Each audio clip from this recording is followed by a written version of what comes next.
Good morning. Can I sound check?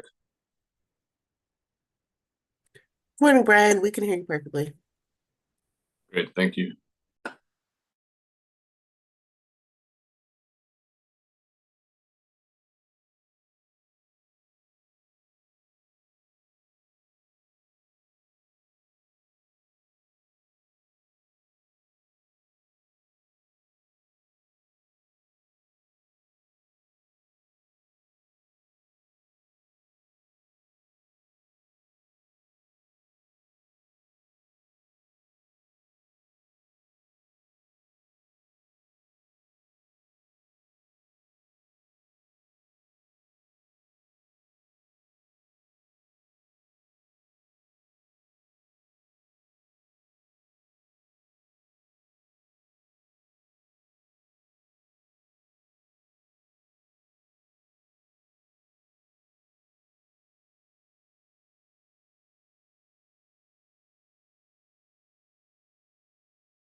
Hello, everyone. Can you hear us okay? Okay, I know yesterday we had, our mic seemed like it was a little bit lower than usual. What you can do is wear headphones so that you can hear it a little bit better. That's our solution as of right now because our microphones are turned all the way up at this point. So. And I'll talk louder. And Angel will talk louder as she says it very quietly. Okay.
Good morning, everyone. It's 8 a.m. I'll call this meeting to order. We ended yesterday completing our reports, our B reports. And we are beginning this morning with public testimony on B reports. We have 5 people signed up, beginning with Lauren Smoker, followed by Linda Bankin. We're moving Chad C to the end of the list, so Corey Lesher will be after Linda Bankin. So is Lauren Smoker online? I am, yes. Good morning. Oh, nice to hear that voice. Thank you, Mr. Twite. Good morning, Madam Chair, council members. My name is Lauren Smoker. As some of you know, I was an attorney for the National Oceanic and Atmospheric Administration for more than 30 years, with the entirety of my career working with the Alaska region and this council on North Pacific fisheries. My comments today focus on the NIMS B2 report, and specifically the item titled Personnel Changes. In memory of Stephen Toffen, I address my comments not only to you, but also to Donald Trump, Elon Musk, and the Secretary of Commerce. Having advised the Council at times on anti-lobbying laws and regulations, I do not expect you to ask any questions of me or make any comments concerning my testimony. I am appalled by the mass firings of federal workers across the federal government, and within NOAA specifically, that have occurred in these first few months of Donald Trump's last term in office. The efforts that Trump and Elon Musk have undertaken to denigrate, insult, and harass federal workers is shameful and disgraceful. As this council knows and has repeatedly acknowledged, employees with NOAA Fishery Service, Science Center, and NOAA General Counsel, as well as council staff, perform vitally important work that promotes sustainable fishing, healthy marine ecosystems, and thriving fisheries. NOAA Weather Service employees provide critical weather information to mariners that saves lives. All of our lives are better because of the work these people perform every day, day in and day out. I have firsthand knowledge that spans 30 years of how dedicated and hardworking NOAA employees, council staff, and state staff are. I have been and continue to be inspired by the creative, innovative, and groundbreaking science and regulatory programs NOAA has produced to serve the North Pacific fisheries and American public. I was and continue to be very proud of the fact that I got to be part of such an amazing group of people performing a truly worthy mission. But this important work cannot be done with the reductions in force that Trump and Musk have implemented. Their efforts are not making the federal government more efficient. Trump and Musk's mass firings are significantly undermining the important work that federal employees do for the American public, and their actions will make all of our lives much more difficult in the near term as well as into the foreseeable future. I ask that everyone, in their personal capacity, publicly acknowledge the importance of federal employees and protest against this all-out war on the federal government that Trump and Musk have started. I'll end by saying that I am unaware of any amendments to the Magnuson-Stevens Act since Trump took office. So as far as I can tell, it is still the Gulf of Mexico Fishery Management Council. Thank you for your time and work. Thank you for your testimony, Ms. Smoker. I'll see if there are any questions. I know at the beginning you noted that there are certain aspects of your testimony that you weren't expecting questions on, but we'll open it up to see if there are any other questions or comments. Yes, Mr. Twite.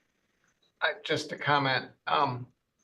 Lauren, it is good to hear your voice. And Ms. Smoker, I've regarded you during your entire career working with us as an example of sort of the finest of public service. The advice you gave us was always professional, always accurate, even when I didn't want it to be. And there was always, in your character and in your delivery, there was an understanding of the human nature of what we do too.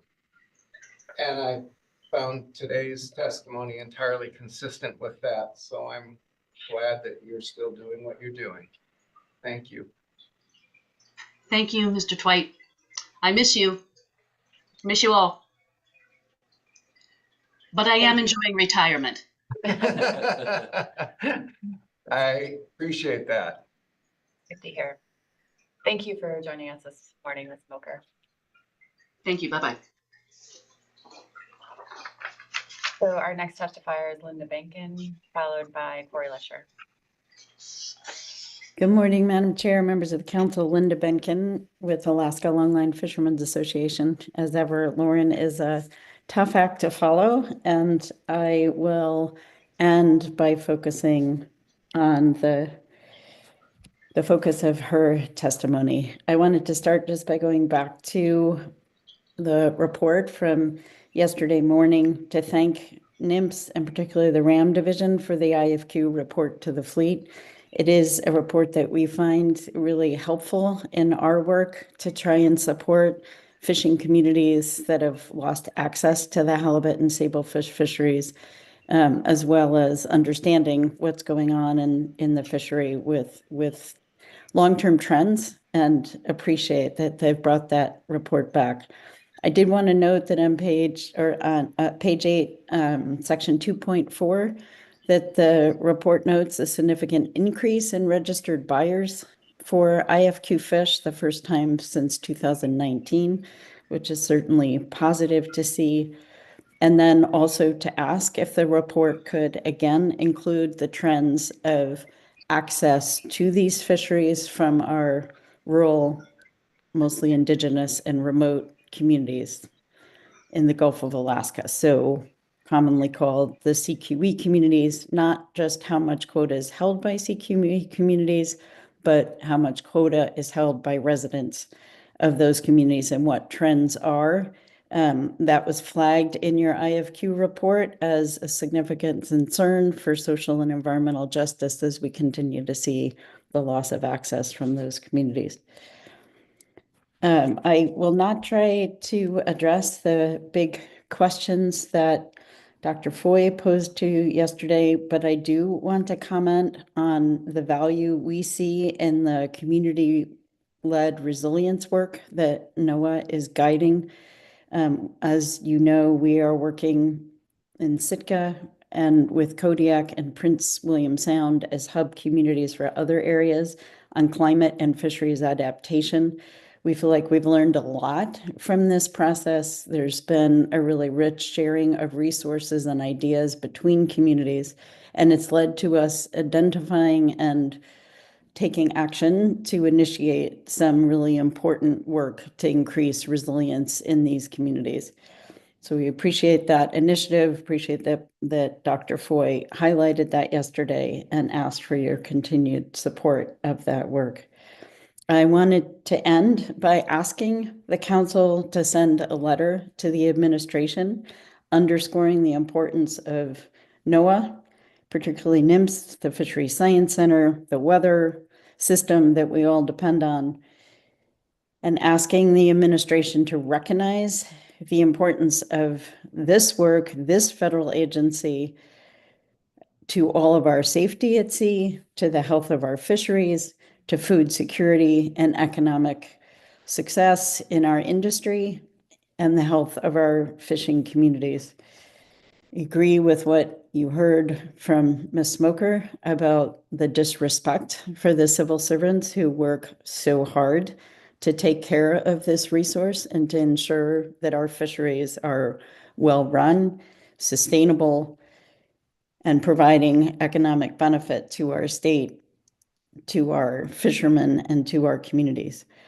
I know a lot of people who are on the council who participate in this process have already sent letters or signed on to letters making those statements, but the North Pacific Fishery Management Council's voice is very important and would like it to be heard on this issue loud and clear in support of the agency and its work. Thanks so much. I'm happy to answer any questions. Thank you for your testimony, Ms. Benkin. I'll see if there are any questions for you. Yes, Ms. Goen. Thank you, and thank you for your testimony, Ms. Benkin. I'm wondering if you could speak a little bit more to the community-led resilience work that you mentioned, particularly how you worked with the agency on that and their expertise and how it's led you to, you said you've identified activities now to help your community build resilience. I know many communities throughout Alaska are struggling and looking for ways to build resilience. So I'm wondering if you could just speak a little bit more to that.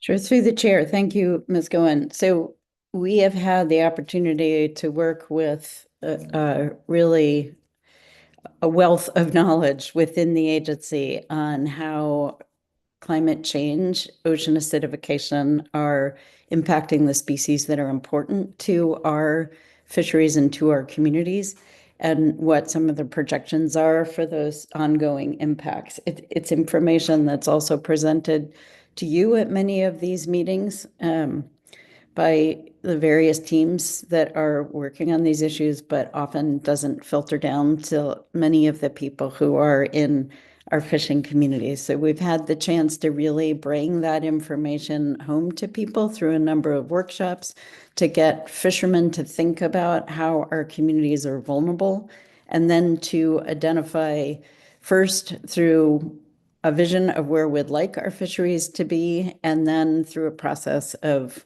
what we can do to build resilience. And we've focused in each of the communities on fairly similar avenues to building that resilience, with some modifications as the community has found their focus areas.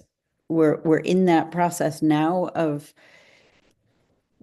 of focusing and finding resources to be able to conduct that work. For us here in Sitka, we're working on reducing costs in the fleet through energy transition and fuel efficiency measures as in the fleet, as well as in the processing sector, where we see some really significant opportunity to reduce costs on workforce development efforts. And then on the fishery access piece, particularly for the hub communities that depend on Sitka and Kodiak for the services that they need to participate in fisheries. Thank you. That's helpful. And can you speak a little bit more to how you rely on the agency for that work? So we have, thank you through the chair, a number of, well, scientists from NOAA have been support systems for our work, have really helped us with synthesizing information from the workshop, have come to workshops that we've hosted to help facilitate and lead and answer questions that people have helped pull and support the communities coming together. We had a workshop this spring that was guided by NOAA people in these three communities coming together with some of the surrounding communities, both online and in person, to talk about what we're seeing, what's coming out of our planning, what we're each doing to address these areas of vulnerability that we've identified, and to guide us in finding ways to share resources.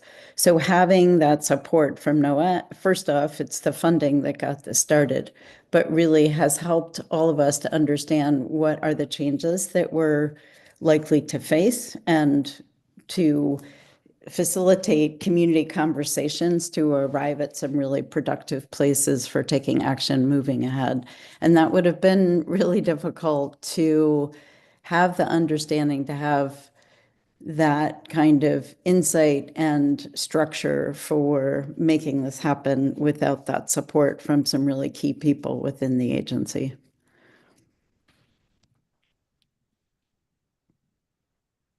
Thank you. And Ms. Baker, then Ms. Kimball. Thank you, Madam Chair. Thank you for your testimony. I just want to make sure, Ms. Benkin, that I'm clear on your recommendations for the IFQ report to the fleet. And I wasn't taking notes quickly enough. And I know you've provided this before, so my apologies. But I did get, you would like to see information about how much quota share is held by CQE community residents. But then you had some additional recommendations that I wonder if you could repeat, please. You through the chair, Ms. Baker, I think that's largely captures it. It's just the trends that we're continuing to see in access to these fisheries and the exodus of that access from these communities over time. There's a tendency with the IFQ reports to provide a snapshot of what's happening. I understand the need to keep these short, given the lack of capacity and the amount of other the workload that the agency is particularly now facing, but to see in at least a graph that shows what we're seeing trend-wise and how much quota is held by the residents of our smaller rural communities in the Gulf of Alaska, which are as CQE communities that are off the road system under 1,500 people, and to track that change over time. And that graph I did not find. We had a graph that showed how much quota is held by CQEs. There are just a few CQEs who have been able to buy quota, but not one that showed quota held by people who live in those communities and track it over time. Thank you. Nothing further. Yeah, and Ms. Kimball. Thank you. Thank you for your testimony.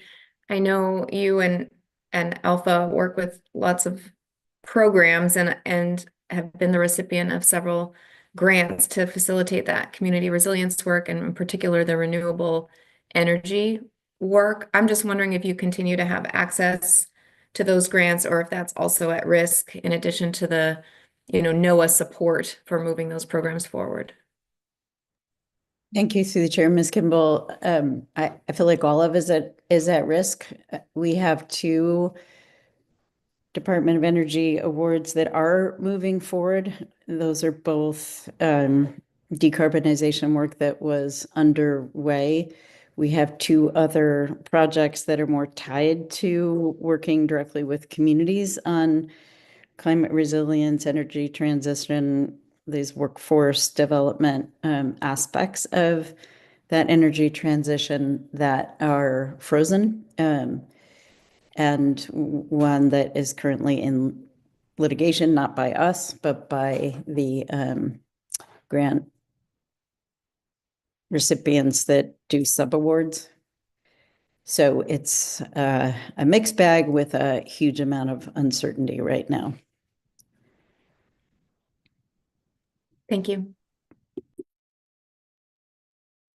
Thank you. I'm not seeing any further questions. Thank you for your testimony, Ms. Bacon. Thank you. So Corey Lesher, followed by Heather McCarty, and then Chad C.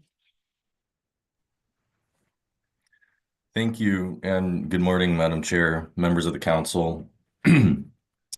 Excuse me. For the record, my name is Corey Lesher, and I'm speaking on behalf of Alaska Bering Sea Crabbers this morning. ABSC is a trade association, represents the majority of independent crab harvesters who commercially fish for king, snow, and tanner crab with pot gear in the Bering Sea and Aleutian Islands crab rationalization program. I thank you for your time this morning.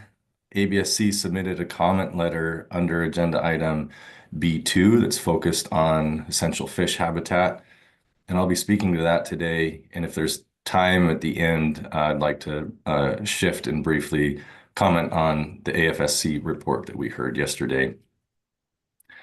So with NOAA ready to launch into the next 5-year review at this June 2025 council meeting and preparing the roadmap to identify which EFH components will be prioritized for updates, I'd just like to take the opportunity to remind the council of some of the ongoing requests from the crab industry and to weigh in at this step of the process to provide some of our preliminary thoughts and recommendations ahead of June.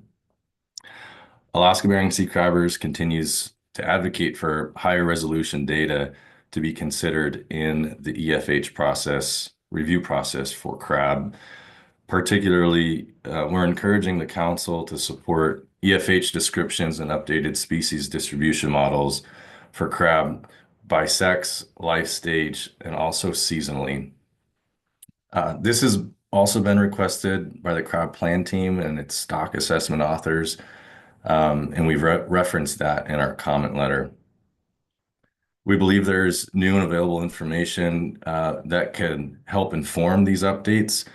Specifically, page 4 and 5 of the posted document highlights some of the EFH research projects that have been recently funded and are still in progress, as well as other publications from completed EFH research. I believe that's on page 6.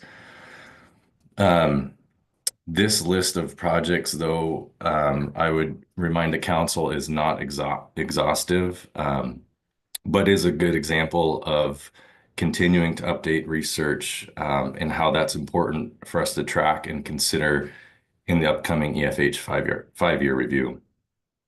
And I would point out that the document highlights some of these efforts and as well as some of the priorities for the EFH 5-year review starting this year.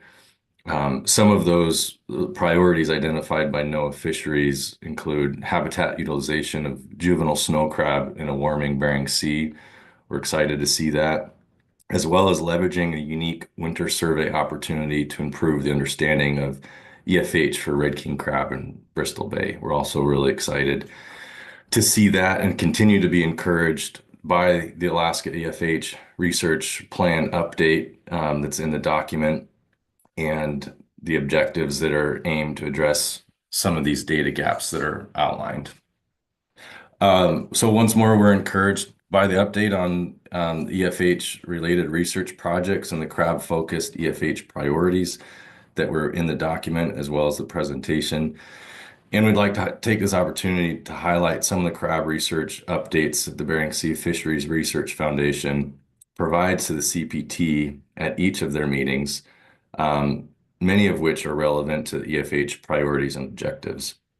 For example, just to list a few, the collaborative pot sampling projects that are underway, along with a suite of other collaborative research that the foundation has conducted with state and federal agency partners. These efforts continue to collect valuable new data on crab that directly relates to these data gaps outlined. So we're pleased to see a lot of this new science come online and crab research being published and made available. And we simply urge the Council and NOAA Habitat Division to find ways to catalog and incorporate these new data into the upcoming EFH 5-year review. Now moving on with the rest of my time, if I may, I'd like to address some of the things that came up yesterday in the AFSC report under agenda item B4. And I would certainly like to echo some of the sentiments by Ms. Smoker and Ms. Benkin previously, and appreciate all of our partners at the agency, and as well as everybody that's involved in this council process. Dr. Foy did a great job, as always, updating the council with a very thorough report on the current status of the survey priorities and modernization. And it's not as fresh in my memory this morning, but I believe he spoke to some of the challenges and the contingency planning as the agency navigates funding and budget needs. And one of those updates was that the agency may begin to lean on industry and fishing dependent data. And I'd just like to remind the council and the agency as well that the crab industry is ready to help when and where we can. And we know how valuable the bottom trawl surveys are and data from our own fisheries as well. And the crab industry has provided and funded biologists for 2 legs of the 2021 bottom trawl survey in response to staff shortage from COVID. Crab industry continues to help side-by-side surveys and cooperative pot sampling projects. Our skipper surveys I'd like to highlight as well, and other platforms like the Skipper Science Project. Industry continues to work on cod stomach sampling projects with the agency. I see my time has expired, but in closing, Madam Chair, I'd just like to remind the council that that the fishermen are here and ready to stand in if and when we can. So thank you. Happy to take any questions. Thank you for your testimony. See if there are any questions for you. Yes, Mr. Twite. Thanks, Madam Chair. Good morning, Mr. Lesher. Thank you for your testimony. I was thinking about the letter that you provided on EFH, and then some additional sort of context coming out of your testimony about it. And I think in a way, in my sort of overly simplistic view of the world, the EFH review of 5 years ago really focused a lot on bringing some new tools in. The greater reliance on the species distribution models, these new sort of disturbance tools that have been worked on, and did that through mostly a groundfish lens. And I think what I'm hearing you suggest is that this round of EFH, we should give a sort of a more emphasis to really improving the estimates of EFH for crab than we were able to give, just mostly due to focus and bandwidth 5 years ago.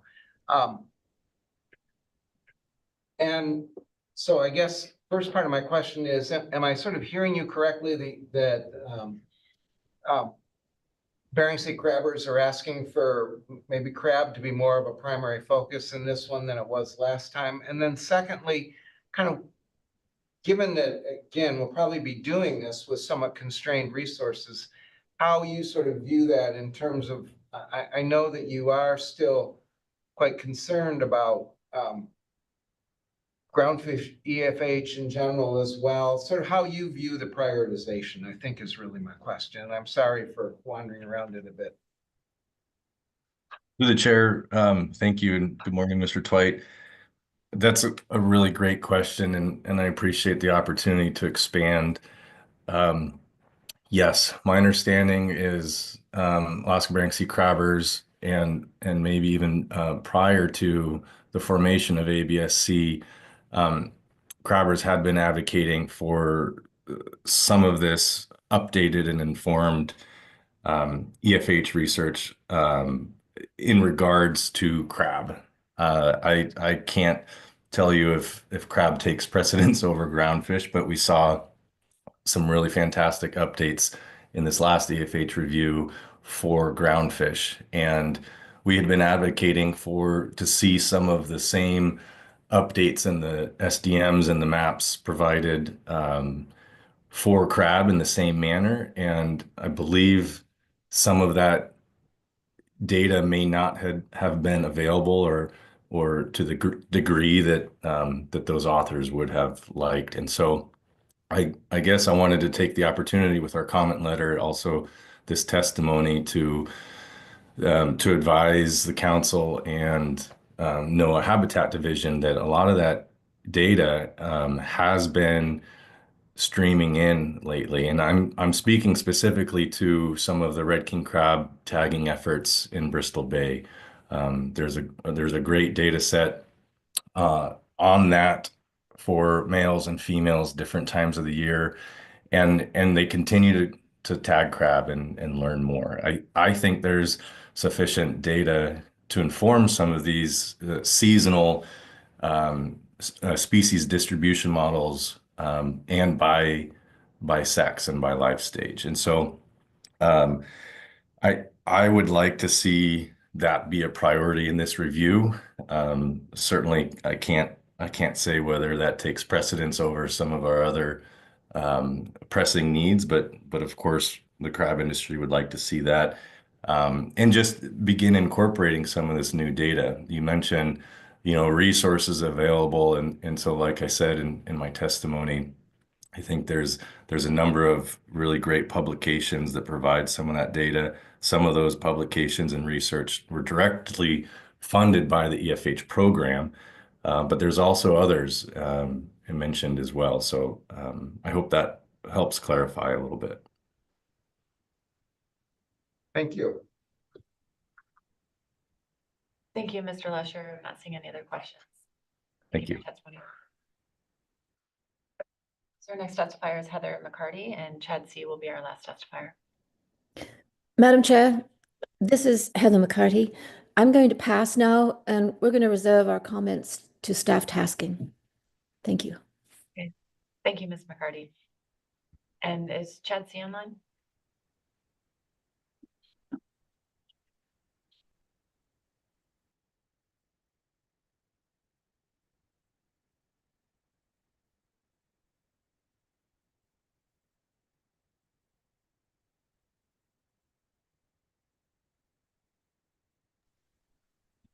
Hi, Madam Chair.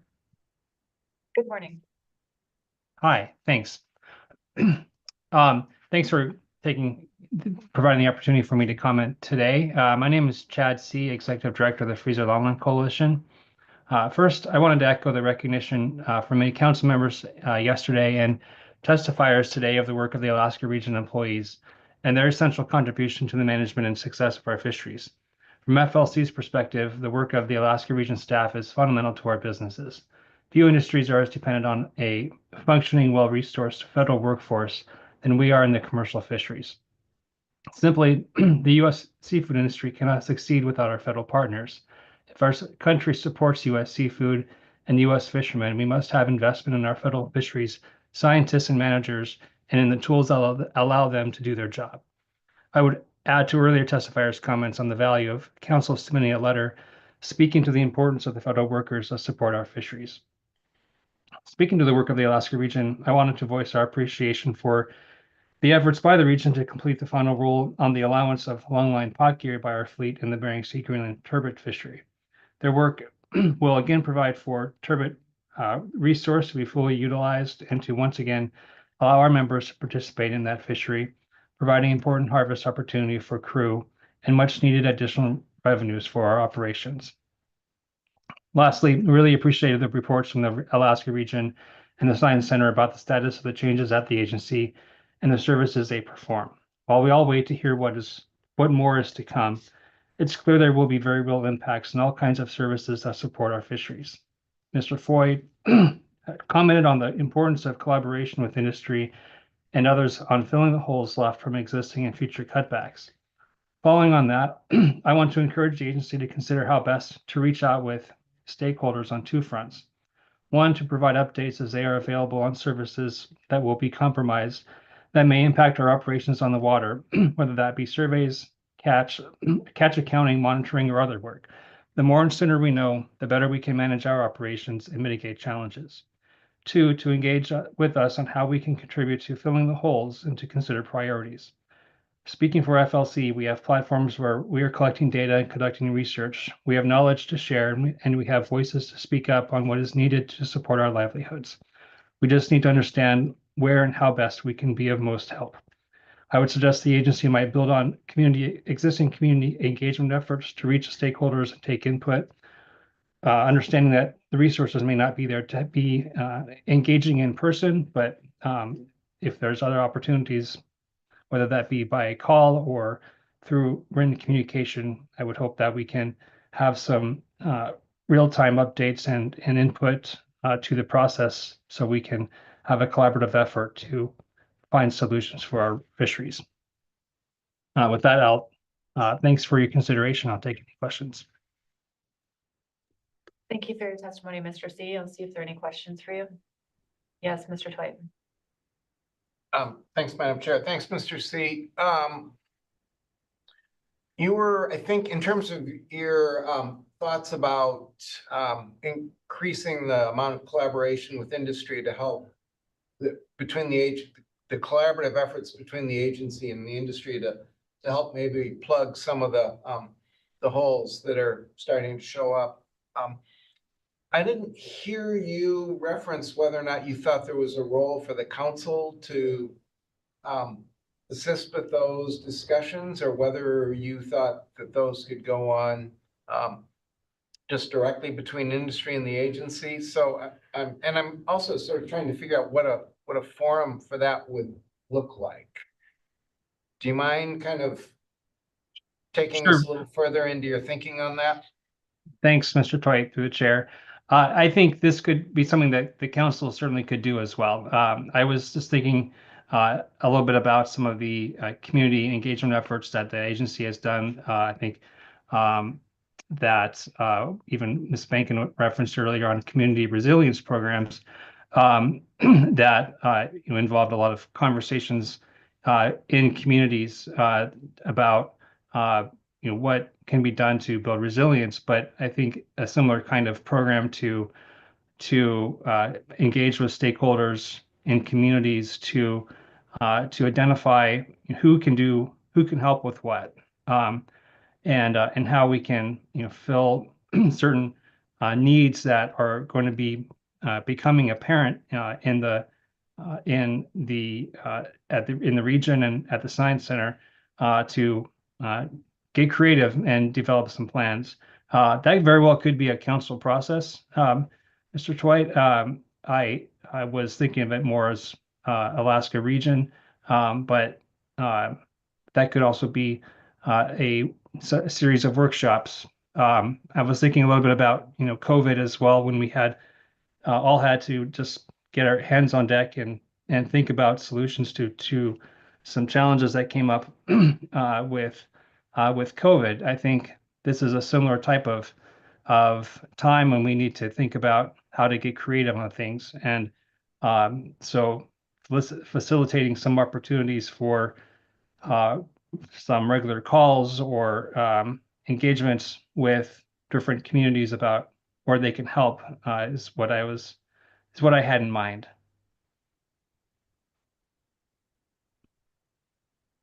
Thanks, Mr. C. To be clear, I wasn't angling for additional work for the council if those discussions are most efficiently done just between the stakeholders and communities and the agency. That's great. I just knew that you were sort of trying to fit a lot of thoughts into a short period of time. Thought I wanted to explore those a little further. But thank you very much for your testimony. Thanks. I'm not seeing any further questions. Thank you, Mr. C. Thank you. So that concludes public testimony on our B reports. Let's take a couple minutes here. We'll come back at 8:50 and see if the council wishes to take any action on anything you've heard on B reports or flag any additional conversation for staff tasking. Thank you. 8:50.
Welcome back, everyone. So we've completed our presentations and public testimony on B reports.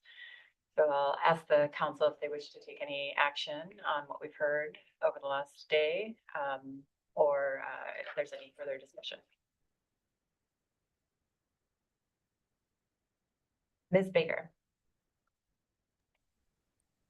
Thank you, Madam Chair. I have a couple of things. The first one, I do not have a motion, but I just, because it's in response to public comment. And so I just wanted to reference the IFQ report to the fleet presentation that we received earlier in the B reports yesterday, and just make the request of staff that we heard in public testimony, if the report is able to continue to be produced, that effort be made to at least provide the graphic that was described in public comment in terms of holdings of quota share by residents of CQE communities, not just a snapshot, but over time. I understand that analysis of changes in quota share holdings among residents of different communities is very challenging. I've been involved in some of those myself. So I am not asking for a significant analytical effort.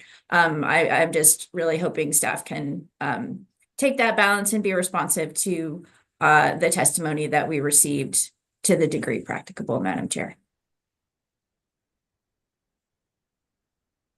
Thank you, Ms. Baker. I see Mr. Witherall taking notes on that. Are there any direct responses to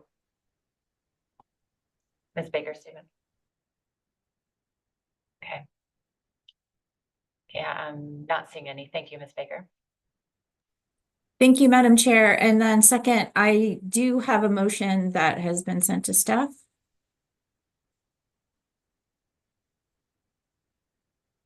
I will wait for that to post since we are virtual. Thank you.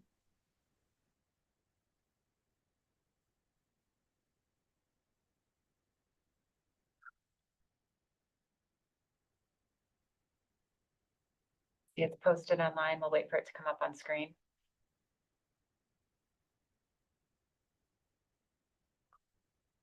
Okay, we have a visual on it.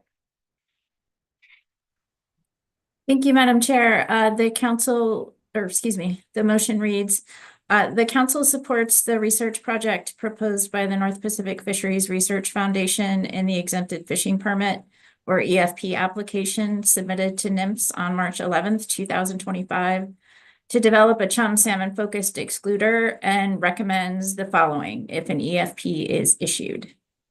Any salmon caught during EFP fishing, 3 vessels, July through August 2025, will be counted consistent with current observer and monitoring requirements and accounted for in the NMFS catch accounting system. NMFS will report the total number of salmon caught, including those caught during the EFP, in the BSAI pollock fishery during the December 2025 NMFS management report.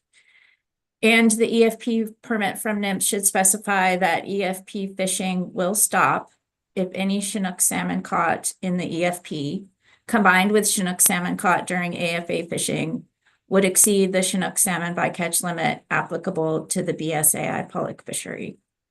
And with a second, I'll speak to the motion, Madam Chair. Second, Madam Chair, it is Muller. Thank you for the second, Mr. Muller. Ms. Baker?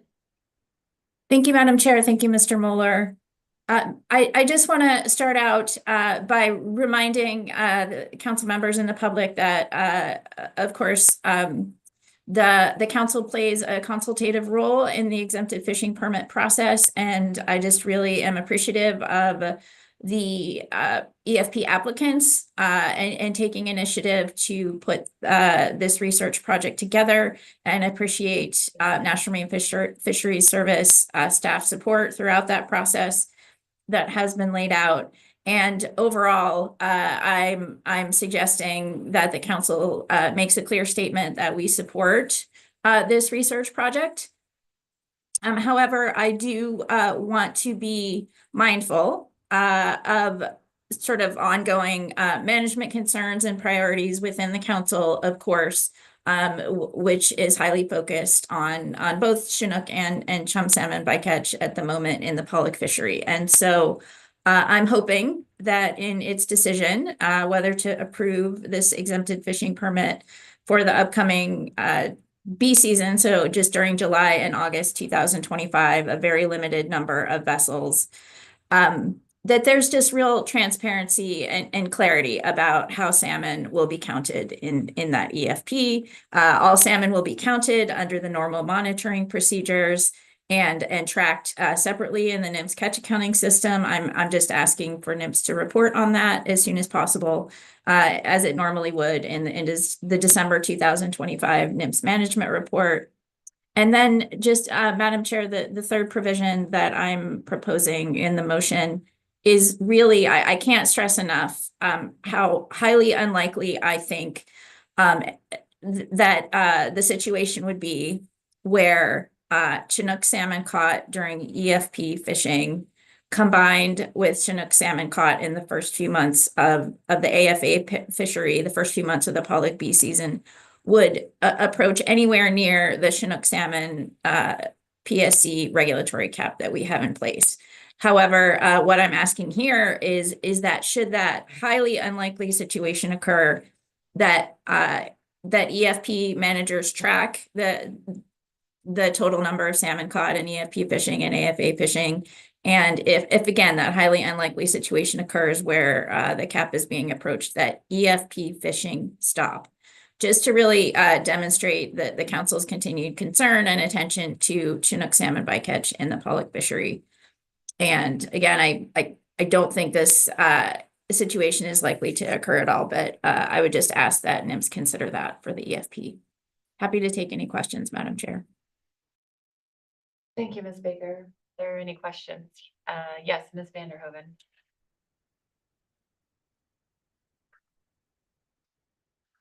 Thank you, Madam Chair. Thank you, Ms. Baker, for your motion. My question is regarding your third bullet, and I appreciate what you said as you spoke to that. My question is this approach consistent with what we've done with other EFPs, particularly for species that have a hard cap?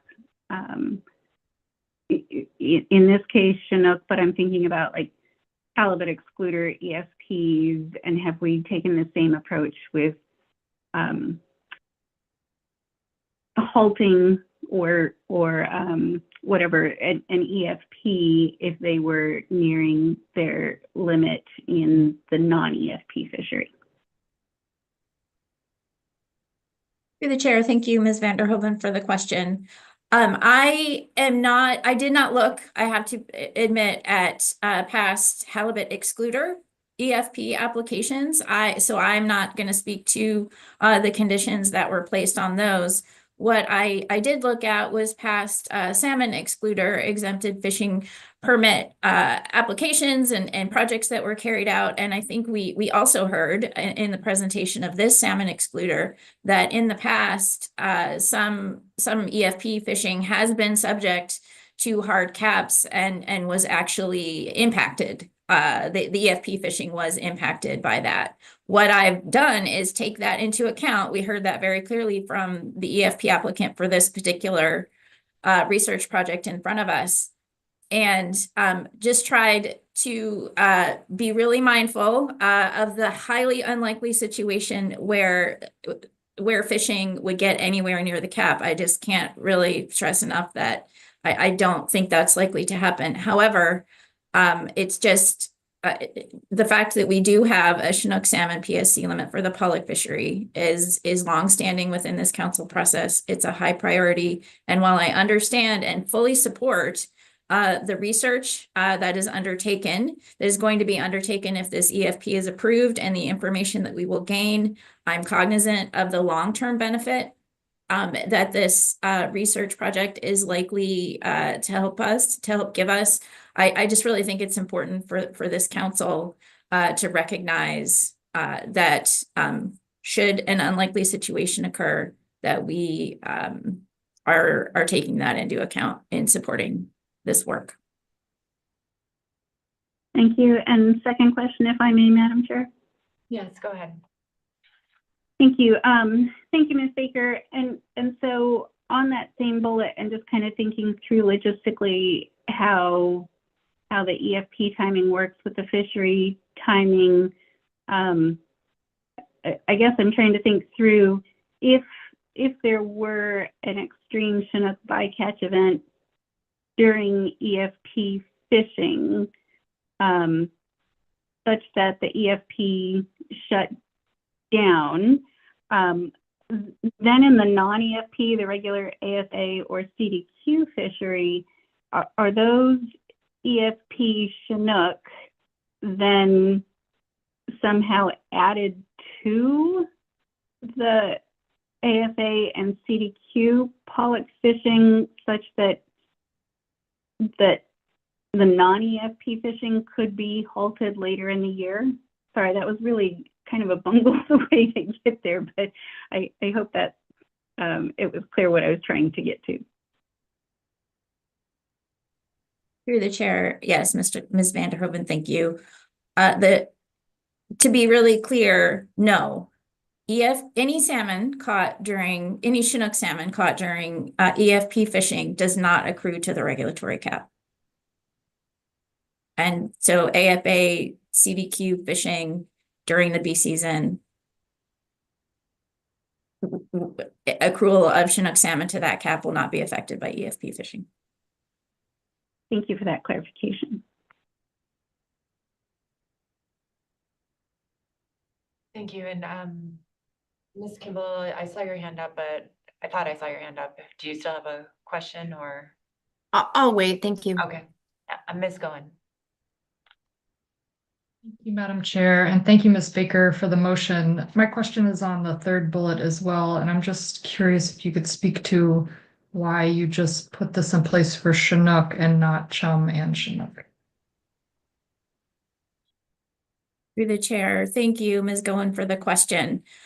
Yes, I appreciate that. In reading the EFP application and one of my questions for the EFP applicant for Mr. Govan, I also noted, of course, that there may be some public concern about the proposed exemption, from current regulations for EFP fishing.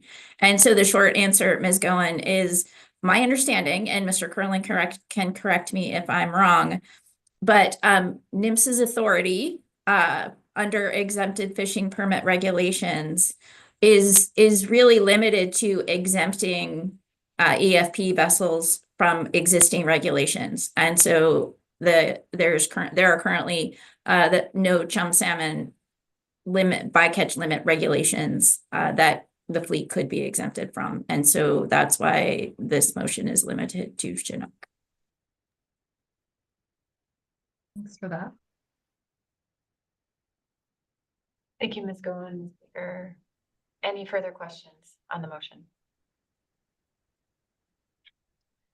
Any comments on the motion? Yes, Ms. Kimball, and then Mr. Williams. Yes, thank you, Madam Chair. Just briefly, I appreciate the motion. I'm glad we have it in writing.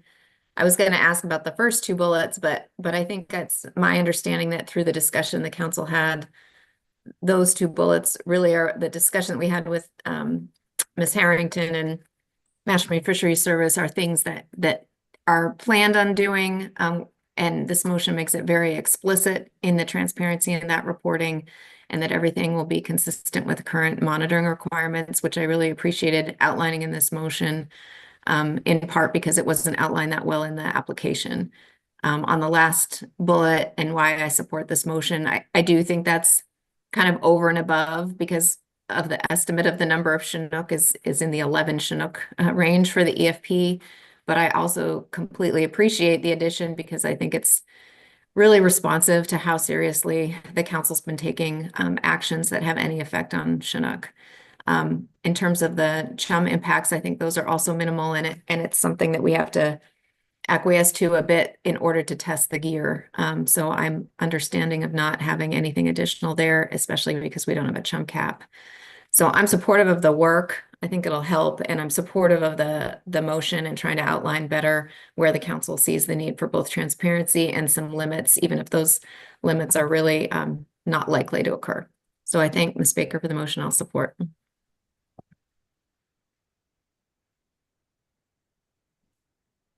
Thank you, Ms. Kimball. And Mr. Williams. Thank you, Madam Chair. Thank you, Ms. Baker, for your motion. I will be supporting the motion. My first initial reaction, particularly to the third bullet, I had some concerns that what we don't want to do is, and I understand fully the situation we're dealing with regard to PSC species and bycatch. There's no question that is a huge issue and needs to be in the front of our minds in all activities that we do. However, I also feel strongly that in cases like this, where the industry is trying to be innovative and adaptive, I don't want in any way to inhibit that ability. I think the motion as written probably will not inhibit anything. Mr. Govan addressed it to us with some concerns along the lines of the third bullet. But I think the way that you've structured the words there, I think it's, as you said, highly unlikely that we will reach a situation where we have a problem. Having said that, Murphy always is involved in a lot of things that I do, and I hope he isn't involved here. But bottom line, I think this will be, it is something that I wish to support. I'm glad to see hopefully the council as a whole will support it. I think the opportunity we have here to try and make some changes, do some things that would not only help Chinook, but obviously a focus on chum salmon are very important. And it's something that I think we've got to bring to the forefront. The last comment I want to make, and it goes along with one of the questions I asked during Mr. Govan's presentation with regard to timing of the EFP. I remain concerned that there are an awful lot of things that still have to get done in order for this work to happen in July and August.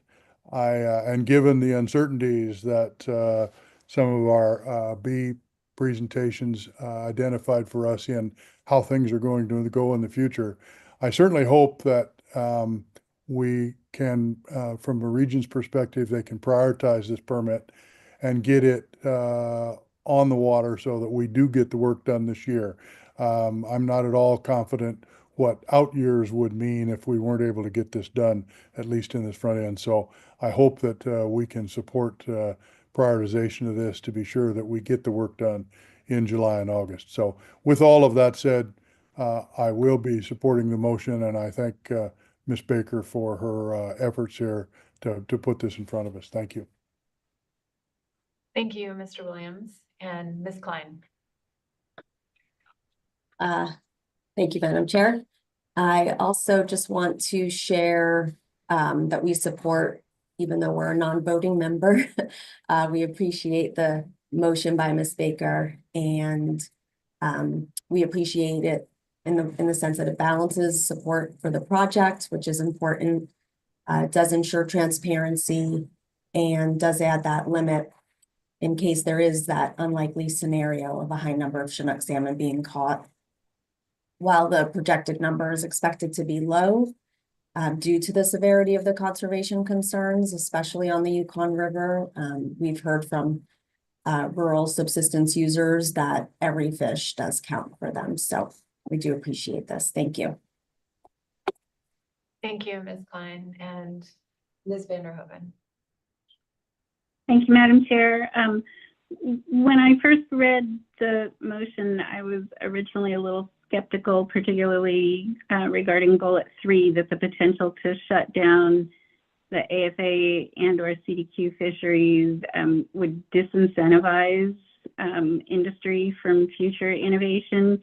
And so I truly appreciate Ms. Baker's clarification on that. And so with that, I will be supporting the motion. Thank you. Ms. Vanderhoven and Ms. Goen. Thank you for the motion, Ms. Baker. I will be supporting the motion. I think this strikes a nice balance between supporting this really important gear innovation work, and also creating a backstop in the unlikely event that there is a large Chinook take. So I look forward to seeing the results of this work. Thanks. Thank you, Ms. Gahn and Mr. Dwight. Thanks, Madam Chair. Couple times in council discussion about this, the question has come up about, are we treating Chinook differently than we might treat other species? And is that a good thing or not? And I think my perspective on that is, yes, we are treating Chinook a little differently than we would treat other species in an EFP. And I hope this isn't precedent setting to that sense, but why would we be doing that? Well, in 2025, fishery managers in 2 nations up and down the entire west coast of North America are taking draconian measures in a broad range of fisheries to protect Chinook. We're not doing that with any other species over that great a regional area. Ms. Baker has, in response to that, and mindful of the actions that her agency is having to take this year, has crafted an approach that's very sensitive to the extreme nature of the situation that Ms. Klein also described, but at the same time allows this to move forward. And I'm fine with that being different than our normal way of doing business, because for Chinook, there isn't a normal way of doing business anymore. So I really appreciate Ms. Baker's approach. I think it's really flexible, but I think we should be upfront. Yeah, it's precedent setting. Yeah, it's different. And that's okay, because this is Chinook. Thank you, Mr. Dwight and Mr. Sagata. Yes, thank you. Thank you for the motion, Ms. Baker. I will be supporting the motion. I think this is a very critical piece of research that needs to be conducted. Having said that, it's like something on the order of 0.3% of the total TAC. And then given their own forecast of the low Chinook salmon bycatch, I think that it's imperative that we signal, despite the fact that the odds are low that this will occur, that certainly, as many of you have already said, that this Chinook salmon issue is at the forefront. So I will be supporting the motion. Thank you. Thank you, Mr. Sakata. Any further comments? Thank you for the motion. Ms. Baker also be supporting it, and looking forward to hearing back from the industry on the results of this, and really appreciate their efforts for continuous improvement in gear in their operations. And we'll look forward to hearing how the project plays out over the season. So with that, I'll ask if there's any objection to the motion. Okay. Seeing none, that motion passes without objection. Any further action or discussions on B reports? Ms. Kimball. Thank you, Madam Chair. I just thought instead of waiting till staff tasking, I'd put this forward. I don't have a written motion, but we don't usually do that for letters. And my proposal is that we do send a letter. I think it would be to the Secretary of Commerce and potentially to the NOAA Assistant Administrator for NOAA Fisheries. And that letter would be comprised of some of the things that we heard in public testimony. It would have 5 points, and I won't spend a ton of time on it. But it's really about the federal employee situation and federal funding. So I'll very briefly go through these points and see if the council agrees that these are appropriate things to send in a letter. And then I would trust that Mr. Witherell could draft that for us at some point. But the first point would be the importance of federal employees at the Alaska region, at the Science Center, at the National Weather Service. Basically, in order to have a domestic seafood supply chain, in order to have a U.S. fisheries economy, in order to have the thousands of jobs and viable communities that the fisheries in Alaska supports.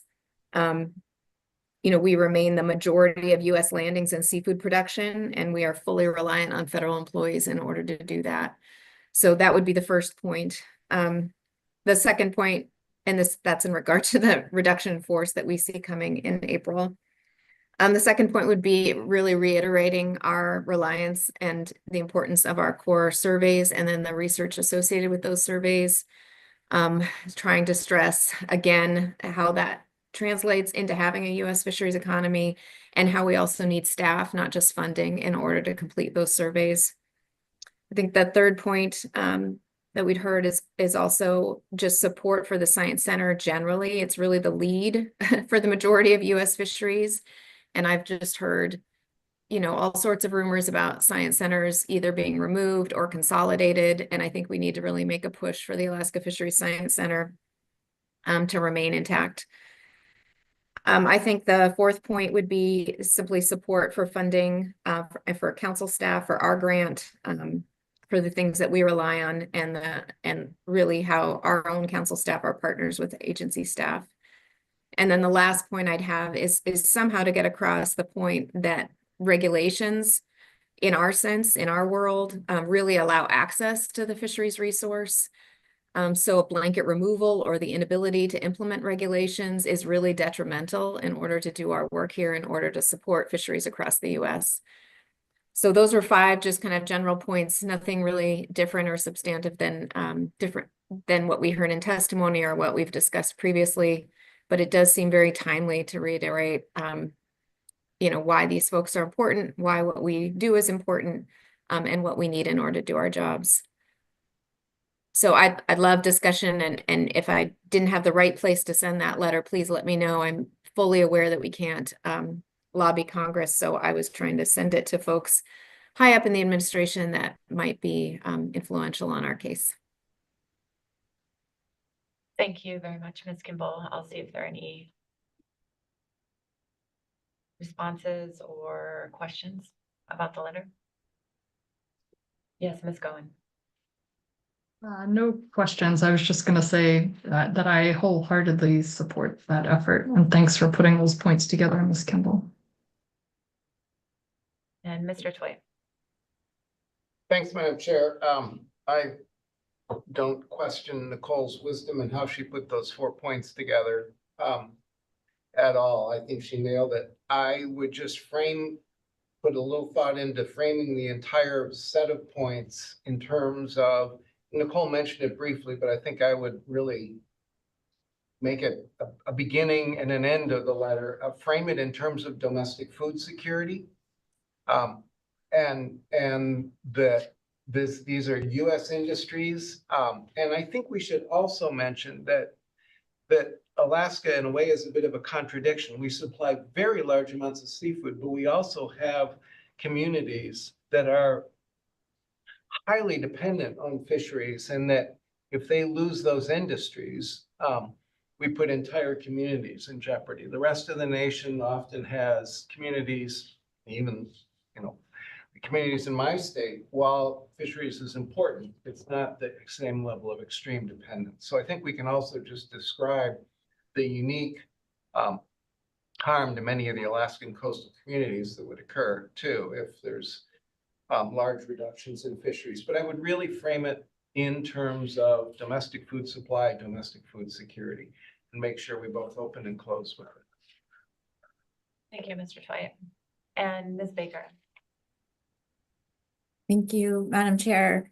Thank you, Ms. Kimball. I think your 5 points comprehensively covered the key issues from my perspective and what we heard in public comment, which I very much appreciated, hearing support for NOAA staff that directly impact our Alaska fisheries management, and couldn't agree more with those comments and Ms. Kimball's suggestion for presenting those along with the other points. I wanted to, Mr. Twite partially touched on one of the suggestions I was thinking about for really clear messages. And in addition to the domestic food security, I was just really thinking, and I might be getting out of my realm here a little bit, so please rein me in, Ms. Kimball, if I am.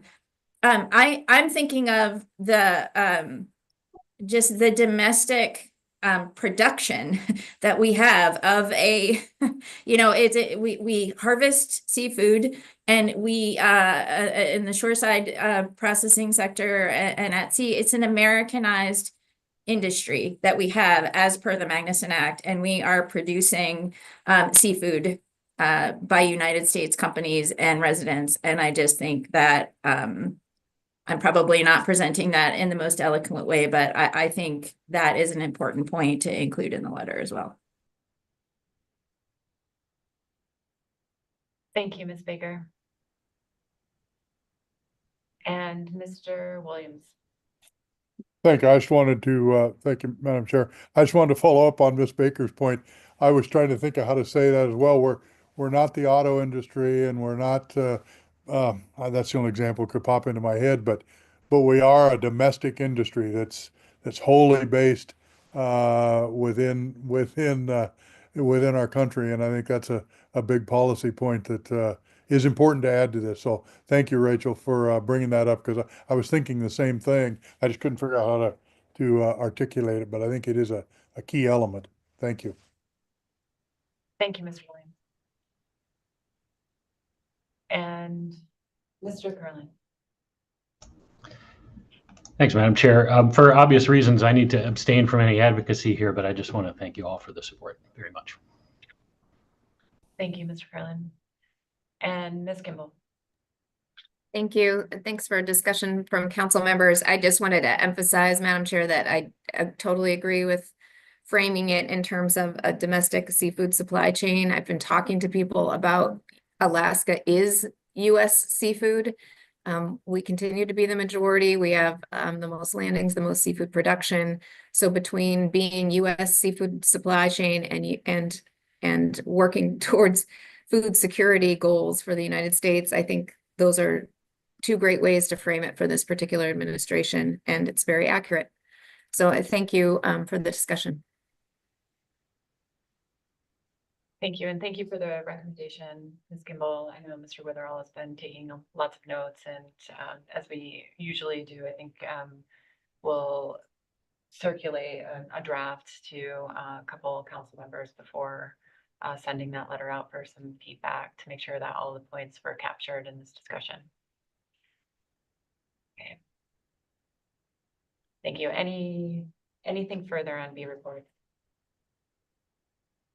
Yes, Mr. Twite. Thanks. We received a letter from the IPHC notifying us of a proposal that they'd received and suggesting that they thought the council might have a role in it. I'm not clear that we do, but I'm really not clear of whether or not the problem that the person who flagged this or the folks who flagged this at the IPHC, I'm not clear that we have information to judge whether or not there is an issue. And so I would suggest that we reply to the IPHC with a letter that requests their assistance in providing us with information about populations, or whether or not there's localized depletion in that area, or what kinds of information is available to shed light on that question as a response back to their letter. Like other council members might have a few other thoughts about what we could include in that.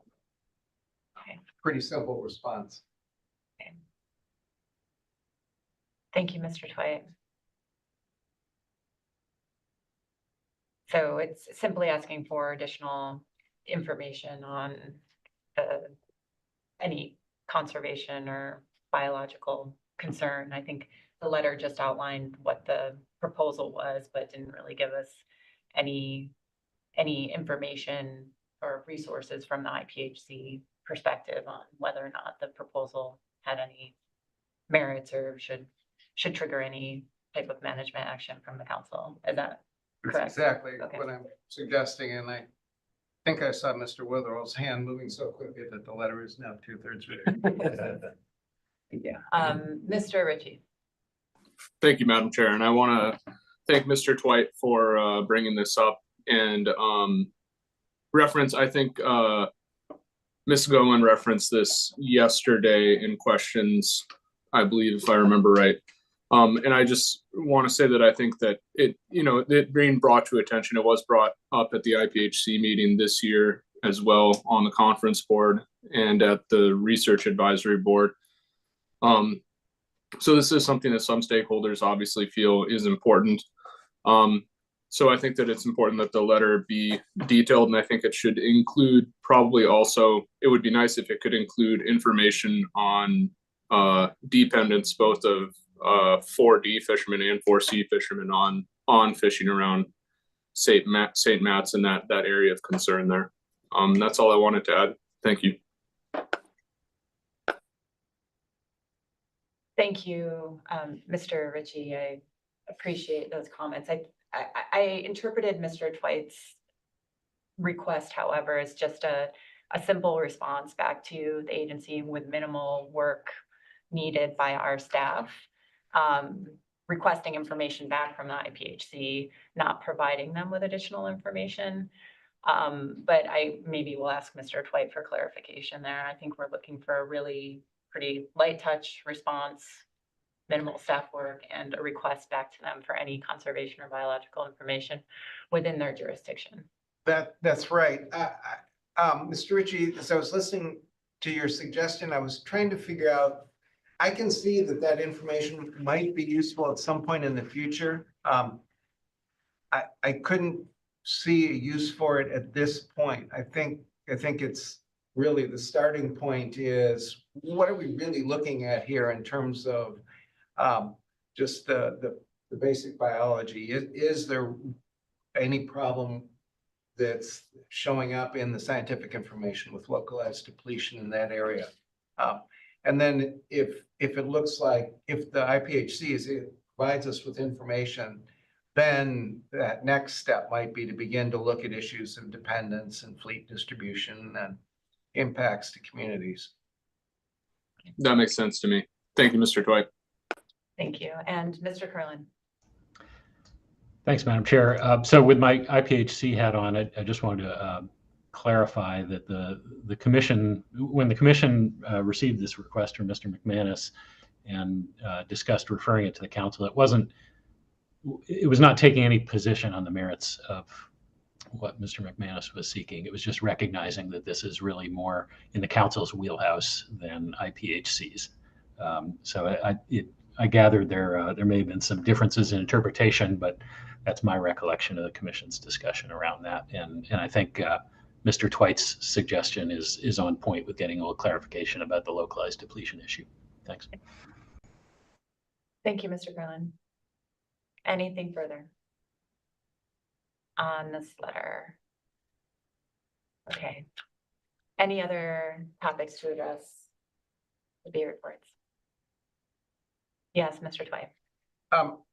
Mr. C raised in his public testimony the suggestion that industry, communities, other stakeholders look for opportunities through collaboration to provide assistance to the agency.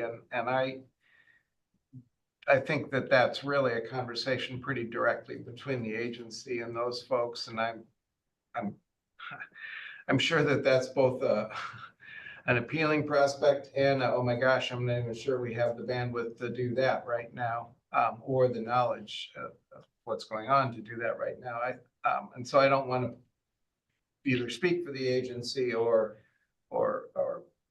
push the agency to do anything one way or the other. But I do want to suggest that, well, I think it's not at all clear that the council would have a role if there are conversations, and if those conversations would benefit from council engagement. I just want to suggest that the council at this point be willing to at least participate as a monitor and then discuss further at a following meeting whether there's more of a formal role for the council. But I certainly think that these times that we're going into call for new and creative ways of thinking about how to rise to the needs, because we just, in discussing the letter that Ms. Kimball proposed, we just re-emphasized our importance to the nation. And so if there is there are some, I don't think we should be stifling at all but I also think that we should be realistic about possibilities too. So, but I would hope this council could be ready, at least informally, to monitor and then discuss a role. Thank you, Mr. Twite.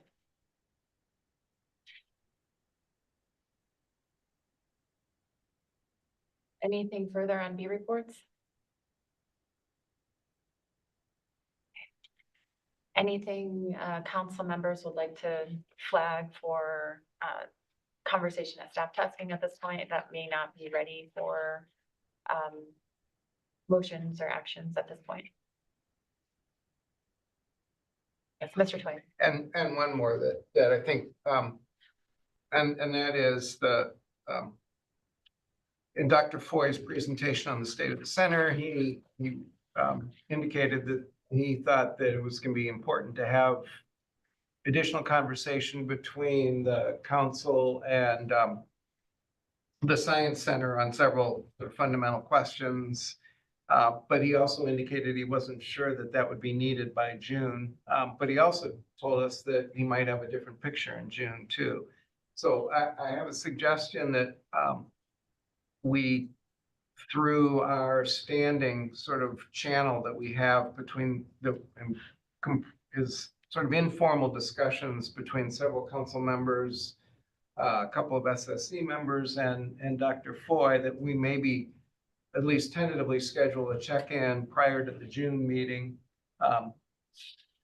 to sort of shape any discussion additional discussion we might need to have at the June meeting. And then more likely Dr. Foy indicated those conversations would be useful over the summer and into the fall probably. And so I would also think that a phone call before the June meeting would help us then sort of figure out what we might need to do in terms of formally tasking that group at the June meeting. So just a suggestion that we keep in mind the potential value of a discussion prior to the June meeting of that group. And I think we could return to that in staff tasking. Thank you, Mr. Twite. And it looks like Mr. Curlin may have a response. Actually, I don't. Different subject.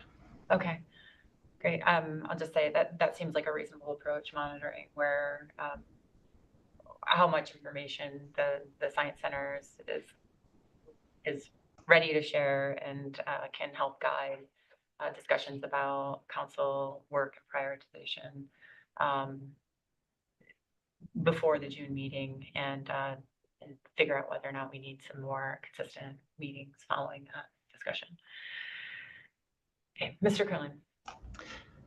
Thanks, Madam Chair. I did have one different item to flag for staff tasking, and that's under B2. We heard a little bit about the agency's work with Cook Inlet tribes, discussing a tribal salmon fishery, and I anticipate the council will be hearing from the Takatnu Intertribal Fisheries Commission under staff tasking, and so we'll have some discussion around potential next steps.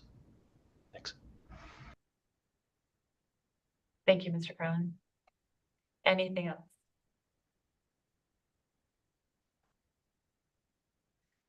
I'm not seeing any other hands. So just would like to echo my appreciation for the agency's updates to the council this meeting with funding and staffing challenges. I know these are really tough conversations, and also echo how much we value the partnership with NIMS, NOAA and its employees, and our commitment to navigating these challenges with you, as well as sharing with decision makers and others the value that the agency has to ensuring fisheries access and the economic and social value that this access has to coastal communities across Alaska and the Pacific Northwest and the nation. So thank you very much, and we will be right here with you on navigating these challenges. Thanks. Thank you, Madam Chair, and other council members. On behalf of all the staff from the regional office and the Science Center, we really appreciate it. Okay, with that, that concludes our B reports, and we will move on to our C1 report if staff is ready. If not, we can take a quick, let's take a quick 5-minute stand down. We'll come back at 9:40 and begin staff presentation on C1. Thanks.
Oh.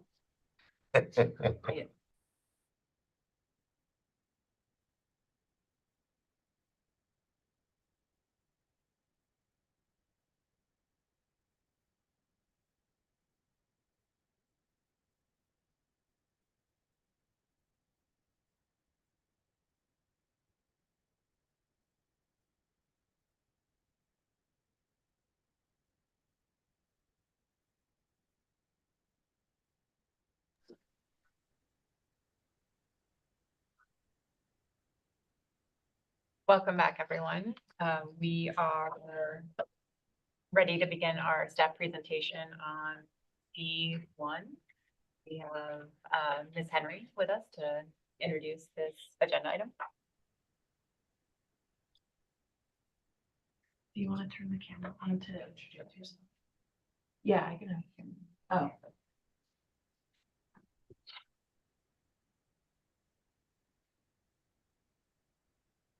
All right.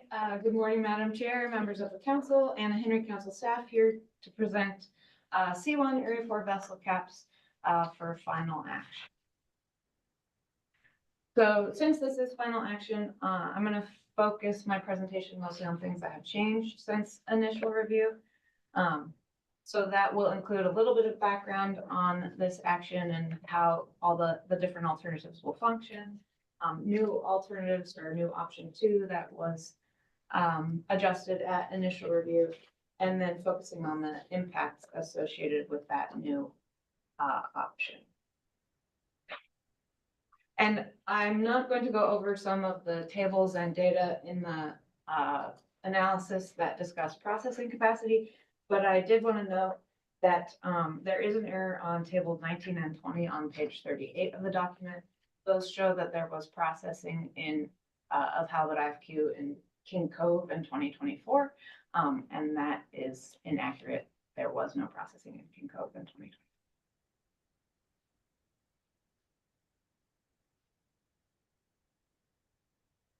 So just to start with some background, vessel caps limit the amount of halibut that can be harvested on a single vessel.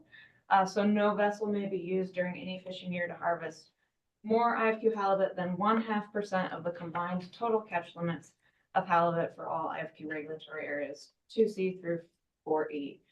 There's an exception that in IFQ regulatory area 2C, there's a smaller limit, so no vessel may be used to harvest more than 1% of the 2C catch limit. And then there's also a separate limit for IFQ halibut derived from quota share held by a CQE of 50,000 pounds.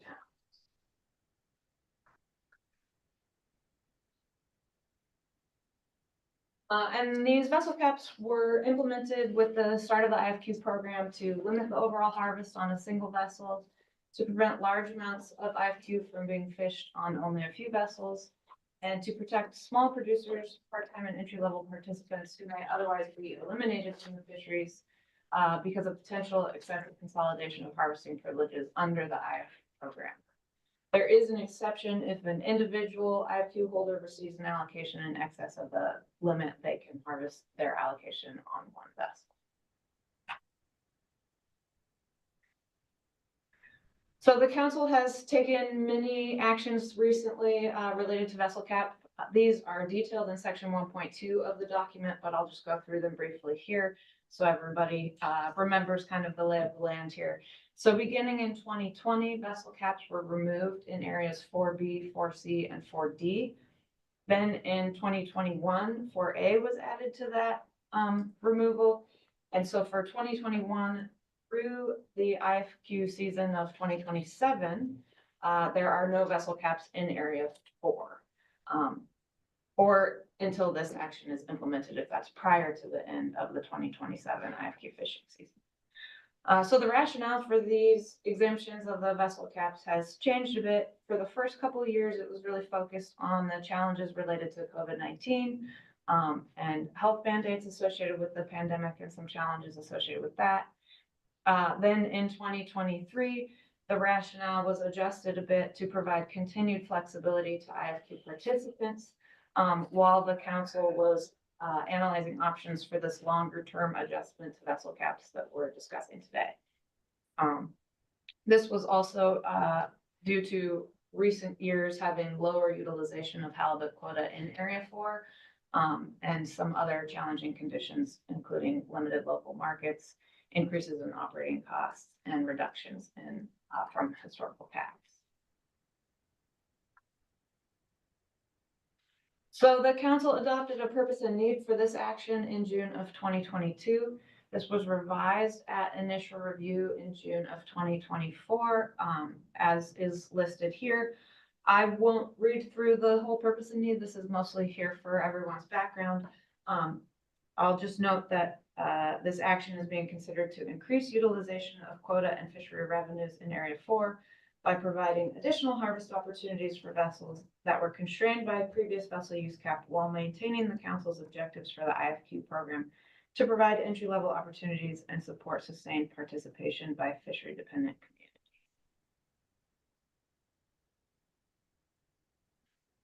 So the alternatives are a little bit confusing just because alternative 1 changes depending on when the implementation of this occurs.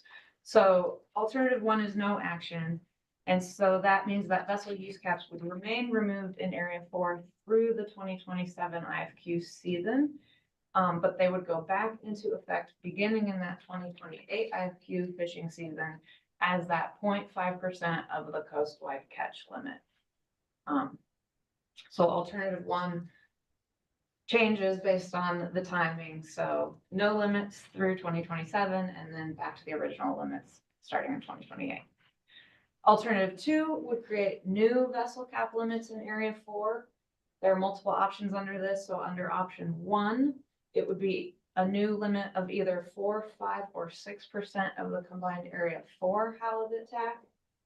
Under option 2, Area 4A would be excluded from this vessel cap increase, so a new limit would be established in Area 4B, C, D, and E of either 7, 9, or 11% of the combined 4B, C, D, and E halibut IFQ TAC. There are also 2 sub-options that can apply to either option. The first would specify that halibut IFQ held by an Area 4B CQE does not accrue towards the Area 4 vessel cap. And the second would provide a review timeline of either 3 or 5 years after the implementation of this action. So this table here just shows the timing of the different alternatives of these vessel caps. So the top showing alternative 1, that there's currently no cap through 2027, and then in 2028, we'll go back to that 0.5% of that total coastwide TAC.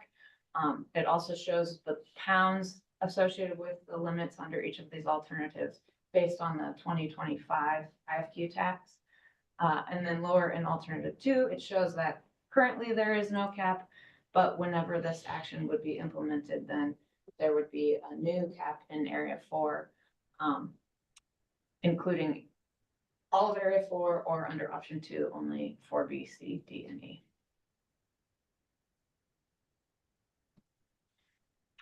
So just to kind of hit this home again, in a different way here, showing on a map how these alternatives work. So top left being alternative 1 through 2027, no cap in Area 4, but that 0.5% still exists in Area 3 as shown in red. And then from 2028 on, that 0.5% cap would be the entire coastwide there shown in red. Then the lower 2 panels show alternative 2, alternative 2.1, which would include all of Area 4 shown in blue there as either 4, 5, or 6% of that whole Area 4 TAC. Alternative 2.2, that excludes 4A from that increase, so 4B, C, D, and E as shown in green here, and it would be either 7, 9, or 11% of that combined TAC. So in terms of how this would work, having different vessel limits in different areas, the council was very helpful at initial review in specifying some of the ways in which this works. So alternative 2 would not change the vessel use limitations that exist outside of Area 4. All landings made outside of Area 4 would be limited by the existing caps, and all total landings would apply to the Area 4 cap. landings in area 4 up to an amount equal to the difference between the vessel limit that applies inside and outside of area 4 does not accrue toward the limit outside of area 4. And so this action is not intended to impact the order in which areas are fished. So a vessel may operate in 2C, area 3, and area 4 in any order. And just to kind of show in a hypothetical example how this would work, I just put this hypothetical case out here where there would be a coast-wide limit of 10 pounds and an area 4 limit of 12 pounds. Those numbers are totally meaningless. It's just to illustrate how this works. So if a vessel were fishing in and outside of area 4, their total catch outside of area 4 would have to be under 10 pounds. And their total catch, including area 4, would have to be under 12 pounds. So these numbers here kind of show examples of how that could work. So they couldn't fish 10 pounds outside of area 4 and then go fish a full 12 pounds in area 4. They can't combine them. They don't add them together. But they could fish 8 pounds in area 3, go into area 4, fish 2 pounds, and then go back into area 3 and fish 2 more pounds because they'd be under that 12-pound limit, and their fishing outside of area 4 would be under that existing 10-pound coastwide limit. These other examples here just show that they could fish 8 pounds in area 3 and then 4 pounds in area 4, or vice versa, 8 pounds in area 4 and then 4 pounds in area 3. Just showing some examples of how they could move back and forth through the areas and function.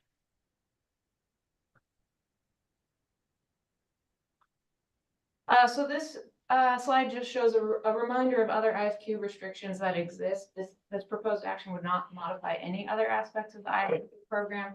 So there are other restrictions that are included in the program that are intended to prevent excessive consolidation of harvesting privileges and maintain the diversity of IFQ fleets. So there are restrictions on transfers. Transfers or leasing of CV IFQs generally prohibited except under a few specific conditions. There were some revisions to this recently, so temporary transfers of halibut and sablefish IFQ were permitted for all quota shareholders in 2020 and 2021 related to some COVID emergency exemptions. And there was increased transfer flexibility using the medical transfer. And then another restriction that is included in the IFQ program is related to vessel class. So harvesting vessel size is limited by quota class category. There are some fish up and fish down provisions that in area 4 that mean these limitations are a little less constraining. And then there are quota use caps that limit the amount of quota share that can be held or used by an individual. So harvesting 100% of the TAC will still require numerous individuals to hold quota share. So none of these other IFQ restrictions would be affected by this action. I just mentioned those so that everybody remembers that those all still exist as part of the IFQ program. So this table shows the IFQ halibut allocation or TAC, total allowable catch, and in pounds, and the percent of the TAC that was landed by IFQ area for 2015 through 2025. The gray shading indicates the years in which the vessel, years and areas in which the vessel caps were removed. So kind of the overall picture here is that TACs have been declining. And the utilization rate has been declining, particularly in area 4. In 2024, in area 4A, they harvested 55% of the TAC. In 4B, it was 31%. And in 4CD, it was 43%.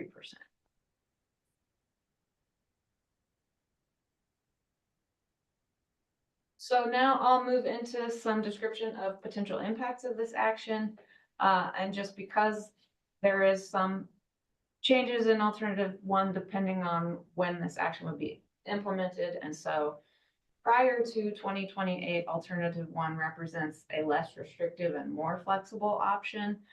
And prior to 2028, alternative 2 is more restrictive and less flexible. And then 2028 and after when those vessel caps would go back into effect in area 4, alternative 1 represents a more restrictive, less flexible option, and alternative 2 is less restrictive and more flexible. So these impacts are focusing on those impacts 2028 and after, when alternative 2 would be more flexible for vessels. And because the implementation timing is unknown, the analysis just focuses on that.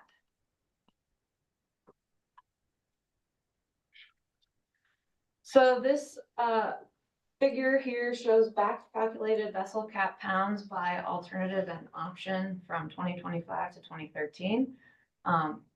Because the specific limit in pounds varies based on, in any given year, based on the annual and area IFQ tax, this just helps illustrate kind of what those would have been in pounds and how they relate to each other, depending on the percentage selected and the relative change.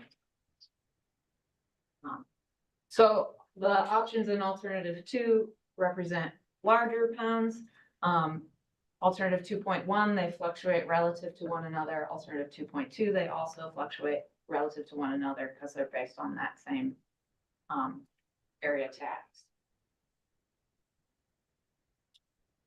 And then this figure shows the same information, but it goes further back in the history. Just to illustrate that as tax have declined, because these vessel limits are a percent of the tax, as the tax declines, the vessel limits in pounds have reduced quite a bit. So even the most flexible and the highest caps under alternative 2 here represent limits in pounds that are still under what the alternative 1 limit in pounds would have been in the early 2000s.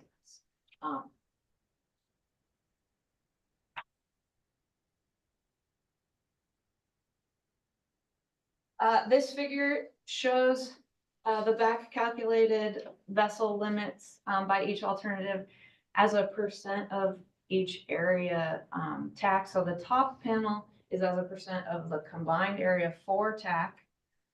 The middle panel is as a percent of the 4 B, C, D, and E TAC. And then the bottom panel is as a percent of that coastwide TAC. And this is just here, so because each of the alternatives are calculated from a different combined TAC, a different denominator, basically, this puts them all at least in the same relative percent of the same option here, just to show you, so you can compare them.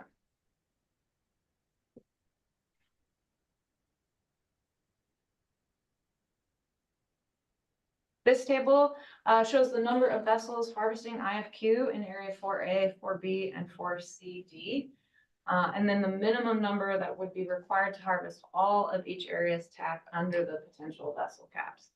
So the first column here is the vessels that actually participated and harvested IFQ in each area, and then each column beyond is the minimum number of vessels. So if each vessel participating harvested up to the cap, what's the fewest number of vessels that could be required to fish the entire area TAC?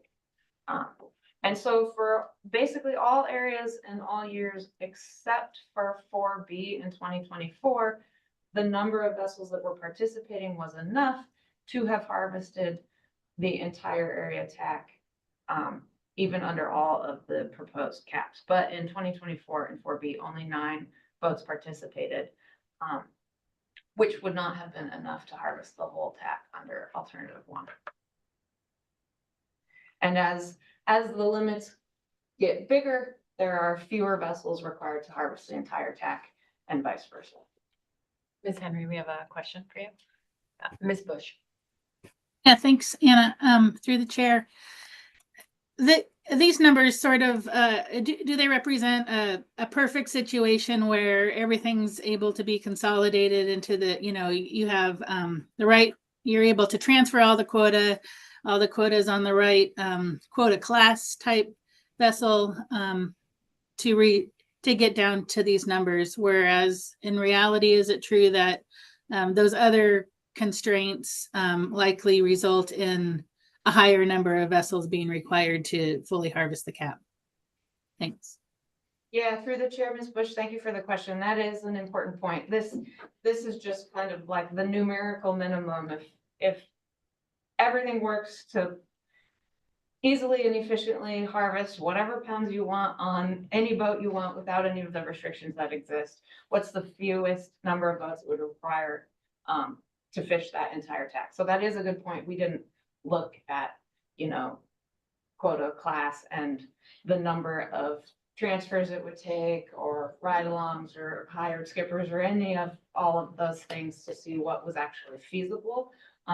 There are a lot of challenges. So these numbers are not really realistic in terms of actual operations, because there are a lot more challenges in terms of harvesting quota on a single vessel. This is just to illustrate, like, under perfect circumstances where you can put all the quota on vessels, this would be the minimum number of vessels required given the vessel limits. But yeah, this doesn't include the realistic limitations in terms of operations that exist. So thanks for pointing that out.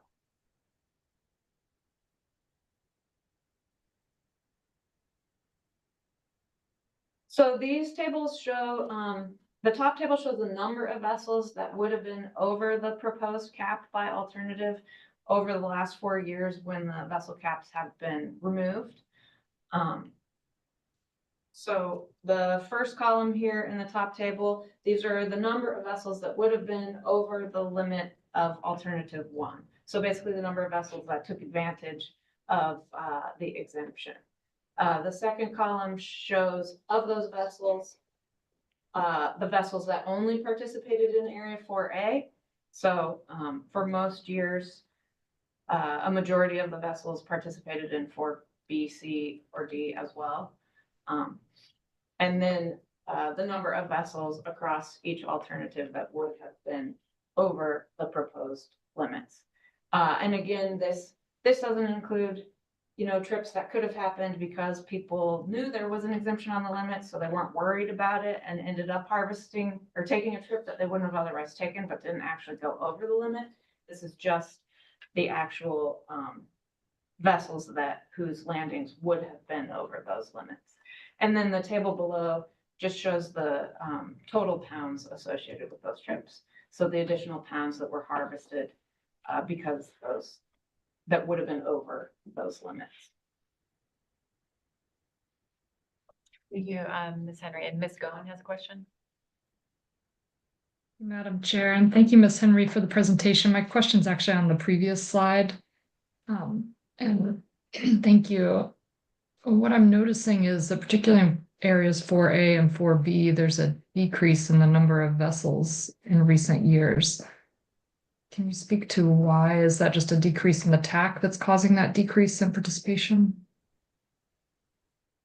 Through the chair, thanks for the question, Ms. Goen. I mean, there's numerous variables, and I'll get into this a little bit later in the impacts about kind of all the variables that affect a vessel's operation decision and whether or not to participate. So I can't speak to the specific cause. I mean, there's a lot of changes that are happening in the fishery right now in terms of reduced tax, increased costs, changes in processing capacity, changes in markets. So, I mean, changes in prices. There's just so many variables that have been changing recently, and all of those variables impact an operator's decision whether or not to participate in the fishery. So I can't say what the cause is for each operation. You know, I think it's a combination of those things. But certainly there has been a decline in participation, and you can see that here. And we don't know, you know, we don't know what that decline would have looked like if the vessel limitations had still been in place, if these numbers would have changed, or if having that exemption for the past few years has made these not decline as much as they would have otherwise. We just can't say. That's helpful. Thanks. So I think I covered everything on this slide. So just kind of summarizing some of the potential impacts here. This changing regulatory environment makes it difficult to predict likely impacts. So it is challenging to isolate the evidence of impacts of vessel caps from other management, environmental, and market factors in the fisheries. As I just mentioned, we don't know what would have occurred without that recent harvest flexibility. Both the temporary transfer flexibilities associated with in 2020 and 2021, and the exemptions from the vessel caps in Area 4. Many factors influence participation decisions, and the participation and harvest patterns in recent years don't clearly identify a direct impact of an Area 4 vessel use cap exemption. But as I mentioned, the extent to which these trends are due to limited vessel and processor capacity or other underlying conditions or increased flexibility from these temporary removals of regulatory restrictions in recent years, it's really unknown. But related to alternative 1, no action, as I've mentioned, this represents the most flexibility for vessels in Area 4 in the near term through 2027, but the least amount of flexibility overall in the long term for 2028 and beyond, as it would represent the lowest limit of the proposed alternatives and options. So this may limit IFQ consolidation on vessels. It will maintain a larger minimum number of vessels to prosecute the fishery.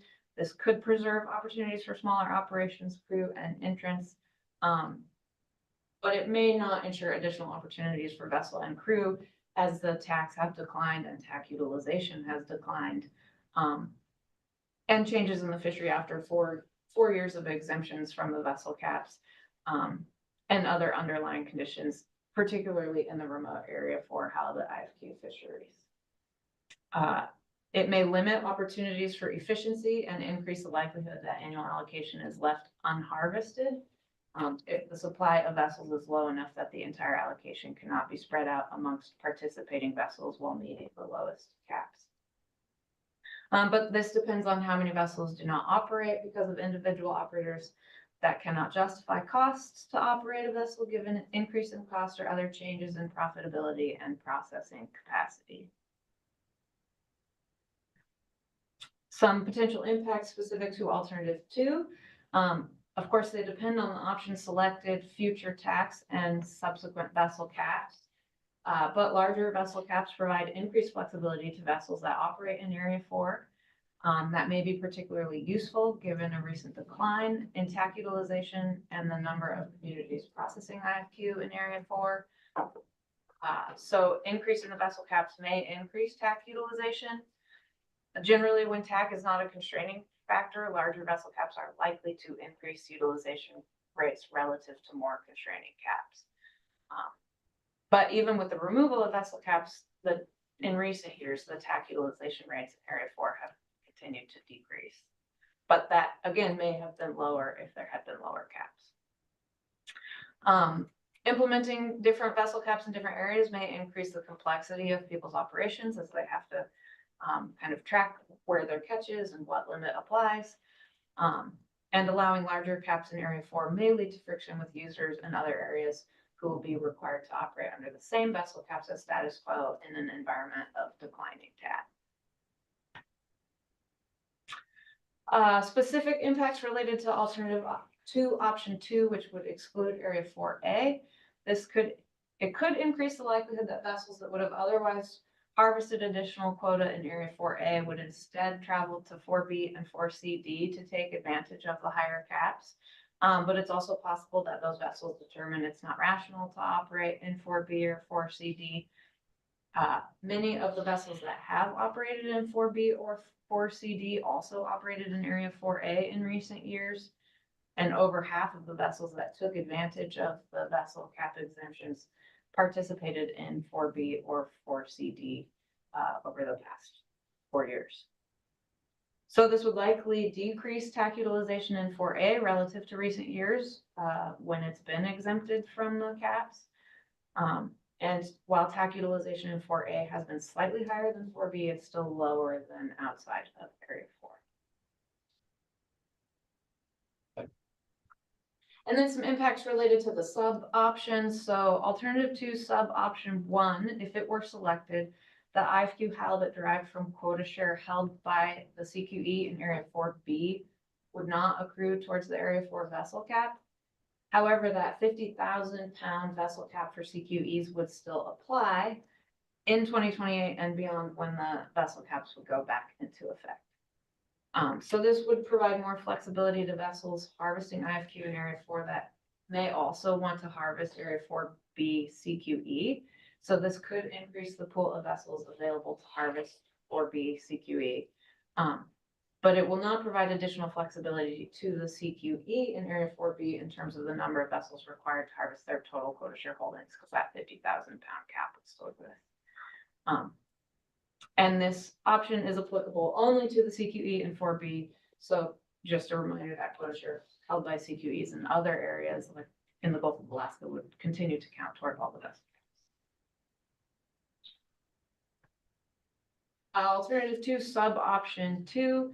Under this option, the council could identify a timeline for review of this action of either 3 or 5 years after implementation. And so selecting a specific review time may help alleviate concerns from some stakeholders regarding what may be perceived as a permanent change to a fundamental aspect of the IFQ program. But requiring review at a specific date allocates staff resources to that review regardless of what the council priorities are at the time. So if a timeline is selected now for review, when we hit that timeline, we have to do that review. And that might not be the priority of the council at that time. So it just right now would be allocating resources to that. And again, regardless of whether or not the council chooses this sub option, the council can choose to review the outcome of this action at any time during any regularly scheduled meeting. So if it's something that the council wants to review, they can make that determination at any time based on priorities and capacity at that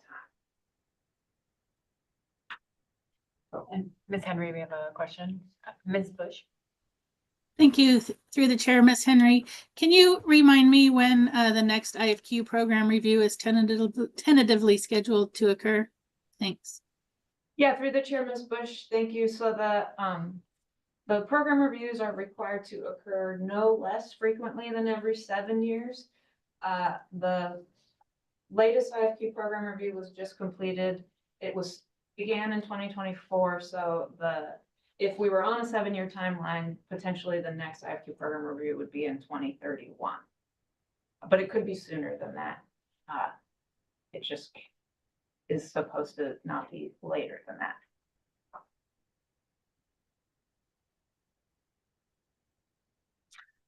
So finally, I'll just finish with some management and enforcement considerations here. So that reminder that vessel use caps are enforced at the point of landing.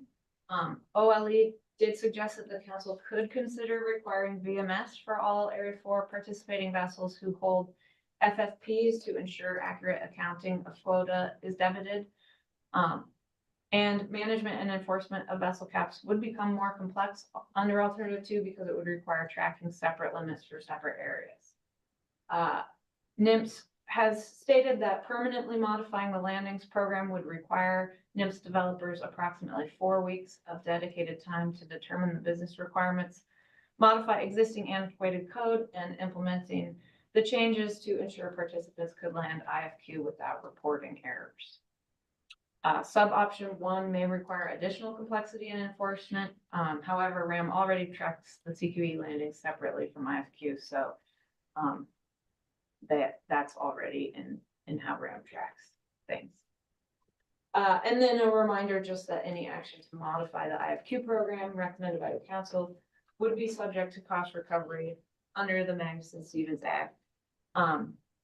And I did just want to note, kind of related to some of the conversations earlier, that when NIMS described the expected staffing resources necessary to implement revised vessel use caps, this was under an assumption that they would continue to have programmers with knowledge and expertise in the IFQ program, and that they would have staff capacity to make necessary changes to the software systems in a timely manner.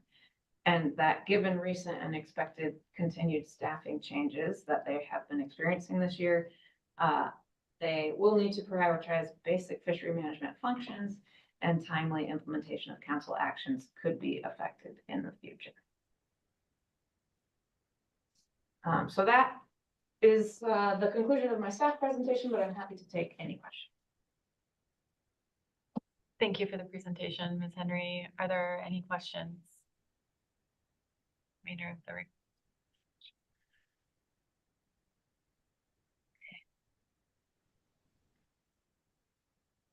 Thank you. We'll see if, as we go through deliberation, if we need to bring you back up. We really appreciate the presentation and the thoroughness of it. Thank you. So, I think let's take a mid-morning break. We will come back at 10:30 and begin with our AP report on C1. Following our AP report, we'll take public testimony. So any members of the public wishing to testify on C1, please do sign up before the end of the AP report after our break. So 10:30, we'll see everyone back here soon. Thanks.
So we will be extending the break until 10:40 a.m. We will keep everybody updated, and the PowerPoint splash screen will be updated as well.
Welcome back, everyone. So we have just completed our staff report on D1 and we're ready for our AP report. I think we have Ms. Riddell online to walk us through the report.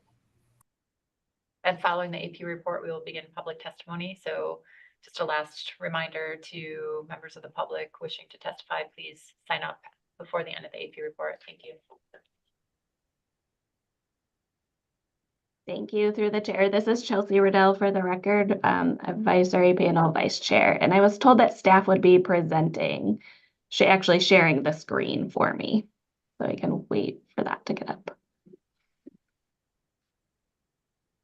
I think we have visibility on the PowerPoint. Thanks.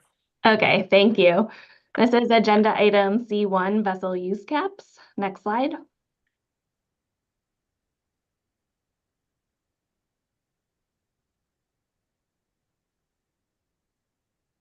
The motion from the advisory panel stated that advisory panel recommends that the council take final action on Area 4 vessel cap, alternative 2, option 1B, 5% of the Area 4 halibut TAC.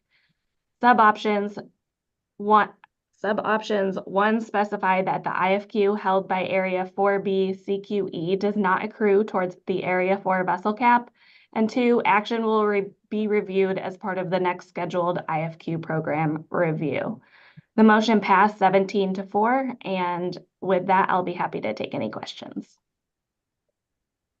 Thank you, Ms. Riddell. Any questions on the AP report?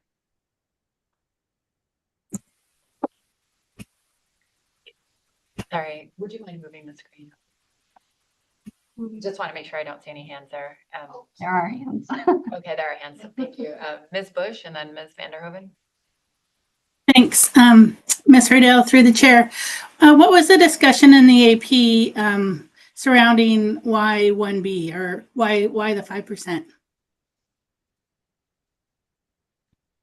Thank you, through the chair.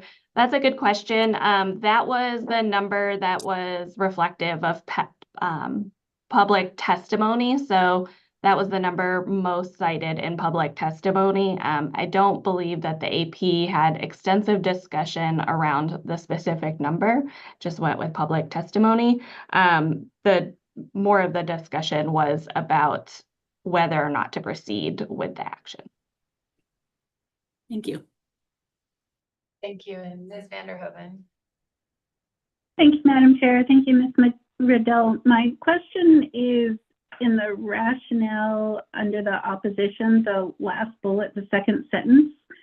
Catch rates have a lot to do with stakeholder challenges, but that can be addressed in harvest management. And I'm just not quite following what was meant by that in the discussion. Thank you, through the chair. That is another good question. So that was reflective of the discussion around whether the halibut CPUE, which in Area 4 has been extremely low, realizing that it's been low across all of Alaska's regions, but CPUE has been low for several years in Area 4. And so the discussion was really around some AP members felt that the halibut CPUE was the biggest factor in why less vessels were participating in that area, and that was going to be addressed in terms of building the stock back up with the cuts that IPHC took to quota, while other IPHC or other AP members felt that there were other challenges that could be addressed by the vessel cap, just due to the remoteness, the lack of processing capacity, that were exacerbating any ability to participate, in addition to just the low CPUE. Thank you. Thank you. And Mr. Williams.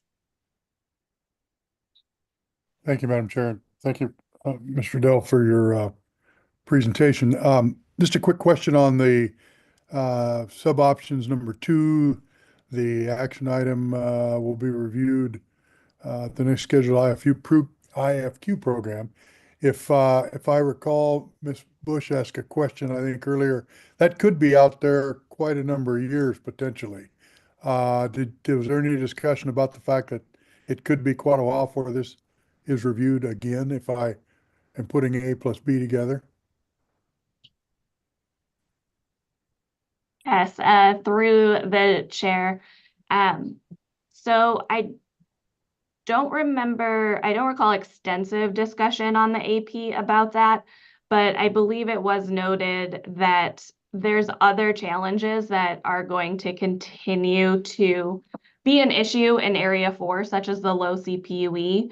And so it was noted that it didn't appear that in these previous years when the Area 4 vessel cap has been relaxed, that it wasn't increasing vessel participation necessarily. So for the discussion was around from those that were supportive of moving this forward, that the next IFQ program review would be sufficient. There just wasn't any need to see or any expectation of earlier results to look at. Right. Thank you. I appreciate that. Thank you. I'm not seeing any further questions. Appreciate the report and your work on the AP. Thank you.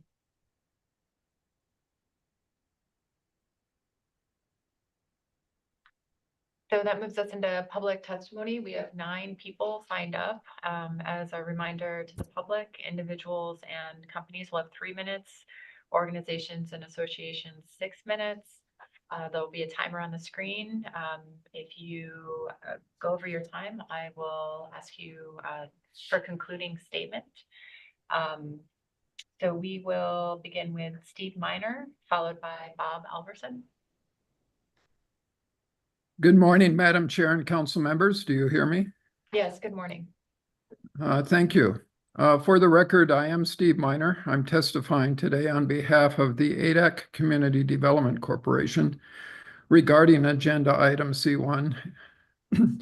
ACDC is in support of alternative 2, option 1B, similar to the AP recommendations. For the record, the analysis clearly documents that all of Area 4 has had historically high harvest rates of halibut, but it has been in decline in recent years, notably in 4B. The purpose and need statement accurately identifies challenges that have led to this decline in 4B, specifically a lack of processing capacity, increases in operating costs, and reductions from historic tax. ACDC is working to address all 3 issues. Concerning the lack of processing capacity, this is the most significant challenge facing the Area 4B Pacific halibut fishery. Recently, ACDC committed to a significant effort to restore seafood processing in ADAC, and the success of that effort would also help mitigate the increasing costs for vessels that operate in our area. We believe that adoption of alternative 2 and our requested option and sub-option will provide the appropriate mix of incentives and restrictions that harvesters and potential processing partners need to operate in our remote region. Regarding option 1B, we support a halibut vessel use cap of 5%. As the analysis shows, and I quote, the greater percent of vessels that harvested up to the vessel use cap in 2020 through 2022 relative to the previous years is in part due to the decreased number of vessels participating in the fishery. For all practical purposes, this means that there is very little headroom available for the current vessels to harvest ACDC's CQE halibut. Therefore, we support the vessel use cap increase as one of 2 amendments that will allow us to continue to work efficiently with the fleet. ACDC is also in full support of sub-option 1. If the council adopts sub-option 1, it will help address the same vessel issue while preserving the intent of the IFQ program. Again, quoting, a vessel that has harvested CQE in Area 4B could harvest additional IFQ in Area 4 up to the Area 4 cap. However, that vessel must have headroom under other area caps to harvest IFQ in other areas. Additionally, this sub-option is applicable only to the CQE in 4B. Again, we believe the council has correctly responded to the challenges of operating in Area 4B, but by providing a path towards more regional efficiency while still honoring the intent of the IFQ program. That concludes my comments, and I'll be happy to take any questions. Thank you, Mr. Minor. See if there are any questions. Yes, Mr. Moeller. Yeah, thank you, Madam Chairman. Mr. Minor, thank you for your testimony. I didn't hear you speak to time frame for review of this action. Do you have a preferred time frame to review?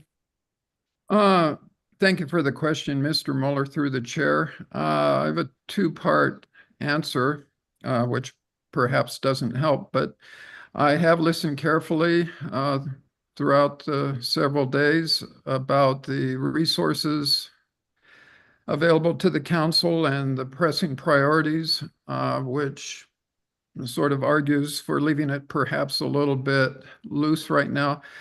But I would also like to add, in my experience, having gone through several major regulatory amendments in the last, well, more years than I want to admit, it takes the industry 2 to 3 years to sort of sort out what a new regulation really means at an operating level and to adjust their business plans. So I think a longer duration is better than a shorter.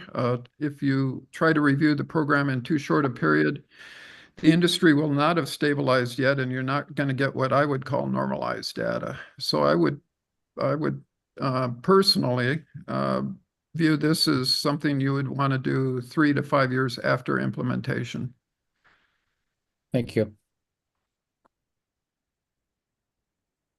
Thank you. I'm not seeing any further questions. Thank you very much. Oh. Excuse me, sorry, Mr. Minor, are you still on? Yes. Okay, it does look like we have another question. Mr. Sukata. Yes, thank you. Thank you for your testimony, Mr. Minor. Can you give me just a brief history of the past few years of any halibut landings in ADAC or any seafood activity, processing wise? Yeah, Mr. Takata, through the chair, since the collapse of Golden Harvest, which was about, I want to say 3 to 4 years ago, there have not been any landings of note. ADAC was dependent on that single plant, and there's a lot of reasons why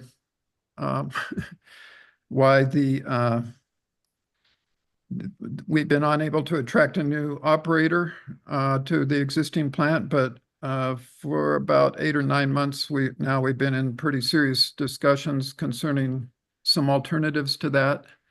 So we're somewhat hopeful. As I said in my testimony, ACDC has committed quite a bit of time and money, and really since last summer, to try to restart processing in ADAC, because that's probably the biggest issue confronting the halibut fishery right now. The halibut fishery by design is a smaller boat fishery, and long runs back to Dutch Harbor just aren't practical at these market prices and at these TAC levels. Thank you. Thank you. I'm not seeing any questions, additional questions. Thank you, Mr. Minor. Thank you. So Bob Elverson is up next, followed by Garrett Elwood.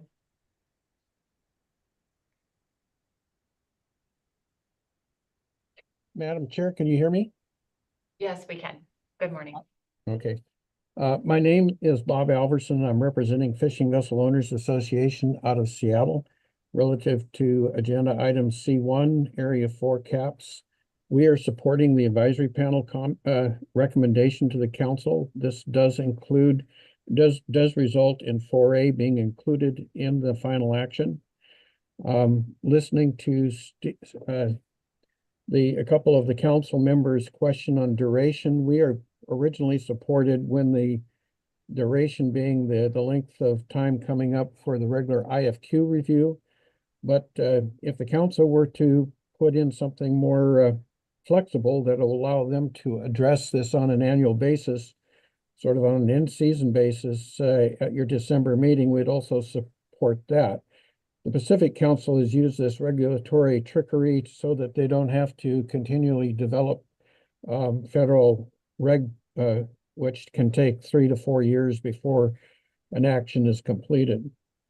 The RIR states that if you did not include Area 4A, the harvest limits in 4A would likely result in less harvest, which seems to us to exacerbate the problem that you're trying to address. Regulatory Area 4A includes areas of the western Gulf of Alaska and parts of the southern Bering Sea. The cost of logistics to get to Area 4A and gather enough quota to justify a crew and a vessel to attempt to participate in the western Gulf or southern Bering Sea are similar for all vessels operating in Region 4 of halibut regulations. The loss of buying stations is also similar. In fact, a major buying station for 4A halibut in King Cove is currently shuttered, and a major buyer of halibut is only providing markets from May 15th to September 15th. Success rates last year in 4A was they harvested 55% of their halibut quota, 4B 31%, 4C and D 43%, and the CDQ landings ended up from 4B, C, and D and E at only 30%.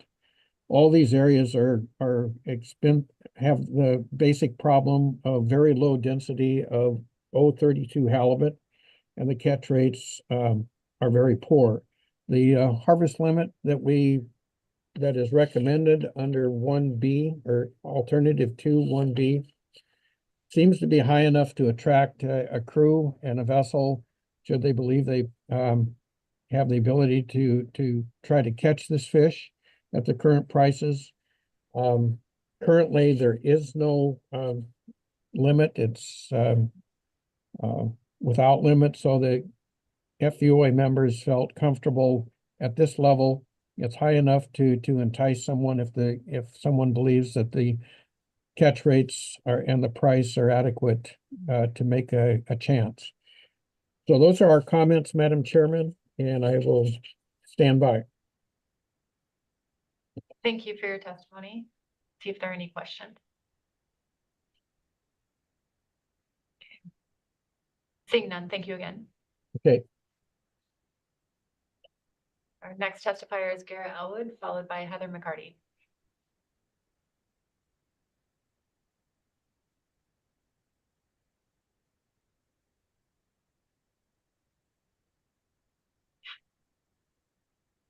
Is Garrett online?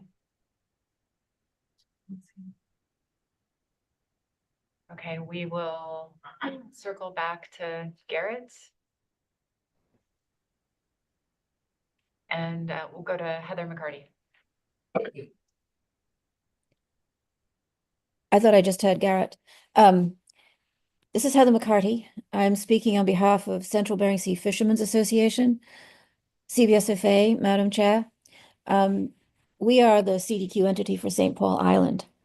As such, CBSFA manages the CDQ species allocations, including halibut, to promote the social and economic development on St. Paul.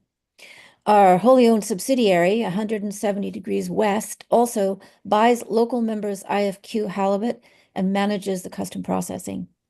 CBSFA members under the 2025 tax hold approximately 130,000 pounds of area for CD halibut IFQ. As you know, commercial halibut fishing is the economic lifeblood of St. Paul in a community that has few other fishing opportunities. And perhaps more important, it also helps maintain access to an important and historical subsistence resource. We thank the council and staff for your attention to this action and for the additional updates in the final analysis. CBSFA and the community of St. Paul have very much appreciated the work by the council and NIMS over the last 5 years to help the community, first during the pandemic and its aftermath, and then through the closures of the crab fisheries and the local processing plant.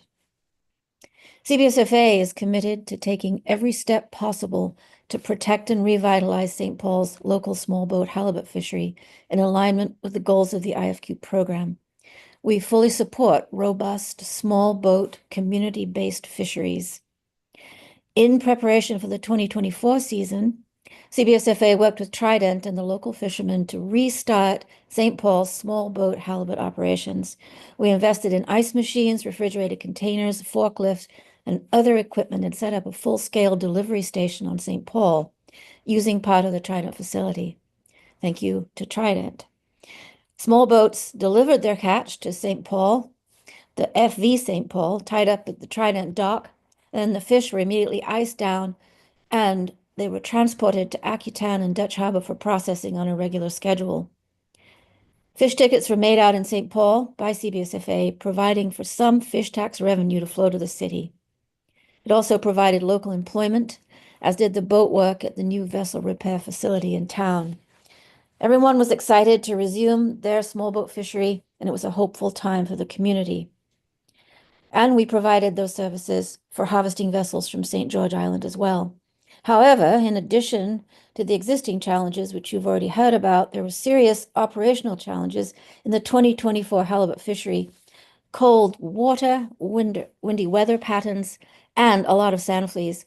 A fishery participant, one of my colleagues, will follow me and will provide more detail on these challenges in the 2024 fishery. All these conditions caused the underharvest of halibut in Area 4CD in 2024. Therefore, operating under the current fishing and other conditions in the Bering Sea, CBSFA supports final council action to modify the vessel cap regulations for halibut in IPHC regulatory areas 4A, 4B, 4C, and 4D. We support the AP motion and ask that the council select alternative 2, option 1B, which is a vessel cap set at 5% of the Area 4 halibut TAC. This amount would allow for full harvest of available IFQ held by CBSFA members as and if needed. Our comment letter details the background of this action and the rationale for our support of the vessel cap we're requesting. To add to that letter, we want to address and focus on a couple of issues that have been recently discussed. The problem of low harvest rates in Area 4 is more than a resource issue. It is both a resource issue, as in low catch rates, and an economic issue, an efficiency issue, as was noted in the AP discussion.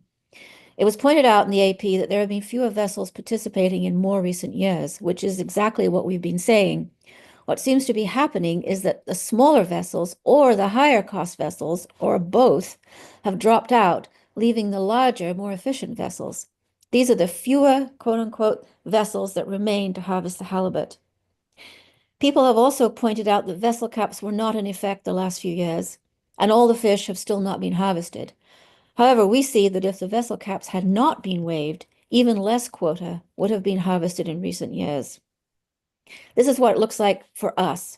From 2021 to 2023, we had the benefit of harvesting on the FV St. Peter, one of our Super 8s, a total of 71,000 pounds of IFQ in excess of the vessel cap, the regular vessel cap, the old vessel cap, had it been in place. That's 7,000 pounds in 2021, 42,000 pounds in 2022, and 22,000 pounds in 2023. Had a vessel cap been in place those 3 years, it would have either stranded 71,000 pounds of our local IFQ or made it prohibitively expensive to harvest it by firing up another boat. Our letter also details the other issues faced by halibut fishermen in the Bering Sea: whale depredation that makes it virtually impossible to catch halibut on the shelf edge, requiring long trips to fishing grounds further north, low halibut prices, and high operating costs that are disincentives to vessels participating in Area 4. This action does not solve all the problems facing the halibut fisheries in Area 4, but what it would do is increase the opportunity for additional harvest on the current, more efficient vessels that are left operating in the Bering Sea. Regarding review timing, we began by recommending early review of this action to make sure that its implementation is meeting council goals. It seems that a 5-year review would be prudent, or during the regular IFQ program review, whichever comes first. Thank you, Madam Chair, and I'm happy to take questions. Thank you for your testimony, Ms. McCarty. I'll see if there are any questions for you. Can you? Yes, Ms. Goen. Thank you, Madam Chair, and thank you, Ms. McCarty, for your testimony there and description of what the fleet has been experiencing there in St. Paul. That was really helpful I heard you say you support the AP motion at the 5%. My question is about the smaller vessels in the community, and do you have any concerns for those smaller vessels losing access with this 5% cap?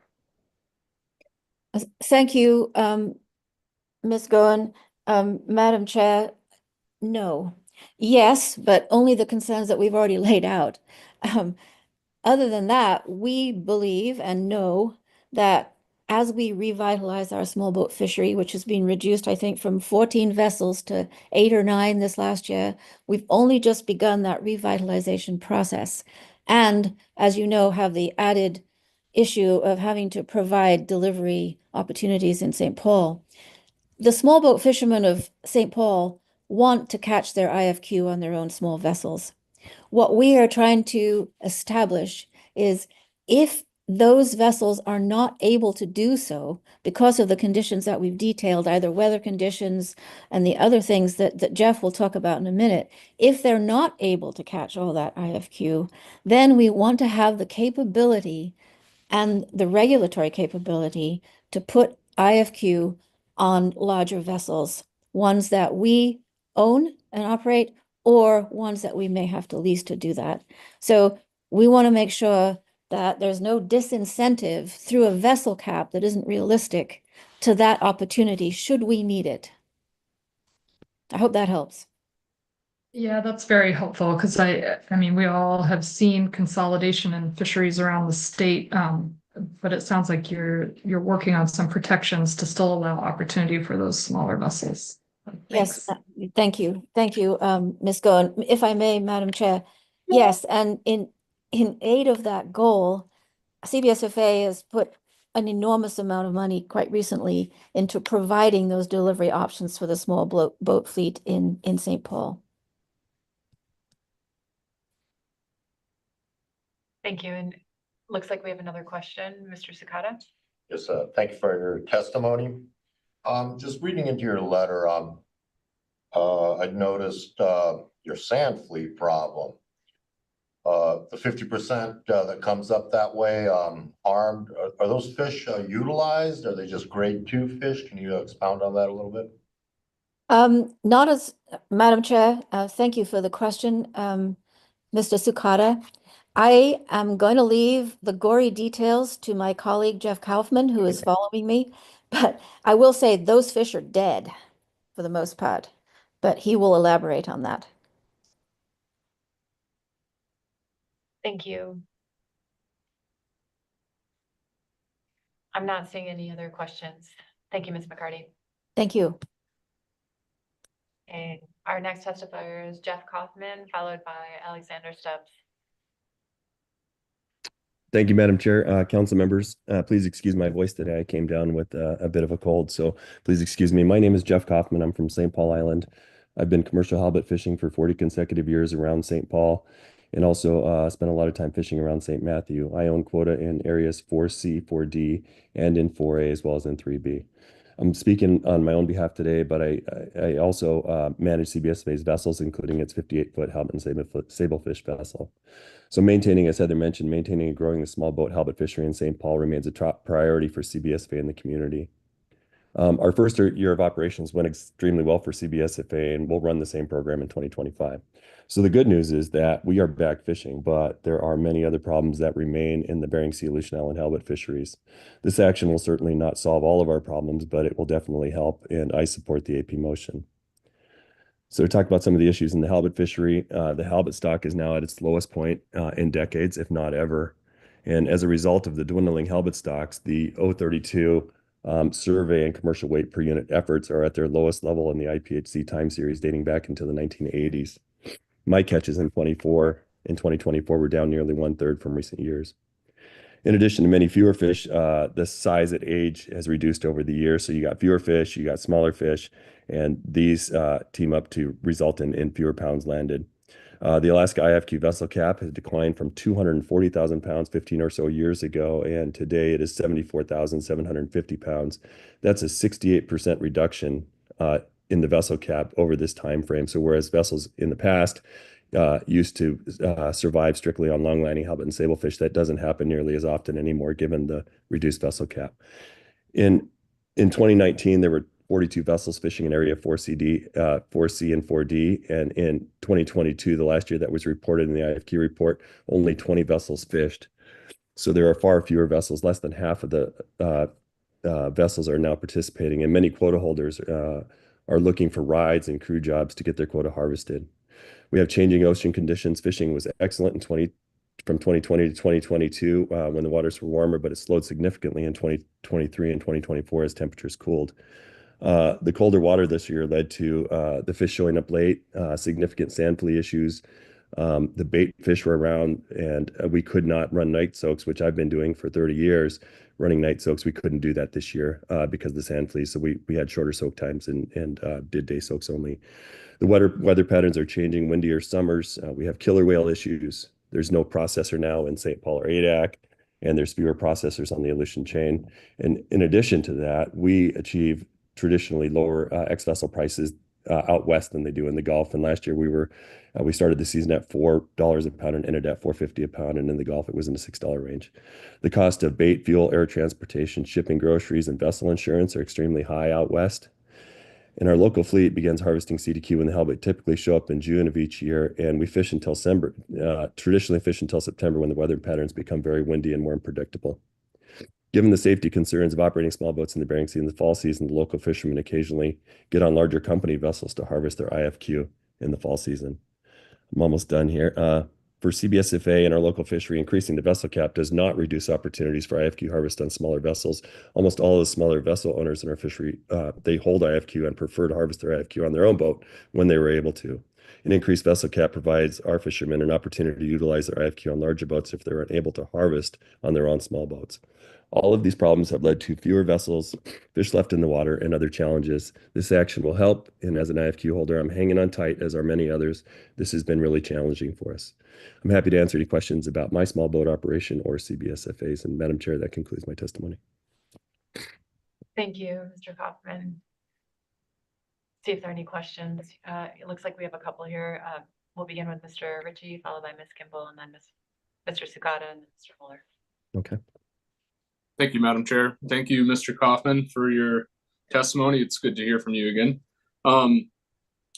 I'm just wondering, you mentioned that quota holders on St. Paul are looking for rides, I think is what you said. And I'm just wondering for the average quota holder, and maybe there isn't really an average quota holder in St. Paul, but if you could speak to if there is,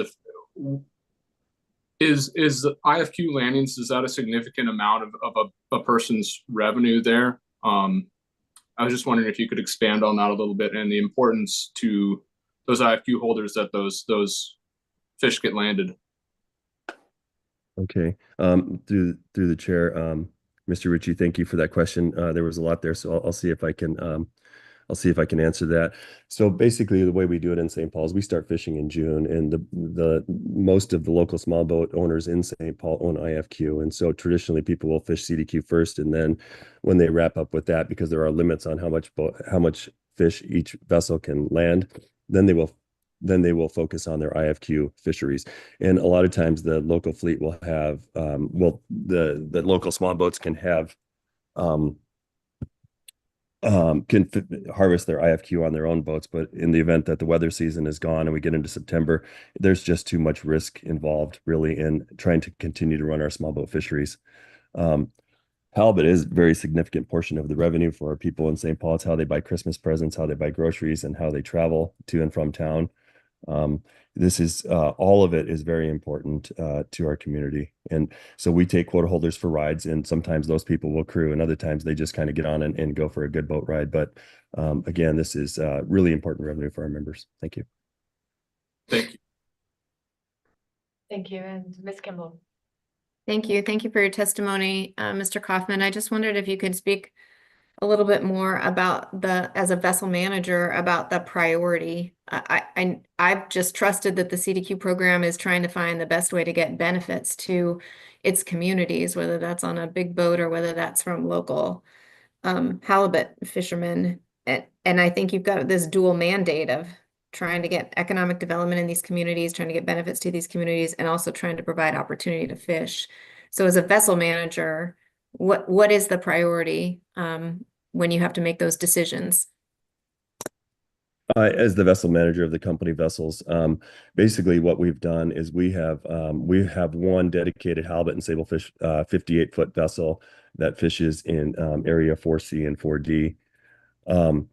And so they fish halibut each summer. And then the other vessel, as Heather had mentioned, we took it out of the sablefish fishery and basically made it a salmon tender. I mean, it made it a halibut tender and a buying station in St. Paul, whereby they would tender that fish down south. So there is some foregone revenue for CBSFA in doing these things. It's somewhat subsidized in that we have to provide a tender for the fleet, and that's not real cheap. You have to pay crews, you got to pay insurance, you got to pay for fuel, you got to run the boat back and forth, those types of things. And so I guess as a vessel manager, we have prioritized our local halibut fishery. And during the COVID years when we didn't have a fishery, and after the Opilio stocks collapsed and they closed the cannery in St. Paul, we were left for a little while there trying to figure out what to do. And under that situation, most all of our IFQ holders from St. Paul got on the big boats and went up into 4D or fished around the Pribilofs on the larger company boats to harvest their quota. And so, as Heather had mentioned, had there been a vessel cap in place over the last 3 years, CBSFA would have exceeded that by about 71,000 pounds. And so, I hope I got to your question there, Nicole. No, you did. Thank you very much for the explanation. Thanks. Thank you. And Mr. Sakata? Yes, thank you, Mr. Kaufman, for your testimony. I'll ask what I asked Heather. I'm just trying to figure out the utilization of the sand flea infested halibut. Can you maybe expound on that a little bit? Yeah, absolutely. So like I said, I've been fishing out there for 40 years. I've been a boat owner since 1996, so quite some time there. And during that whole time as a boat owner, I left night soaks out on the grounds, and basically we would haul through our gear during the day, and then we would set it back at night where it would soak until we got back out the next morning. So we tried that. That's a traditional fishing method for our local small boat fleet.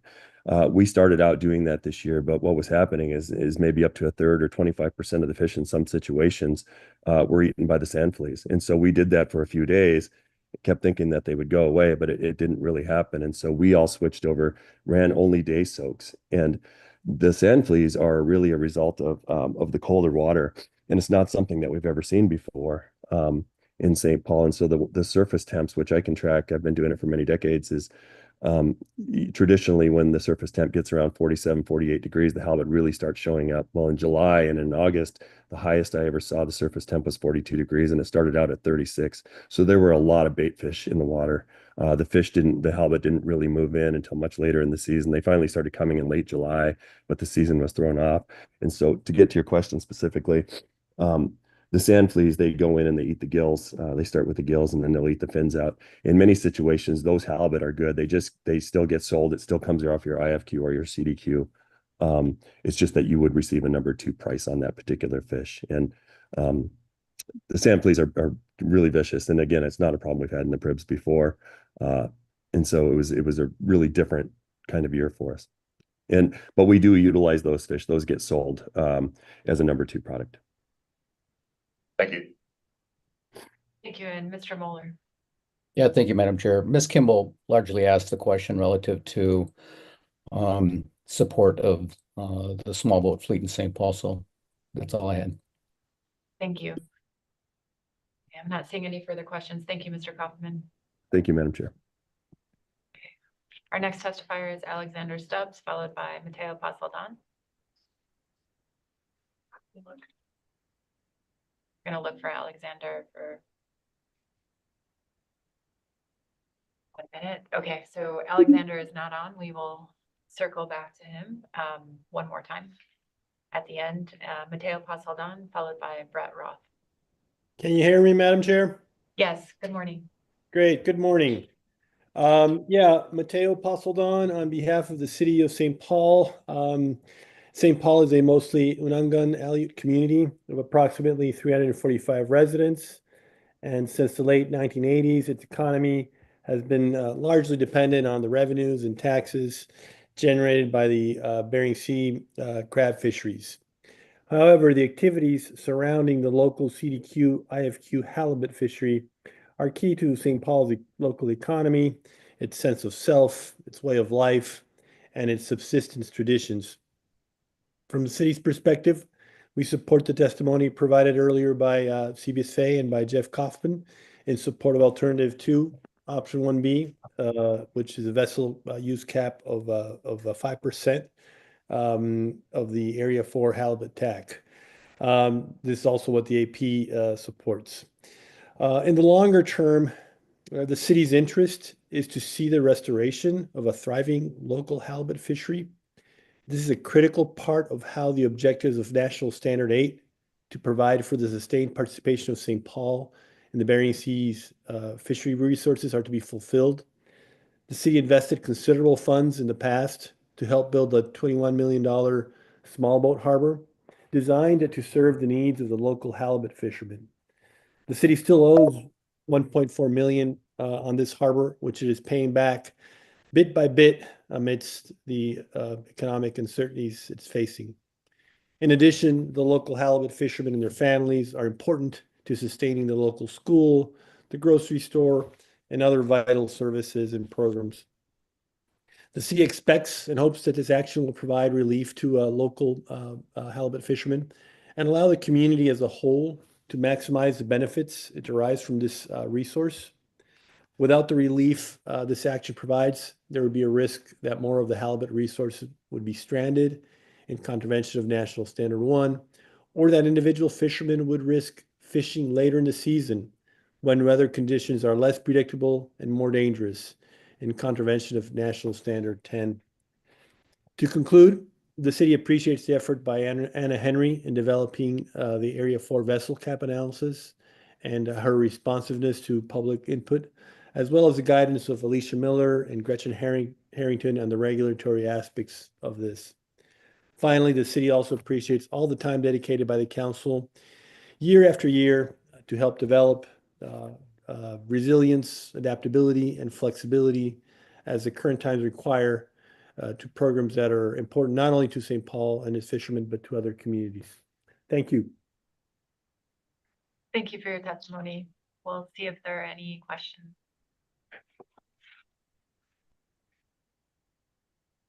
Seeing none, thank you for joining us this morning. Thank you. Okay, next up is Brett Roth, followed by Linda Benkin, and then I'll circle back to Garrett Elwood and Alexander Stubbs. Hello, members of the council. Can you hear me okay? Yes, we can. Excellent. My name is Brett Roth. Thank you for taking my testimony today. The last time we spoke about vessel caps and I testified was last summer, I believe it was. And at the time I stated that there were not any small boats in Dutch Harbor really actively involved in the halibut fishery at that time, despite it being open and it being good weather. Of course, many boats fished later that summer, and I went fishing later that summer. But I mentioned that anecdote to just say it's very different than out there, even in Dutch, than what you would see in a place like Homer or Sitka or Ketchikan or Petersburg or Cordova. And we can't apply our thoughts about those places to Dutch Harbor presently, like although we do want to see more of a small boat fleet develop out there. Or I guess maybe be resuscitated. I think this action helps provide life to that small boat fleet and to the fishermen that are active there. And 4A, it's critical to include Area 4A. Last year, the boat that I fished with and crewed on, we would definitely have been capped out. So this action did help me last year. This year, it may not matter. I might be going with a smaller boat that wouldn't be affected by the cap, but the flexibility is really needed. And that's the main thing that I just wanted to say. And also I wanted to specifically state that the AP motion looks good and I would support it. I really appreciate everybody's time and thoughts on this and how it can help myself and other fishermen in the area. Thank you, Mr. Roth. See if there are any questions. Seeing none, thank you for your testimony. So Linda Bankin is next, and then I'll circle back to Garrett Elwood. Thank you, Madam Chair. Linda Benkin testifying for Alaska Longline Fishermen's Association. This has been a difficult issue for our organization. The action still feels to us like the wrong solution to the current challenges of poor stock conditions, whale depredation, and the associated problems of lost processing capacity and underutilization in Region 4. As the analysis states, it's unclear if increasing the vessel caps will increase TAC utilization, or even with removal of vessel caps, TAC utilization rates in Area 4 decreased in recent years. Likewise, the number of vessel harvesting IFQ has exceeded the minimum number needed to harvest the available TAC. Again, to quote the analysis, the supply of vessels and vessel use caps were not constraining factors, end quote. We understand that the community of St. Paul is facing significant challenges with the loss of an on-island processor and fully support St. Paul residents in finding a solution.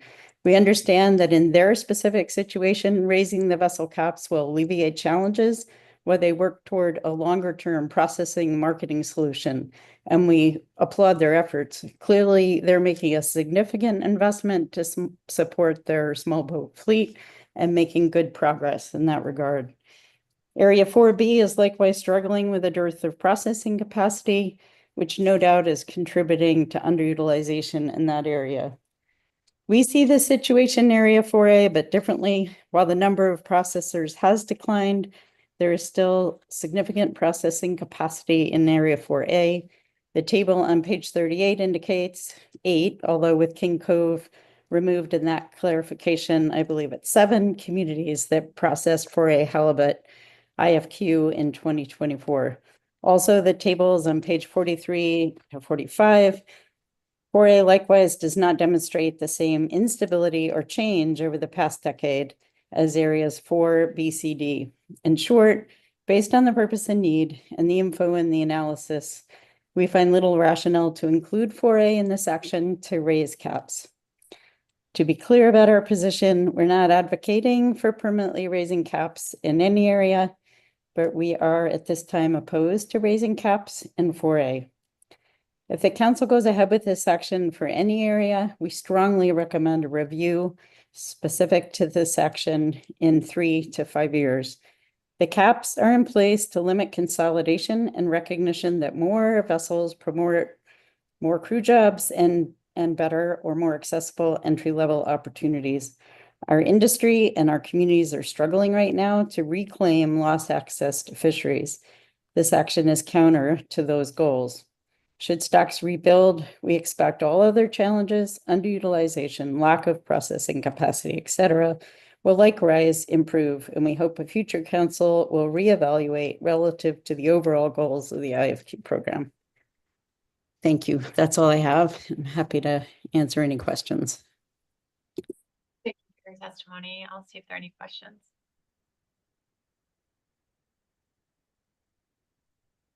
Okay. Seeing none, thank you, Ms. Bacon. Thank you. Is Alexander Stubbs online? What about Garrett Elwood?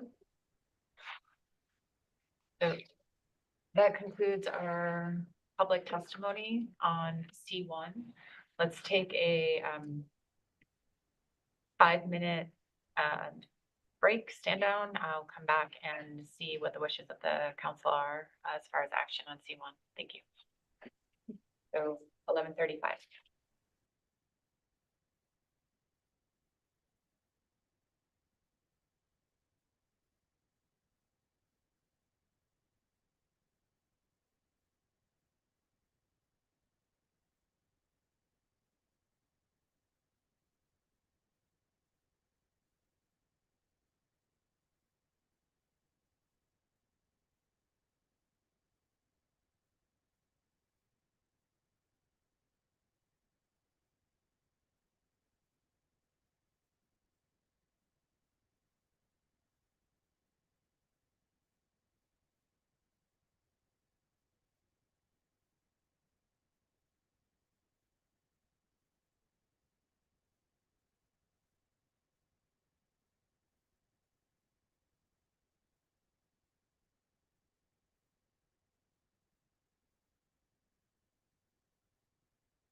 Welcome back, everyone.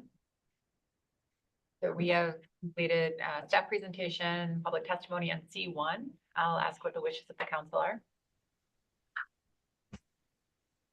Yes, Ms. Bush. Thank you, Madam Chair. I have sent a motion to council staff. We'll wait for that to come up on the screen.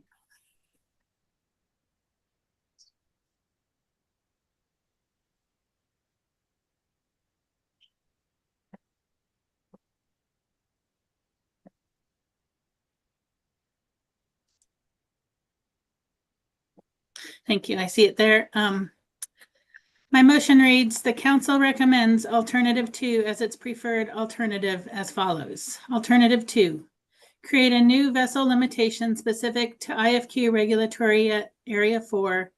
Existing vessel caps would remain in place for the other IFQ areas. Option 1, 5% of the area 4 halibut TAC. Sub-option, specify that halibut IFQ held by an Area 4B CQE does not accrue towards the Area 4 vessel cap. And with a second, I'll speak to my motion. I'll second that, Madam Chair. Thank you, Mr. Mueller and Ms. Bush. Thank you. Through the chair.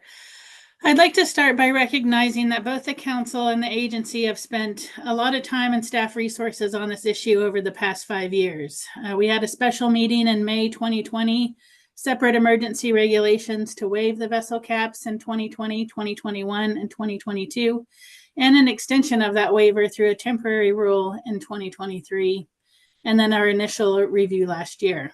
Participants have also been very engaged in this issue over the past 5 years and have largely been supportive of these actions. My motion mirrors the advisory panel's recommendation and is responsive to the purpose and need because it provides additional flexibility for IFQ participants in IPHC Area 4, where fishery conditions continue to be very challenging. Given that there are economic and logistical challenges that are unique to all of Area 4, I believe option 1 is more responsive to the purpose and need than option 2.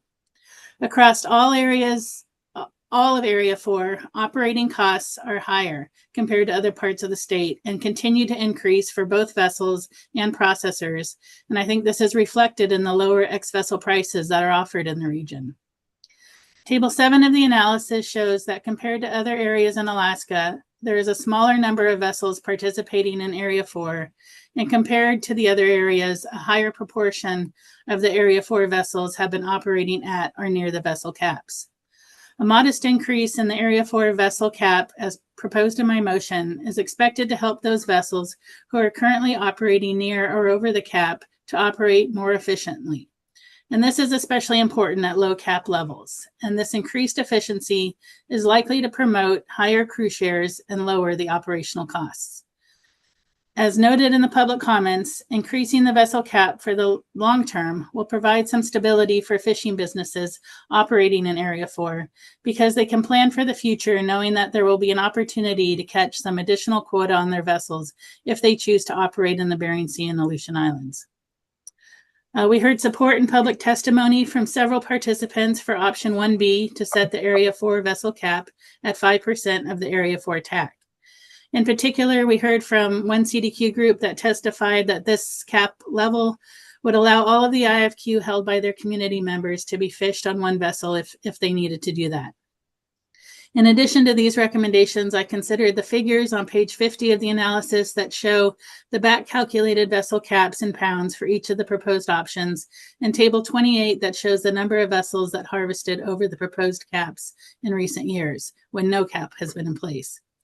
Up to 4 vessels have harvested more than the lowest cap option, and no vessels have harvested more than the highest cap under option 1. So based on these retrospective looks, I agreed that the 5% option is the appropriate cap level that balances providing increased regional efficiency with the goals and the objectives of the IFQ program. My motion selects the first sub-option to not count IFQ held by the CQE in Area 4B towards the Area 4 vessel cap. And this is to further provide an incentive for vessels to fish that CQE quota. The sub-option does not change the 50,000 pound vessel limit that applies to all vessels harvesting IFQ derived from quota share held by a CQE.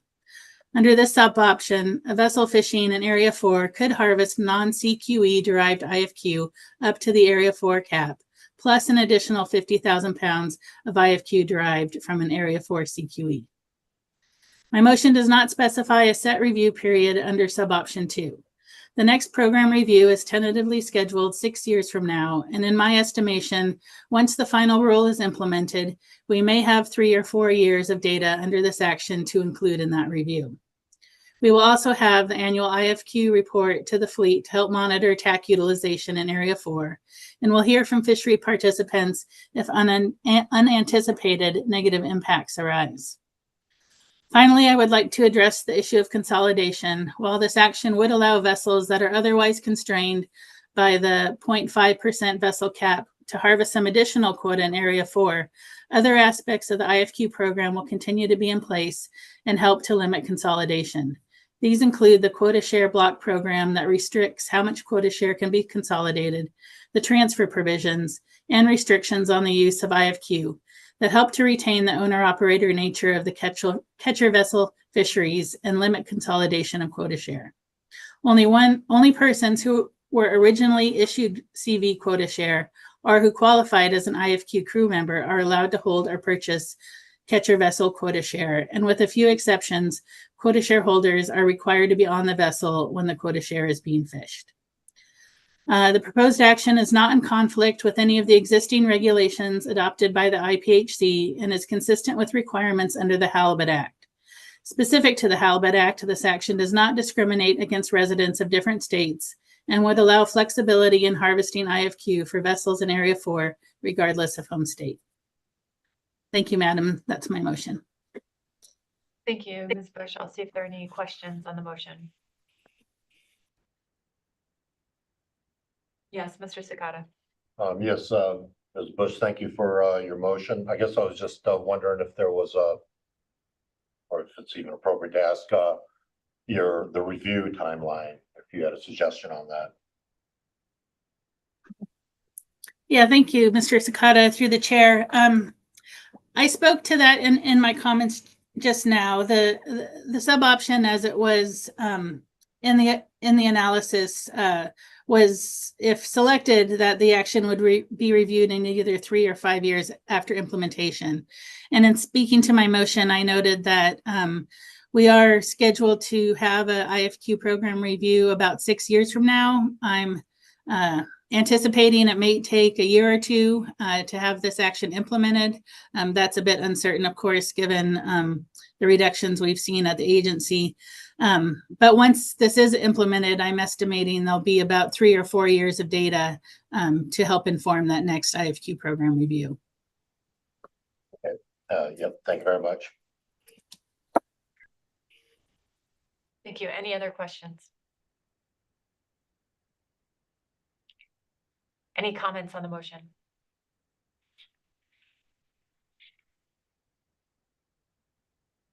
Yes, Mr. Curlin.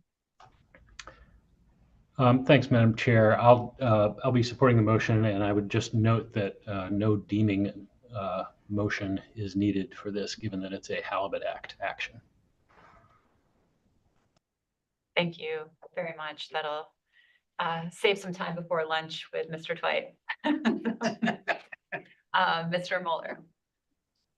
Yeah, thank you, Madam Chairman. I will be supporting the motion. I think it addresses the purpose and need statement. We also heard in B reports here earlier today or yesterday that we have a underutilization at the lowest level in halibut program history. And I believe that that is exasperated in Area 4. We've also heard from the public, Madam Chair, on, repeatedly over the years on the lack of processing capacity, the distance to processors by some of the communities in Area 4 that are dependent upon or is a large part of their economy for these coastal communities. The fuel cost to operate in Area 4 on the distance needed to be traveled to processors, increased whale predation, low density of fish. And as we identified before as a council, previously identified, the vessel area for vessel caps being constraining and possibly contributing to the underutilization of halibut in Area 4. So I believe this motion speaks to, addresses these concerns, so I will be supporting. Thank you, Madam Chair. Thank you, Mr. Mueller, and Ms. Goen. Thank you, Madam Chair. I'll be supporting the motion as well. This action flagged a pattern that I'm noticing in Alaska fisheries, where the challenges the industry is facing with poor markets and lack of processors and rising costs. It's often the smaller family fishing businesses and independent harvesters that are hit the hardest. So I appreciated the commenters noticed or commenting on their efforts to help keep opportunity for those smaller boats. Another pattern we're hearing with these caps, that caps are a challenge in general for Alaska fisheries. We've heard it in crab, PCTC, and now halibut and sablefish, where we're seeing a need to increase flexibility in these fisheries to help with TAC utilization. And this motion helps with that. So I see it as a balance of needing enough quota to fish, given vessels' costs and other challenges, while not allowing too much consolidation. So I'll be supporting the motion. Thanks. Thank you, Ms. Goen. Any further comments on the motion?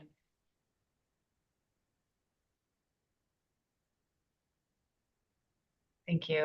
I'd just like to, again, thank staff, Ms. Henry, for all of her work on this, as well as NIPS agency staff for their diligence throughout our review of this action for a number of years now, and appreciate Mrs. Bush's efforts to working with stakeholders and getting us in a good place with this motion. So with that, I'm not seeing any other hands up. I think we need a roll call vote. Final action. Thank you. Mr. Witherell. Ms. Bush, Yes. Ms. Goen,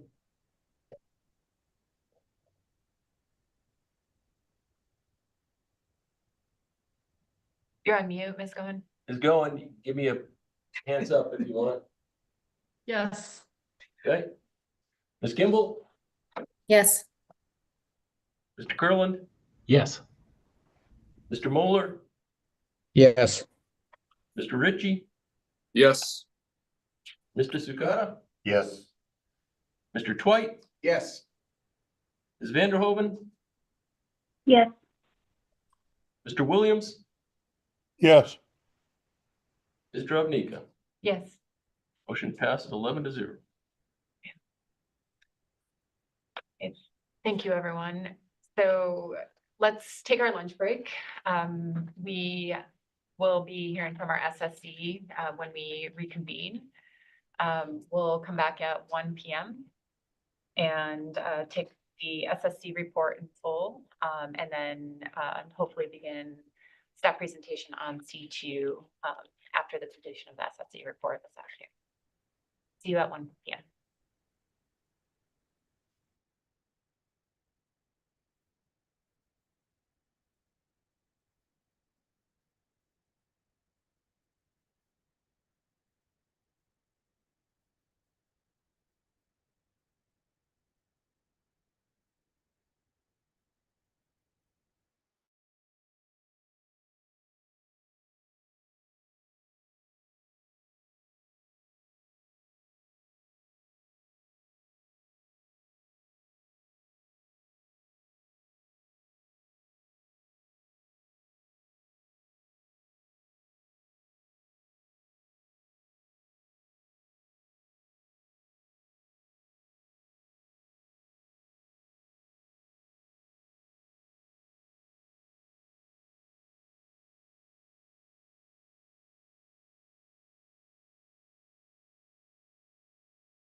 Welcome back, council members, members of the public.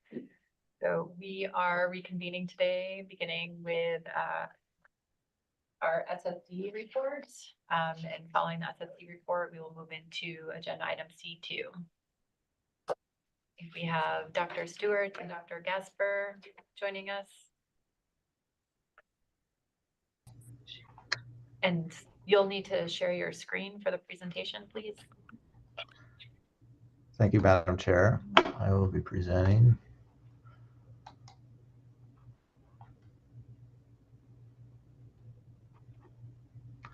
Can everybody see this? Okay. Not quite yet.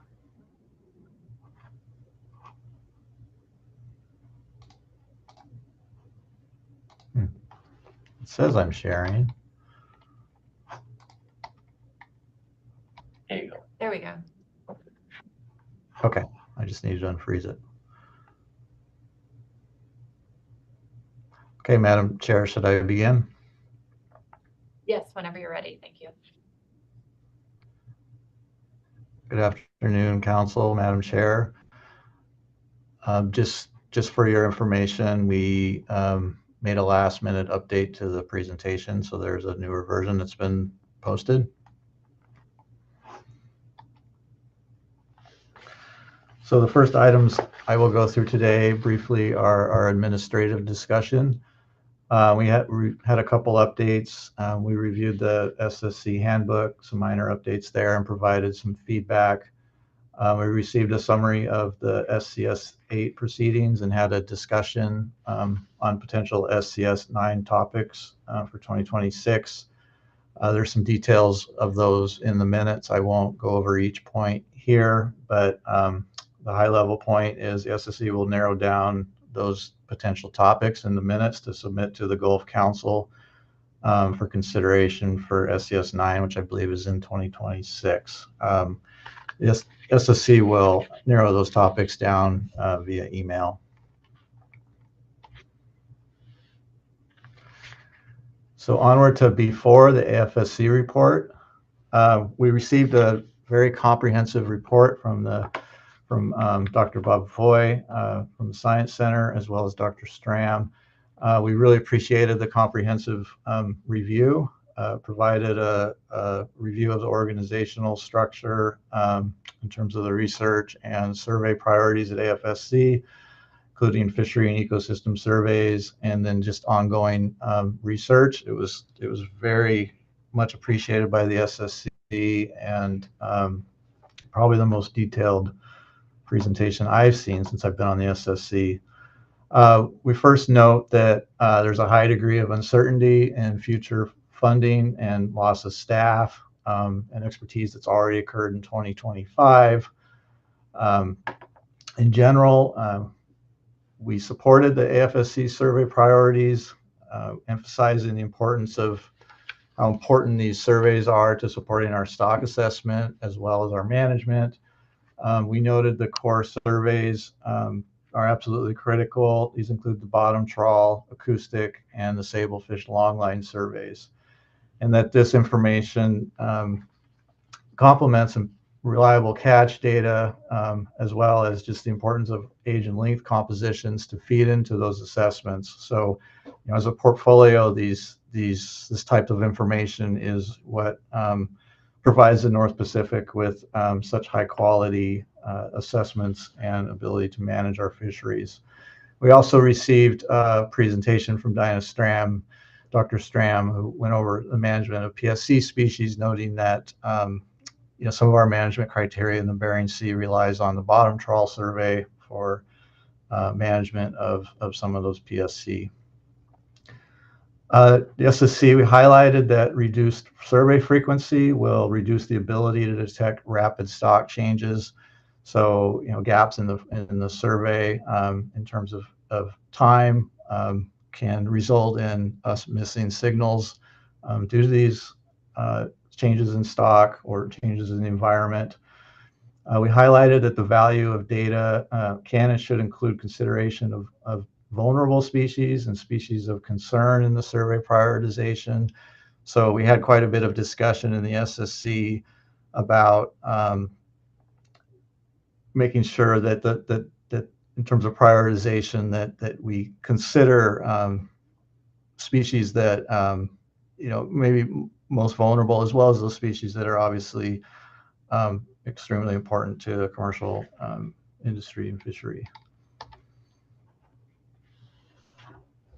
Through the chair. We supported the use of fishery. Oh, excuse me, it looks like we have a hand up. Dr. Dressel, do you have something to add? Yeah, I apologize, Jason. This is out of order. In this virtual environment, when we're dealing with computer issues, I just wanted to check with Jason. I sent the most recent presentation, and it was the one titled SSC presentation that we have. I did not send them the one that says SSC presentation Gasper, and I just wanted to check with you that I didn't set you up to be using the wrong presentation while you're doing this. I think we're good. I think this is the one, and if it's not, I will make sure it is the one. All right, then my apologies. Sorry, Jason. Thank you. Yeah, and I'm noticing my computer's freezing up as I'm talking, so if the screen freezes, please someone raise their hand and let me know.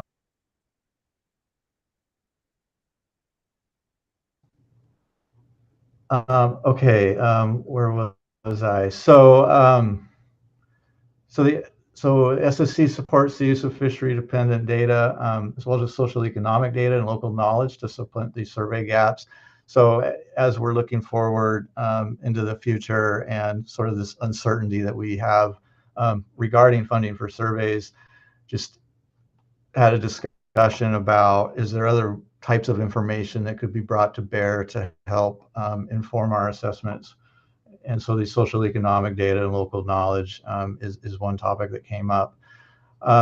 We suggested AFSC consider opportunities to expand the collection of ecosystem data in conjunction with the fishery resource surveys. So these are using the kind of the core surveys as a platform of opportunity to also collect ecosystem information, understanding that resources are limited on those vessels, so that might not always be possible, but ask the FSC to sort of think about how there might be creative ways of doing that. We supported the use of management strategy evaluations and simulation analysis to quantify the effects of proposed modifications to frequency or design. So just basically using an evaluation tool to evaluate different configurations of the survey and what that might look like in terms of downstream impacts to the assessments. Noting that we can run those tools on the information we have, but it may not fully quantify risk associated with loss of survey information, as well as unanticipated mortality events or things like recruitment failures or even very large recruitments. We supported the efforts to operationalize advanced aging methods for efficiency, so the FT NEARs, but highlight the need that those methods still will require validation, and so maintaining the expertise in traditional aging methods is still necessary. We received a report from Dr. Stram that had some graphs in it, as well as a spreadsheet that looked at utilization, so catch over TAC, catch over ABC over time, over all the FMP areas, and this was sort of a high-level view that maybe we hadn't really seen before, and SSC found that useful and thought that was something that should be brought forward in the future for the plan teams.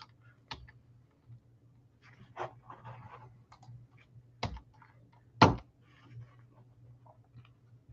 have a question for you before you move on. Mr. Twite? Thanks, Madam Yes. Chair. Dr. Gaspar, apologies for, I wasn't able to get that deeply into the written minutes, so apologies in advance if this is covered in your written minutes, the written report. But as the SSC discuss some of particularly the loss of some survey effort and the loss of information associated with that, did the SSC have any discussion about whether that would also lead to then a discussion about whether to change stock assessment frequencies. We already have sort of a revised schedule of stock assessment frequencies that we've been working with now for at least 5 years or so.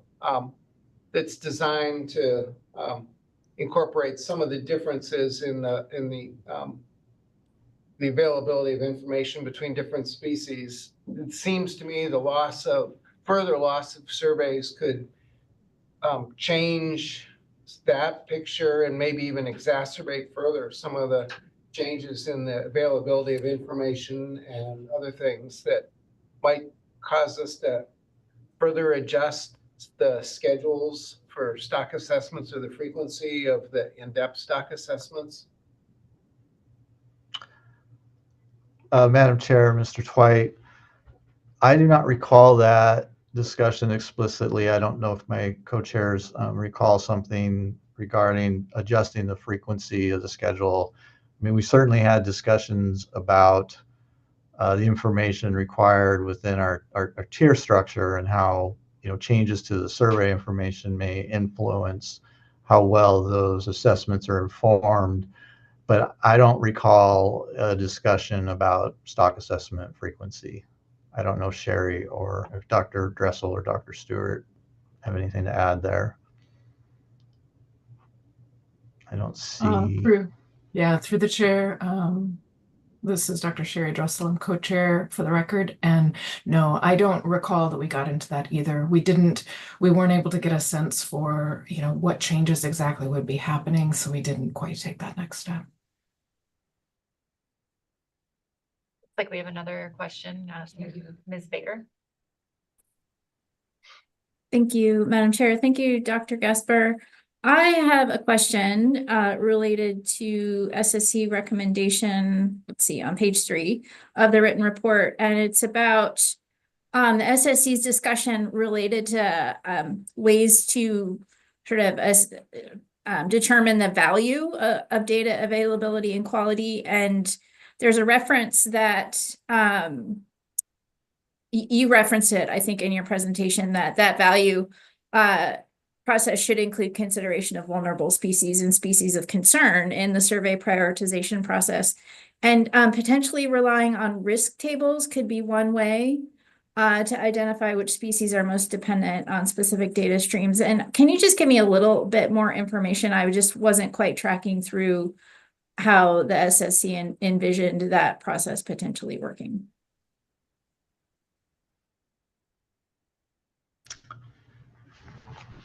Yeah, Ms. Baker, through the chair, I am just looking at the minutes right now. And I think there was 2 parts to this question. So one was how to consider the vulnerable species in the assessment, or sorry, in the surveys. And I recall the SSC had discussion about issues such as crab and how we have corner stations and those sort of processes built into the survey because those species are highly variable, and also some are potentially vulnerable and they're just kind of difficult to survey because of like the heterogeneity, they cluster up. And so sort of thinking about when we're doing prioritization of the surveys and the design of the surveys later, which we'll talk about modernization, how to incorporate those concerns into the survey priorities. It's just one example. I think other examples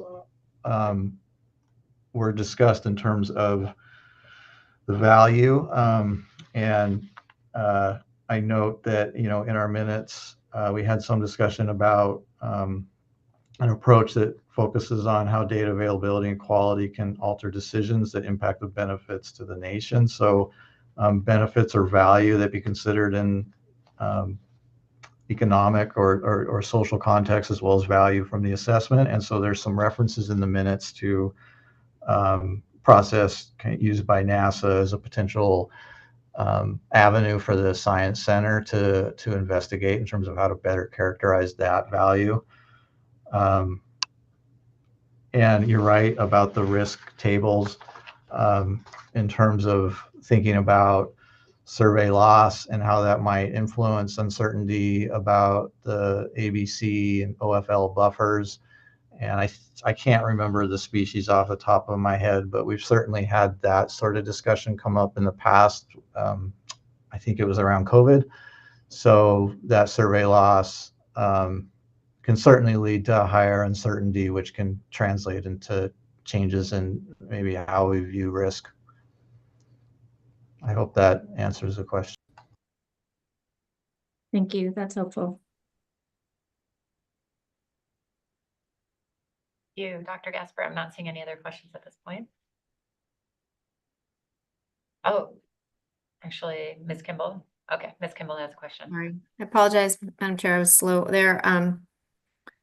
Dr. Gasper, on that, I guess I just wanted to understand the level of conversation that you had with Dr. Foy through the AFSC presentation and whether the SSC discussed this being kind of an ongoing conversation or how it would continue to get updates on kind of what level of input is needed from the SSC as we go into the next, well, several months and year where we may have a really drastically different picture than what was provided in the presentation at this meeting. Did the SSC discuss that, like how to kind of provide ongoing input or like a need or desire to get ongoing input into survey modernization and some of these other ways to create more efficiency? Yeah, Madam Chair, Ms. Kimball. We did. It came up in a number of places, I think, in our discussion, but it sort of enters the process through our fall assessment cycle, through the plan teams. And for example, the long line survey came up that we'll talk about maybe a little bit modernization, but that was an example where AFSC is working on some changes, and then we anticipate seeing that information back, in the fall. We didn't explicitly set up like another workshop or anything like that.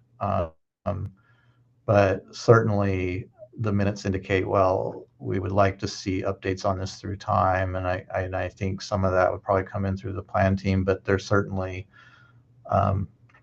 potential for other opportunities if the council should wish or the SSC decides later to do that. I don't know if my co-chairs have anything else to add.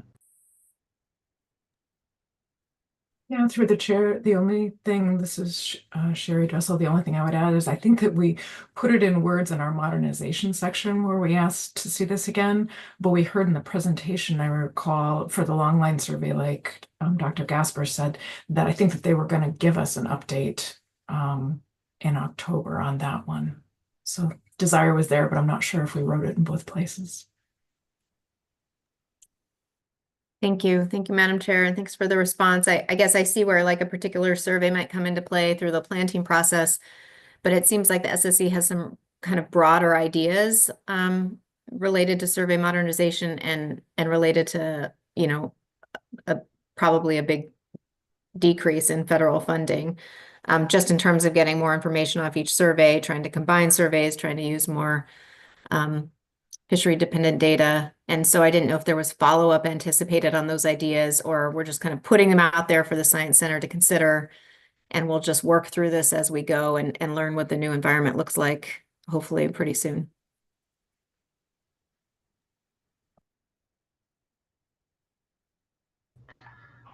I'm gonna have to apologize if there's a question. My computer is really giving me a rough time, so I hope, Nicole, Ms. Kimball, I hope I didn't miss a question. I'd be glad to speak, Jason. I would appreciate it, Sherry, because I did not hear the No problem. Through the chair, Ms. Kimball. So for the modernization, we specifically asked to get updates as this develops. And I think that may be like sort of our last sentence in the modernization section. And as far as the AFSC report and prioritization, I don't recall us specifically asking for updates, but I guess I wanted to relay that, as this was sort of a workshop topic for the SSC. And so we worked with Director Foy, we worked among the co-chairs trying to figure out how to frame this and what could we say given where we are in the world and sort of what is known.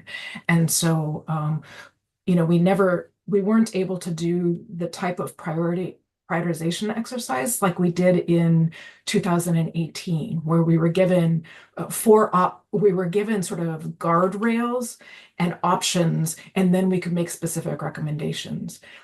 You know, because of everything that's going on in the world, you know, that wasn't how we were able to set up a workshop for this right now. So we kind of gave general feedback. I don't believe that as an SSC, we asked to see that again, but certainly we could give different advice if there were other things known that we could work with. Thank you. Thanks so much for the response. And I appreciate you bringing it up because I was thinking about the product that we got out of the survey prioritization discussion years ago, and this looks very different and the situation is different. But if we need to get to that point of specificity, maybe in the future, that's something that SSC would be willing to look at again. Anyway, thanks for your response, and thanks, Madam Chair, for letting me have that discussion.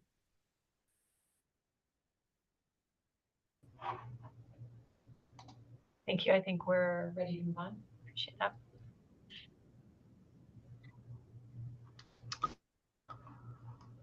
Okay, moving on to C3, MRA adjustments, analysis, initial review. So just noting that the draft for initial review evaluated measures intended to improve and simplify regulations for the MRAs and considered some exemptions under special circumstances. Just noting that both the analysis evaluated whether alternatives increased catch mortality and had analysis of key stellar sea lion prey species as well.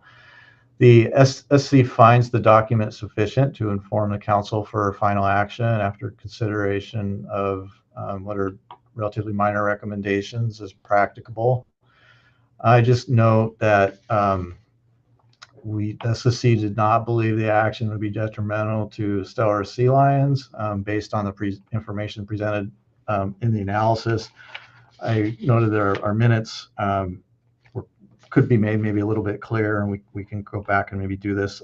We identified that conclusion the impacts would be weakly positive, and maybe that could be made more clear. But there wasn't concern, but we felt that the analysis would benefit from some additional information on offload to offload MRA accounting, drawing on past experiences. And so this would basically help clarify the conclusions that were made in the analysis and perhaps provide just a bit more support, but we certainly didn't think it was deficient in that regard.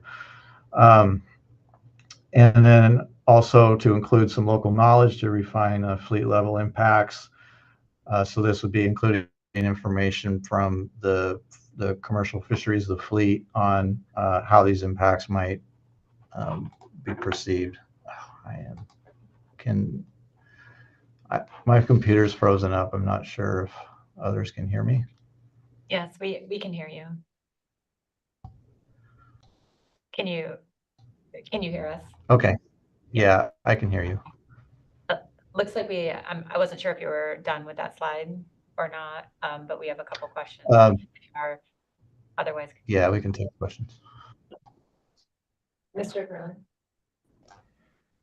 Thanks, Madam Chair and Dr. Gasper. So Dr. Gasper, I'm having a little trouble reconciling what's on this slide and the SSC's conclusions relative to potential impacts to stellar sea lions, reconciling that with page 5 of the minutes. And you indicated that maybe the draft minutes could be clearer, but at least my understanding was that our staff felt that some additional analysis was warranted to understand the effects of alternative 3 and 4 and potentially diminishing prey within the protection areas. And I just wonder if you could expand a little bit on the SSC's discussion around that issue. Yeah, Madam Chair, Mr. Curlin. Yeah, so the SSC had some discussion about changes in retention of the species as a result of the MRA, as well as the stellar sea lion issue specifically. And we concluded that the SSC concluded that there wasn't going to be an anticipated large impact of stellar sea lions due to the anticipated increase in retention, but we really didn't get into a deep discussion other than the analysis provided information regarding sort of relative impacts, and we felt that that information was adequate, but felt that some additional information would benefit sort of for the understanding of potential impacts that could happen due to the offload to offload approach under the assumed approach that the analysts used. And so we didn't have a sort of deep discussion about how much we expected catch to increase, but just generally thought that that would be difficult to predict given the changes in behavior, but didn't think that change in behavior would result in large enough changes in catch to be of concern. Okay, thank you for that. And was the SSC aware that the NIMS Protected Resources Division hadn't yet evaluated this issue? Through the chair, Mr. Curlin, that did not come up during the discussion that I'm aware of. I don't know if my co-chairs feel otherwise, but I don't recall that discussion. Okay, thank you. Thank you. And Ms. Vanderhoeven. Thank you, Madam Chair. I think Mr. Curlin's question got to mind. So I'm going to pass for now while I chew through that answer. Thanks. Okay, thank you. I'm not seeing any other hands up at this point. Thank you, Dr. Esper.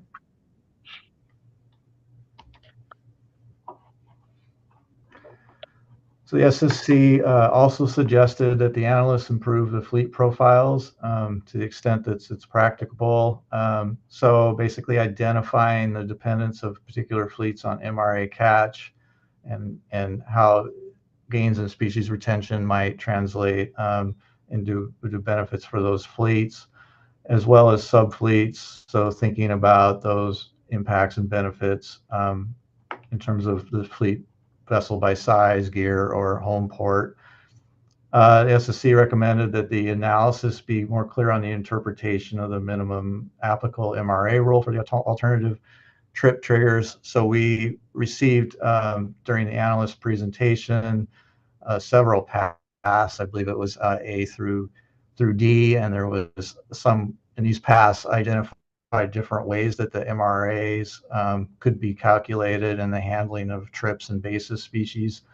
And there was some confusion about how that was handled in the analysis. And ultimately it sounded like path B had been used in the analysis. So the SSC just is requesting some clarity on what the underlying assumption was in the analysis on that regulatory approach. And SSC recommends clarification about how the implementation of the emergency exemptions would be carried out, including the benefits to safety, as well as there was concern about risk of misuse. So how would OLE basically craft a policy, or how would the regulations maybe be crafted to ensure that there isn't misuse of things like weather exceptions? It was more to speak to, there just wasn't a lot of information in the analysis about how that would be characterized. So the SSC was just asking for a little more information on that. And that's what I have for MRAs.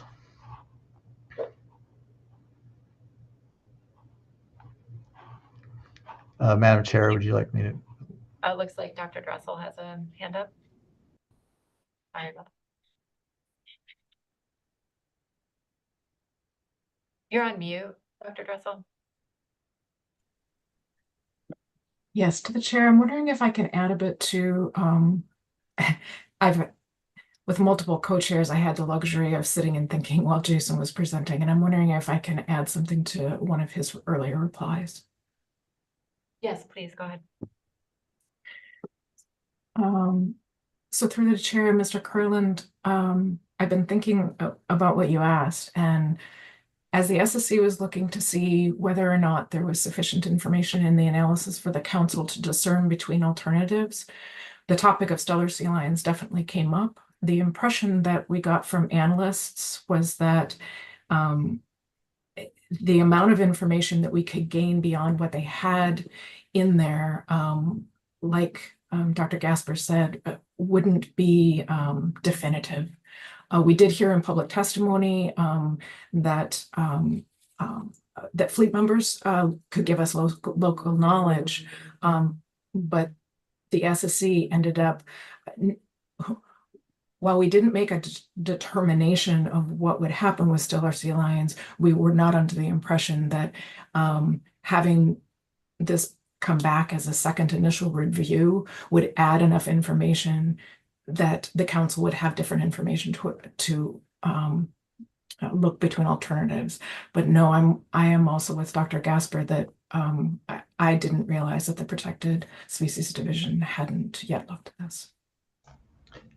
Thanks, Dr. Dressel. That's helpful context to understand where the recommendation was coming from.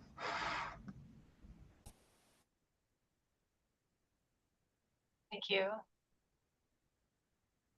I think we're ready to move on, Dr. Gasper. Thank you, Madam Chair. So D4, survey modernization. We note that the Alaska Fisheries Science Center is transitioning from a long-standing systematic survey design on the trawl survey to a stratified random design. It will also combine the Eastern Bering Sea and Northern Bering Sea, and then they're investigating ways to survey deeper towards the slope.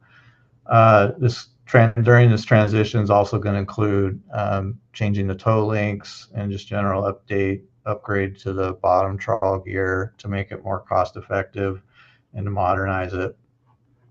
The SSC certainly supports the efforts of this major undertaking and looks forward to continued progress. So we had a lengthy discussion about how to sort of optimize this survey and suggested some additional metrics, such as thinking about conservation concerns and management thresholds to be considered. So, you know, some of these conservation concerns we touched upon a little bit on the SSC report. So thinking about things like corner stations for crabs, as well as, you know, management thresholds. So thinking about situations where maybe stocks are close to some threshold and there's high uncertainty in those sort of situations.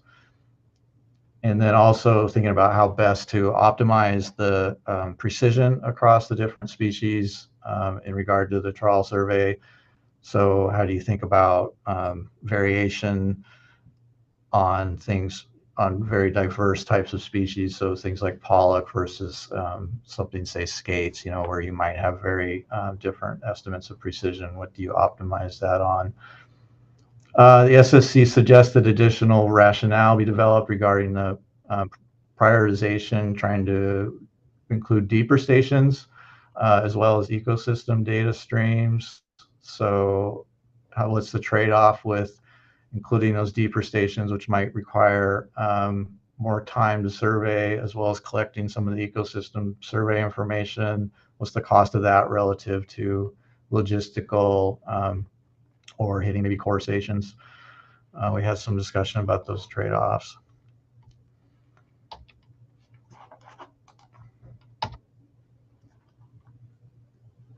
The SSC suggests project leads thoroughly examine other examples of large-scale survey transitions. So there's been other places in the country that have gone through modernization of their surveys. So it's just simply a suggestion to look towards those other processes. We suggested that a more condensed timeline for the transition be considered. So I believe the current timeline's 2030, and so we had quite a bit of discussion about whether we should sort of go slow through that timeline, or what we call rip the Band-Aid off and just transition quicker. Noting that trying to understand each step along the way of the transition is trying to understand little effects. It might be better to just to take the larger effect, because maybe we're less concerned about those little effects, but we want to understand just generally what the larger effect is of that. And it also may reduce the time when changes in assessments are confounded with changes in methods. So if we're stretching this out over 5 years, that's a longer period that these changes may influence the assessments. Whereas if you did it a shorter period, you just kind of deal with the changes in a quicker manner. And also to emphasize that even after the change happens, we got to collect information resulting from the change. And so there will be a period of time that this will take to stabilize.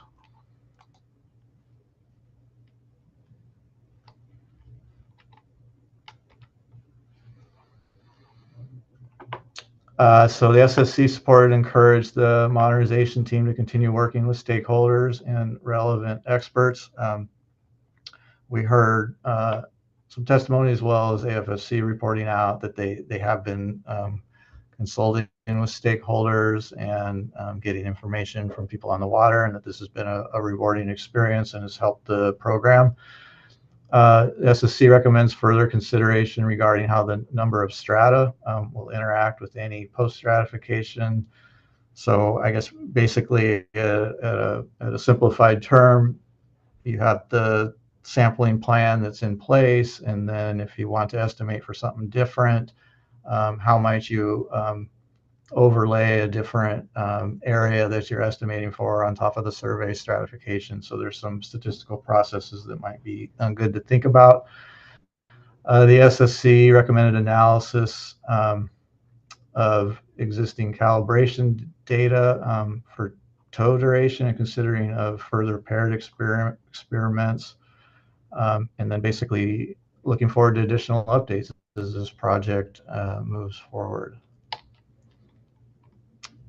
And Madam Chair, that concludes the SSC presentation. I guess I also ask my co-authors if they have anything they would like to add.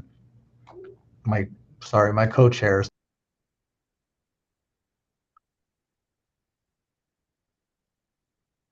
Thank you, Dr. Gasper.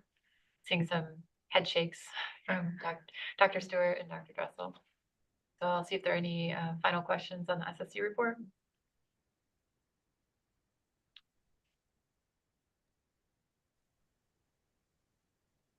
Yes, Ms. Kimball.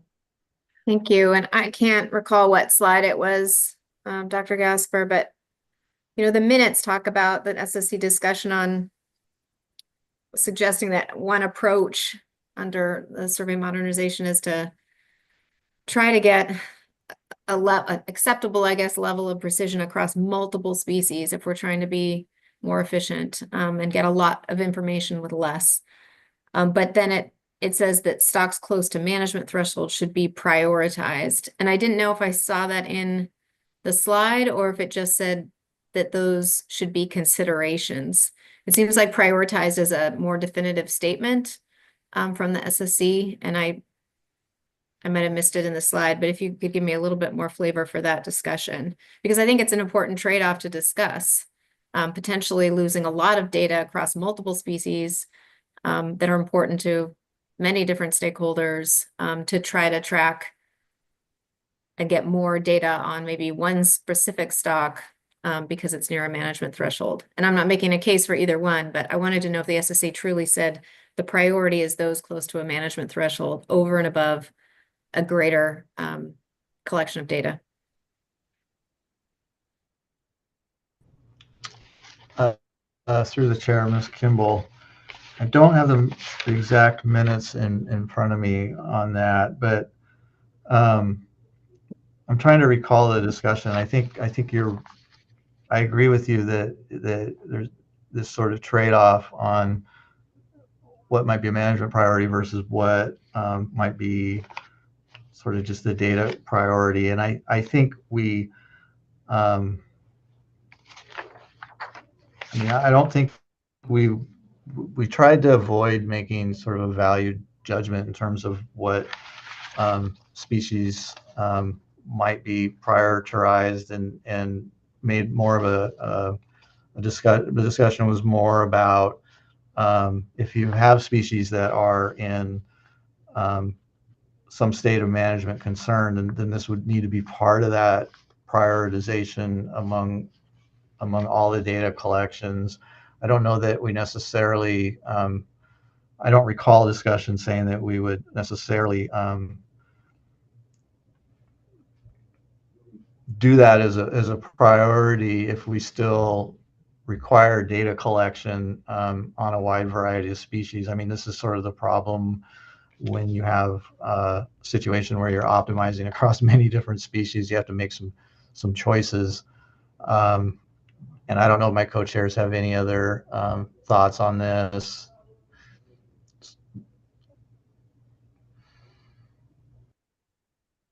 Yeah, through the chair, Ms. Kimball. Again, Ian and I have the luxury of looking while Jason's talking. So in our discussion, I know that we specifically said that there are a number of things that may be important when you're designing the survey, and that is getting increased precision across a wide range of species, looking at the species that need conservation, looking at choke species, looking at all of these should be considerations and can be ways to look at it and should at least be considered. I do see that, like you said, our minutes do say that while going across CVs for all stocks is a good approach, we do say that achieving CVs for stocks with conservation concerns or stocks that are close to management thresholds should be prioritized. My recollection of our minutes, which clearly isn't this, was that should be considered for prioritization. I don't recall that in our we brought those up as important considerations, but I don't remember our discussion specifically saying that should be AFSC's or the council's priority. So that's a good catch, and I would suggest we caveat that in our minutes because I don't think that represents what we said. Okay, thanks for the response. Yeah, it's page 6 of the minutes, and I think the slideshow characterized it the way you said it, Sherry. So maybe it's just making it consistent in the minutes itself. And thank you.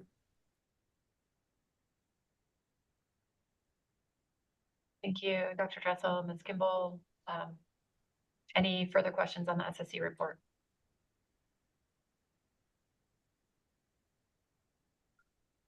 Seeing none, thank you for the presentation and for your work this meeting.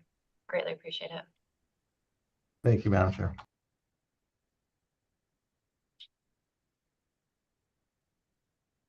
So that brings us to our C2 agenda item. Let's take just a couple minutes here, come back at 1:50, and we will begin the presentation on C2.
Testing, testing.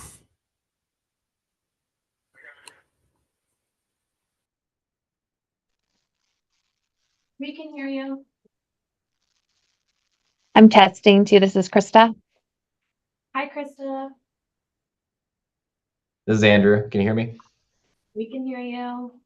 Yay. Testing. This is Taylor. Hello, Taylor. Hello.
Welcome back, everyone. So we are ready to begin our staff presentation on C2. We have Ms. Gleager here with us and Mr. McCracken.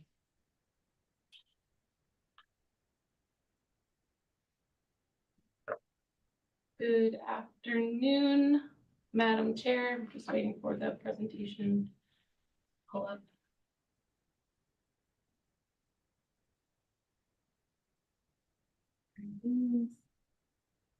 Yep, you should have access. Thank you. Okay. Good afternoon, everyone. My name is Sarah Cleaver. I'm on council staff. Sitting here with me is Mr. McCracken from McCracken and Associates. And online, we have Mr. Andrew Olson from the NIMS Alaska Regional Office. We are presenting to you today agenda item C2. This is final action on the small sablefish release action. This action pertains specifically to the fixed year fisheries for IFQ and CDQ sablefish. And today's presentation. Why is it going? There we go. Today's presentation is largely focused on updates to the analysis since you last saw it in June 2024. However, we will be presenting some key points from the previous presentations. Since it is final action, we want to make sure we highlight all of those important points. So I'll first provide an overview of the action and go over some of the important clarifications about the status quo regulations. And then I'll provide a short summary of the presentation that you received last June on Dr. Gaithel's work. Dr. Gaithel's from the Science Center, and that work was describing the potential impacts of the proposed action on the sablefish stock. We will then walk through the specific elements and options of alternative 2 with Mr. Olson presenting the elements related to monitoring, catch accounting, in-season management, enforcement, and potential careful release requirements. And Mr. Olson will also walk through the NIMS recommendations on this action at that time. And then Mr. McCracken will go through some of the updates to the social and economic impact analysis, and those were largely in response to the SSC recommendations that we got last June on the initial review analysis. And then to wrap it up, I'll provide a summary of decision points for the council before you take your action.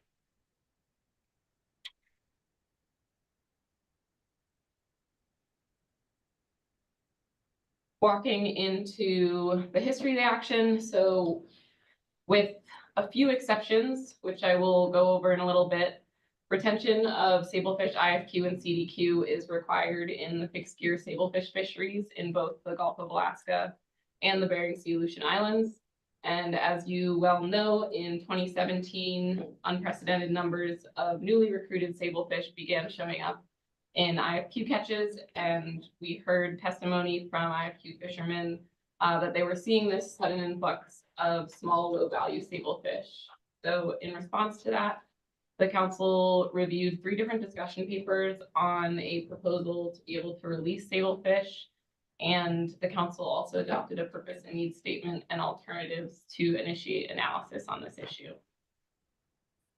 That analysis, the council reviewed in 2021, and that analyzed a voluntary release scenario that would allow discarding of sablefish of any size in the IFQ fishery. And the council's intent behind that was to provide the most flexibility possible for harvesters to be able to retain or discard sablefish based on essentially what would be more optimal for one's own vessel or their own operation. At that time, the SSC did not release that analysis for final action, but it provided recommendations for further analysis, most of which were regarding the uncertainty of the impacts to the sablefish stock.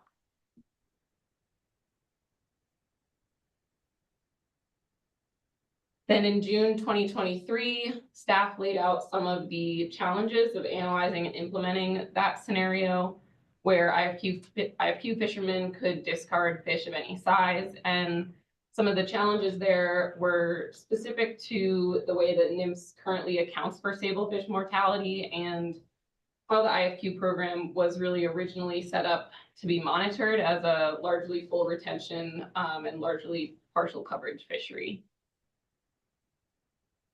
The council at that same meeting then revised its alternatives to include an option for voluntary release of only those sablefish that are under 22 inches in total length. And the idea behind this was that this helped to reduce some of the uncertainty associated with this action, in that the fleet would still be able to, or still would be required to retain all sablefish larger than or equal to 22 inches for which they have the appropriate IFQ. In 2024, when the council last saw this action, at its second initial review, the council further revised your alternatives by adding some specific options for catch accounting in the form of incidental catch allowances, and the council also eliminated the original option to allow voluntary discarding of any size because that was no longer being considered.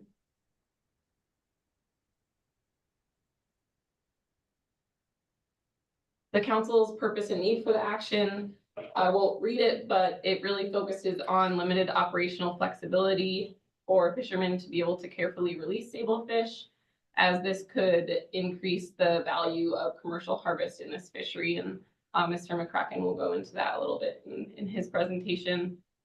And discussion of some of the language in the council's purpose and need statement, and this is something that that might need to be updated, and we'll explain why over the next few slides, is a new clarification to this action regarding the current retention requirements. So we have put together slides, and this is in your document on, oh, I see a question. Ms. Goen. Ms. Goen. Madam Chair, and thank you for the presentation. It's actually, my question's back a couple of slides. Sorry for the slow uptake.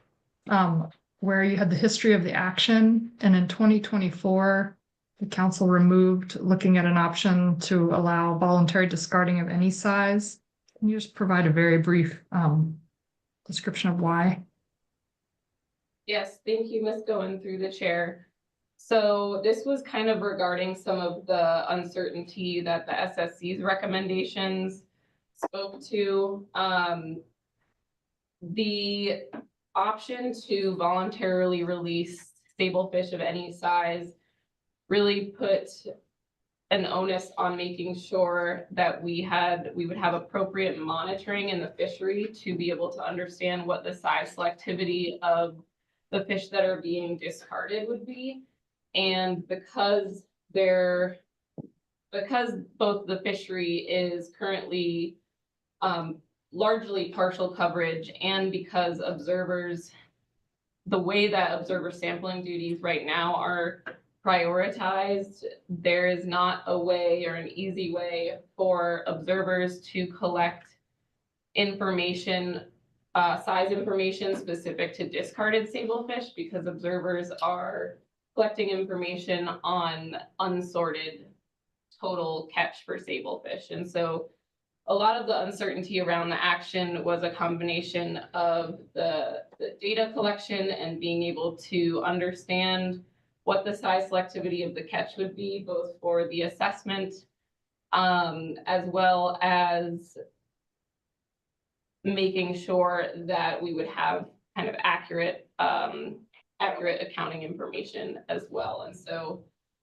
the SSC's recommendation to try to address that further, I believe that the council at the June meeting discussed how some of the efforts that might be required to try to get at more of the uncertainty of this action would have taken a lot more staff time and resources for an action that the council saw as one that it had originally wanted to move through the process quicker. Thanks for providing that context. Thank you. And looks like Mr. Dwight has a question. Thanks. I'm not even sure it's a question, kind of a small point relative to all that. You completely accurately captured, at least certainly my logic, and I think most council members' logic in taking that action at that time. I think it's worth remembering that we actually did that with somewhat incomplete information. Had we known that the regulations actually allowed full retention in the CP sector. We might not have taken that same action. I don't disagree with your points about balancing workload, timeliness, additional analysis, et cetera.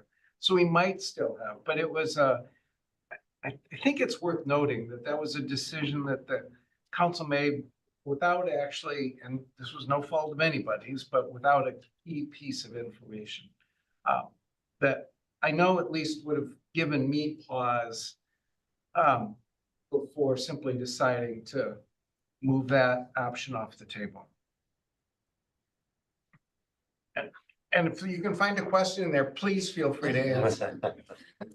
Thank you, Mr. Twite. Madam Chair, I guess this wouldn't be an answer to a question because I don't know what the question exactly was, but I think over the next few slides, you'll also see kind of one of the ways that even if the council had the information that I'm about to present on the status quo regulations, there may have still been some challenges with trying to open up the fishery to a scenario that would allow the entire fleet to be able to discard fish of any size, because I think we would have still been in a similar scenario where having the entire fleet not monitored in such a way that would provide data on discards would still result in a lot of the same uncertainty.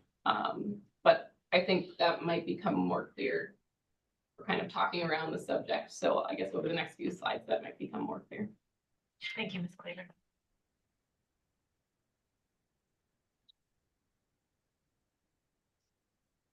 So this is the clarification that Mr. Twite and myself were kind of just speaking to or alluding to. The status quo regulations, as well as I'm going to go through the status quo regulations and the new clarifications since you saw this action last June. And we wanted to make sure we draw all attention to this since it is new at final action, or new information for the council at final action. The current regulations in this fishery include those shown on the screen at 679.7, which prohibit catcher vessels from discarding sablefish IFQ and prohibit vessels using fixed gear from discarding sablefish CDQ. So the interpretation of these regulations is that there is currently no regulation that prohibits catcher processors that possess sablefish IFQ from discarding sablefish. So this means that by regulation, CPs fishing sablefish IFQ are currently allowed to retain sablefish IFQ of any size. And a little bit, as far as we can understand, of the history of why the regulations are written this way, the catcher processors were excluded from the discarding prohibition when Amendment 15 implemented the IFQ program. And I believe at the end of your slides, I've included an extra slide that includes language from the proposed rule. And this essentially states that the council chose not to include freezer vessels in this prohibition because the processing technology used on such vessels often does not allow the retention of any bycatch. And we tried to dig in a little bit more to some of the history, and there might be some folks around the virtual room that might remember some of the intent behind that, but I don't want to necessarily speculate any further than the information that we have from the proposed rule and the information that we've looked at in the IFQ amendments. So other than this exemption, the legal discards in the fixed gear, sablefish, IFQ, and CDQ fisheries are essentially limited to regulatory discards. That would be, an example would be when an individual goes over their IFQ at the end of the season. So there's essentially this one sector, catcher processors fishing IFQ, that are allowed by regulation to discard sablefish of any size.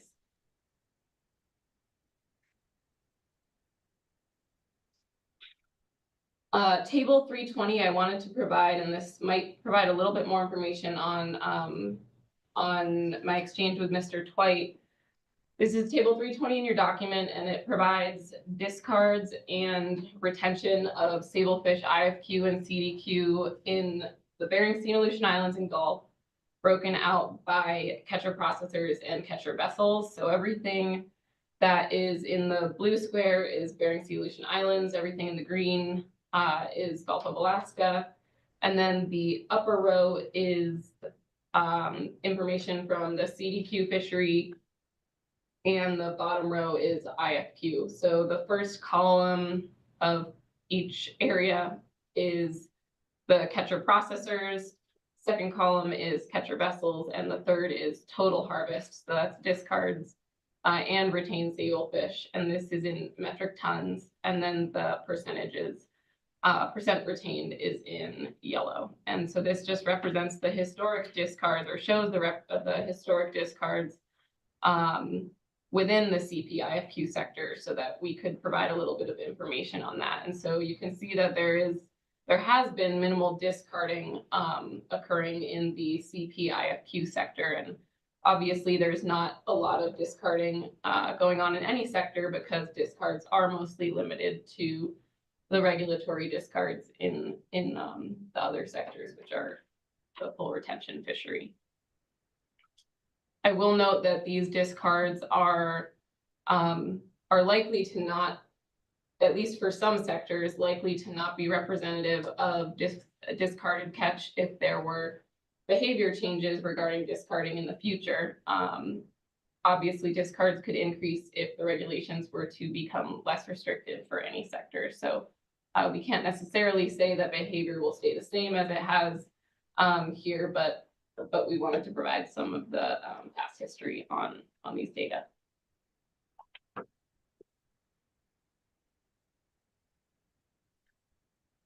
One more clarification of the status quo regulations and language in the FMPs. Part of the confusion behind these regulations when we were kind of working through these is that the language in the groundfish FMPs still refers to freezer longliners rather than CPs. And the FMP language also prohibits discarding sablefish for IFQ and CDQ, and it does not mention any exceptions. So neither of these are consistent with current federal regulations, which is something that the council might want to address in its action.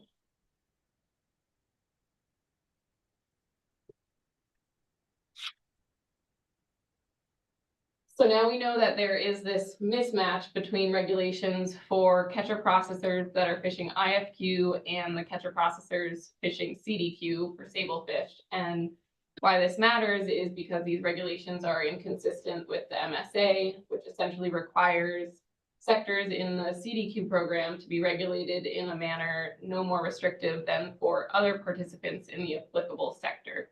And so in this case, that is the IFQ CP sector, and this is due to the regulation of harvest provision in the MSA. And this action, since it's related to retention requirements, it's really an opportunity to align sablefish retention requirements for fixed gear CPs, regardless of sector, consistent with the regulation of harvest provision. So to facilitate trying to align those regulations, we have considered a few different options on how the council, if the council chooses to recommend alternative 2, there are a few options for how this action could apply to CPs. These are shown on this following slide. These are essentially what we're calling options under alternative 2, and these are options on how to handle the CPs. So the council's alternative as written would apply the 22-inch limit to, we know, on CVs, and then the council has this decision ahead of them on how to apply these to CPs. And with consideration of the clarified status quo regulations, these options would align regulations with the MSA requirements. So we understand that the council could choose one of the following options under alternative 2. And option A would allow discarding of small sablefish for CPs. So this would essentially mean that all CPs using fixed gear to fish sablefish, IFQ, and CDQ would be required to retain sablefish greater than or equal to 22 inches. And this would provide more flexibility for CPs fishing sablefish CDQ than under the status quo. And this would apply the same retention requirements to all sectors in the fixed gear sablefish, IFQ, and CDQ fisheries. But it would introduce this new size restriction limiting flexibility for CPs fishing sablefish IFQ as compared to the status quo regulations. So that's the first option. The second option would be to allow discarding of sablefish of any size for all CPs. This would mean that all CPs using fixed gear to fish sablefish IFQ or CDQ could discard sablefish of any size, which would increase flexibility for fixed gear CPs that are fishing sablefish CDQ, and would retain the status quo regulations for CPs fishing sablefish IFQ.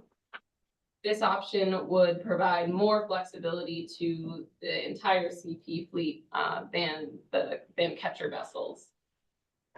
There's also one other way to align the sablefish retention requirements for CPs, but we didn't analyze that any further because that approach would have prohibited discarding of sablefish for all fixed gear CPs. And that would have been significantly more restrictive than compared to the status quo for fixed gear CPs fishing sablefish IFQ. So the analysts felt that that option was not consistent with the council's purpose and need, so we did not analyze that any further.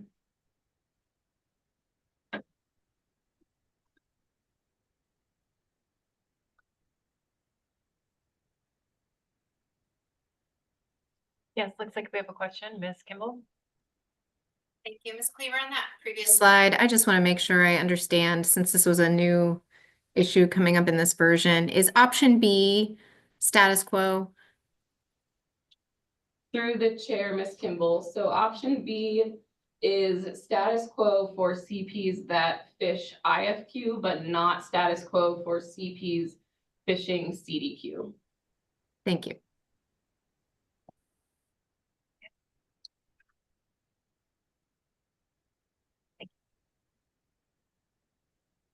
This slide just provides the sablefish size at age conversion table. This is in Appendix 1 of your document and is just helpful to have as a reference, and noting that under alternative 2, when we are talking about the release of small sablefish, we're talking about those sablefish that are under 22 inches in total length, which means we're mostly talking about with some variation, mostly talking about age 1 and 2 fish. And obviously that variation is both due to individual fish as well as that there might not be perfect discarding of age 1 and 2 fish if this action were to go through.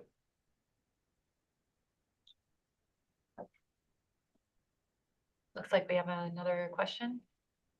Is your hand still on Skimmel? Okay. Well, now Ms. Baker. Thank you, Madam Chair. Ms. Cleaver, thank you. Can you go back to that? So thank you for highlighting this. And maybe you said it and I missed it. What is the time period that this information is presented for? Through the chair, Ms. Baker, that's a good question. I'm just trying to take a look in the back of the document. So this table was prepared. This table has not changed since the initial review in 2024. My document is not pulling up, but I think this was data through 2023. And I don't remember when this when these data started, like what year these data began being collected at. I don't know if we've indicated, but I can ask Ms. Sullivan and get back to you. She helped us gather that table together. Go on a break, I could follow up. Thank you for that. And just, yeah, I don't have a follow-up question. It just point some things out about the action and the potential impact that I appreciate that. Thanks, Ms. Cleaver.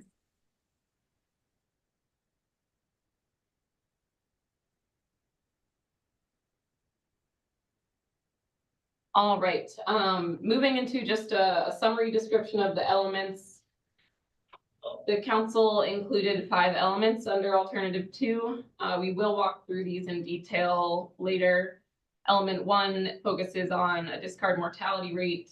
Elements 2 and 3 focus on how to monitor, estimate, and account for sablefish discards, as well as the development of an incidental catch allowance for in-season management and the enforcement provisions of the action. Element 4 is regarding a review after the action is implemented. Element 5 focuses on careful release requirements and potential gear modification options. So we will dig into all of that after I quickly summarize what you heard last June on the impacts to the sablefish stock. So this has not been, we looked at the most recent assessment and have included that information in the document, but there's no new information presented in this analysis. So this is last year's information. I do want to thank Dr. Dan Gaethel and Dr. Ben Williams, as well as Chris Lunsford at the Alaska Fisheries Science Center, who provided these. This is essentially as you will recall, a quantitative projection analysis to look at impacts of discarding on the sablefish stock. So using different discard mortality rates and trying to see what discarding or what DMRs, as well as what age of sablefish you discard, what that would do for the sablefish stock.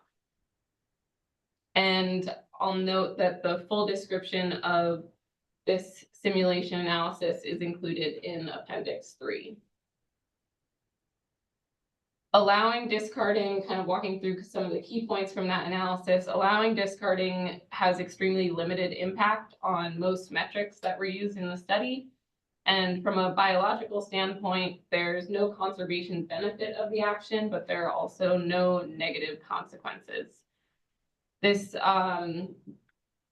there's really not more of an impact because the selectivity at age 2, the selectivity of the fleet at age 2 isn't very high, but more importantly, because natural mortality of sablefish is comparatively high. So any of the potential benefits to discarding that you might expect to see by releasing small sablefish is negated by a relatively high natural mortality rate for those fish.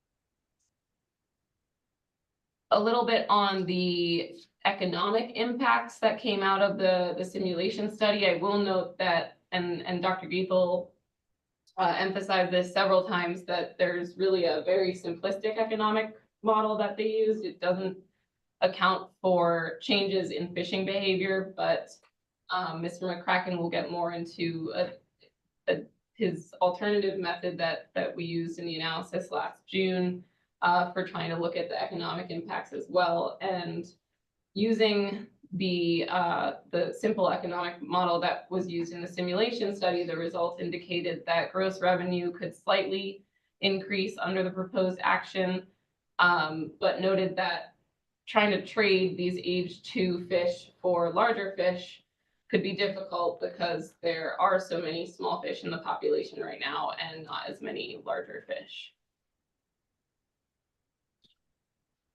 The results of the analysis also indicated that spawning stock biomass and revenue were both maximized when there are older individuals, so older sablefish, larger sablefish present in the population.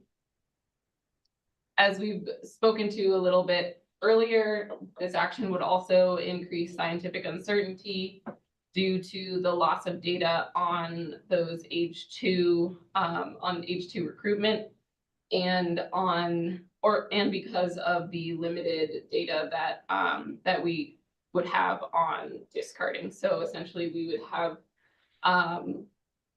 fewer age or length samples from those small fish, and because NIMS is not planning to change at this time any of the monitoring requirements that observers have for collecting these information, we would have limited data on those fish that are discarded. This uncertainty then is usually accounted for within our harvest specifications process when we have increased uncertainty. And this could lead to higher risk table scores and potential reductions because of that from max ABC.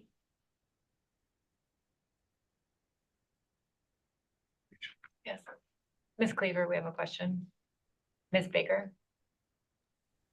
Through the chair, thank you, Ms. Cleaver. And I just want to, I know you provided an explanation about this simulation study, and that it was a rather simple approach to a simulation study. And of course, those types of models have shortcomings. I just, can you help, and maybe this is premature, you'll get to this later when we talk about the potential impacts of this action, but I feel like we've heard very clearly from proponents of this action who feel pretty strongly that authorizing release of small sablefish would ultimately benefit the sablefish stock. And so how should we, I guess, in terms of weighting this information from the simulation study, should my takeaway be that perhaps it is a relatively straightforward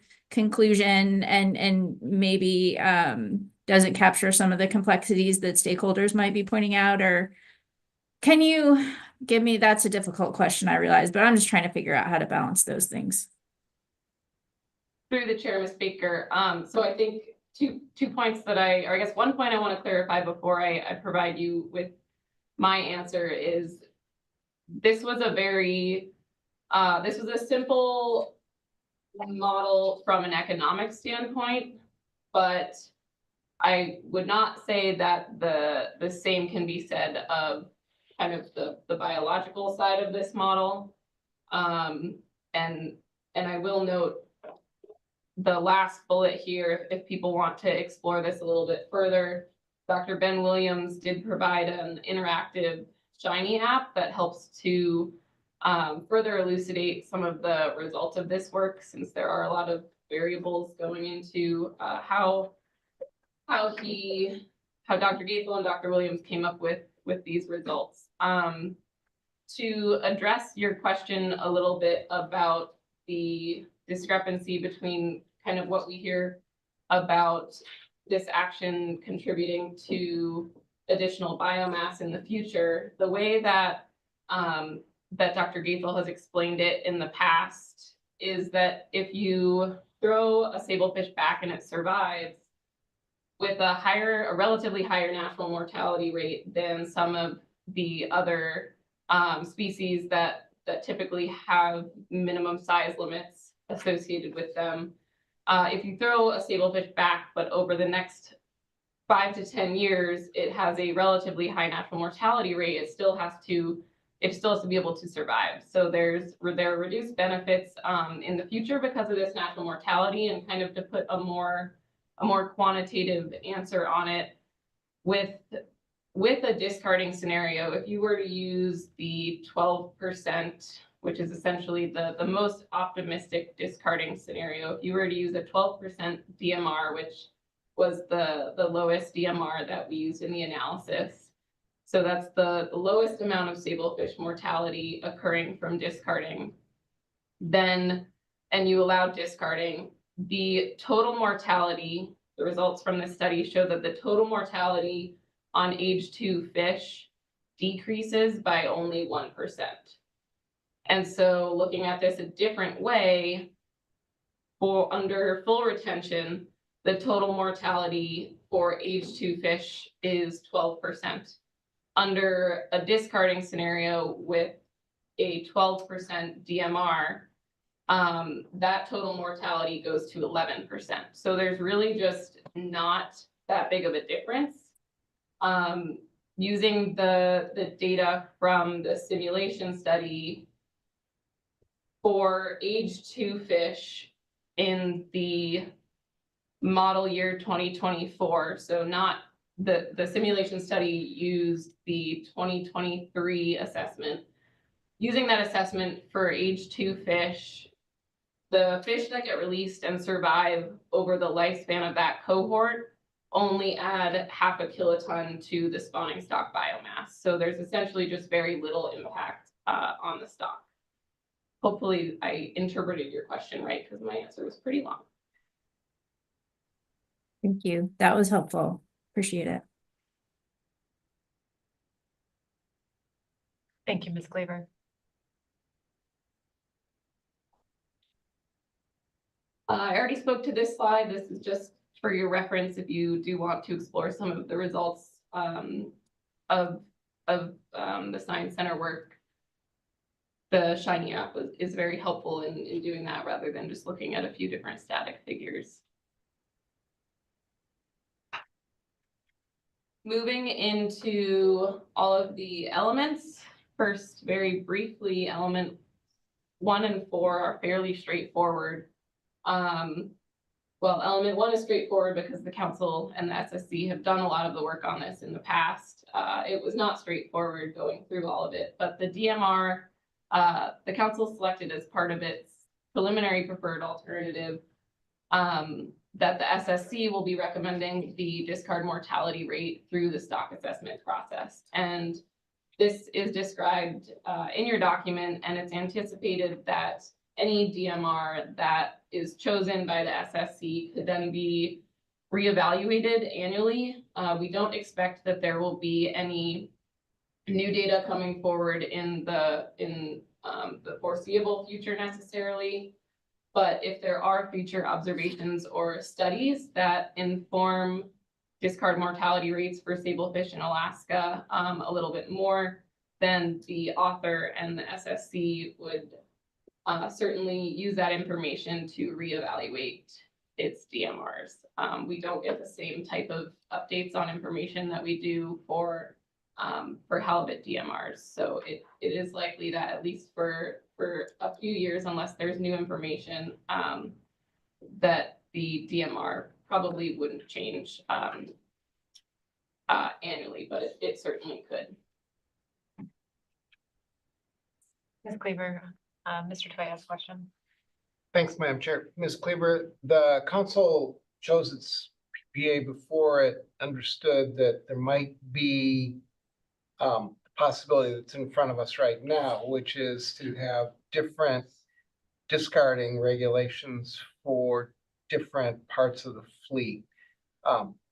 We chose that one thinking that all the SSC would have to think about is just a single discarding regulation. Do we have a sense of how much more complicated the SSC's job would be if we ended up choosing one of the options that does allow different parts of the fleet to have different discard patterns? Through the chair, Mr. Twite. So I think thinking back to some of the conversations that the SSC has had when I believe originally the council had asked if the SSC would see any value in having different DMRs for hook and line gear versus pot gear. And the SSC's discussion regarding that was that we simply don't have information to provide two different DMRs, and that their recommendation of a DMR would provide provide enough of a buffer that it could be applied to both fixed, both gear types under fixed gear. And I think that the difference in true DMRs between hook and line gear and pot gear is probably larger than what we would expect the difference to be between CPs and CBs. So I don't have more than kind of what I know of the SSC discussions to back that up, but based on the information that I've heard, I don't think that they would recommend having a different DMR based on sector, especially if they don't plan to have a different DMR based on gear type. I'm pretty sure I'm tracking you, and so I think what you're saying is that potentially the biggest difference, because the biggest difference both in gear and in handling is between pot and long line, and we're already contemplating rolling that all into one, and that the any differences just in size within one gear, again, the biggest difference may well just be between the types of vessels and where the fish should be released from, and probably the very smallest difference, if any, would be around potentially different discard mortality rates between fish of fairly small differences in size. Am I tracking your logic correctly in terms of what the SSC has thought about? So that this really, if it's even adding a complication, and it may not be, would be the smallest of all the complications that are already in there. Through the chair, Mr. Twite, I think you captured it correctly, and I also think that given what we know about the sablefish markets right now, so the SSC has stated before, and I think we've included in our past discussion papers, that yes, DMRs for a small fish could be different than for a larger fish. However, I would be surprised if we see a scenario where any of the sectors start discarding large sablefish at significant amounts that we would worry about a difference for a different DMR than for small sablefish. So I do think that the bigger difference, and we don't have information on this yet, is between the gear types and less between the sizes of sablefish that would be discarded. But we don't have, there's not a plethora or abundance of studies that we have on sablefish DMRs at different ages. Thanks. That fully answers it from my perspective.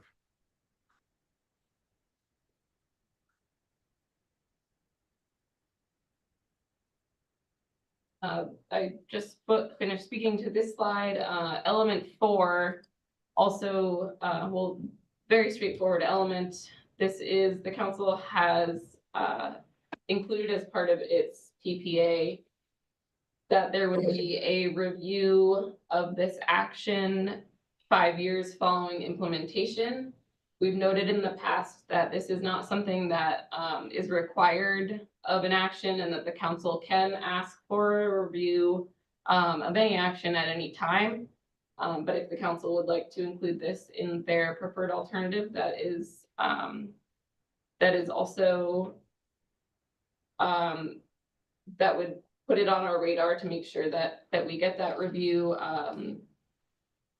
scheduled when an appropriate number of years after implementation. Another piece of this is that annually, and Mr. Olson will be speaking to this a lot more, but annually, the agency will also, have their eyes on and be reviewing the amount of discards that would be occurring in the fishery in order to set a incidental catch allowance, or what we are referring to as a sablefish discard allowance that Mr. Olson will get into. So there are a few other ways in which the agency and the council will be getting information, even if it weren't looking specifically at a review a certain number of years after implementation.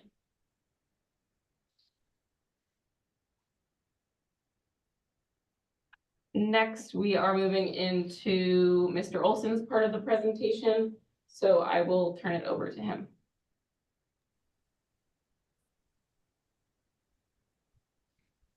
Afternoon. For the record, my name is Andrew Olson, a fishery management specialist with NIMS. Sarah, could you advance to the next slide?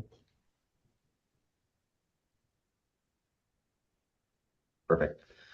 So elements 2 and 3 are focused on monitoring catch accounting for sablefish discards to inform an incidental catch allowance or an ICA.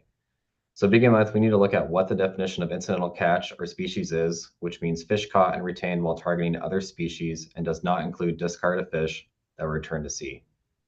Discarding sablefish under this action is not aligned with this definition due to sablefish being the targeted species and the voluntary choice of retaining sailfish less than 22 inches, or in this instance for CPs, under status quo, any size of sablefish.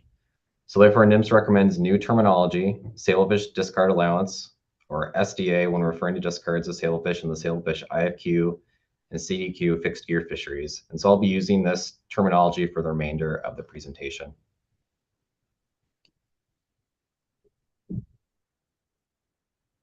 The fixed gear total allowable catch or TAC is fully allocated for the sablefish IFQ and CDQ fisheries without a discard allowance, unlike other groundfish fisheries.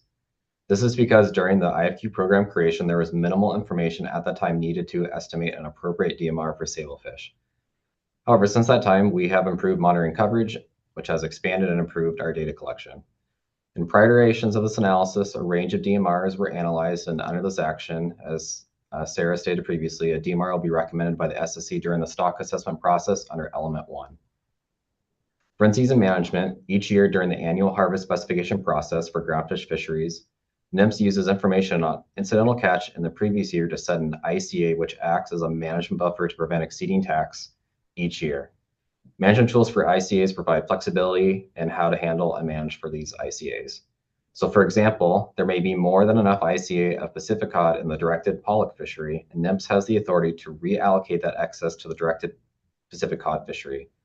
However, for the sablefish IFQ program, it is not feasible to reallocate an unused ICA or SDA in this instance to the IFQ program due to the IFQ program structure. Therefore, no other management tools exist for managing an SDA except for the closing of the fishery for both fixed gear and trawl fisheries when the OFL is reached to prevent overfishing from occurring.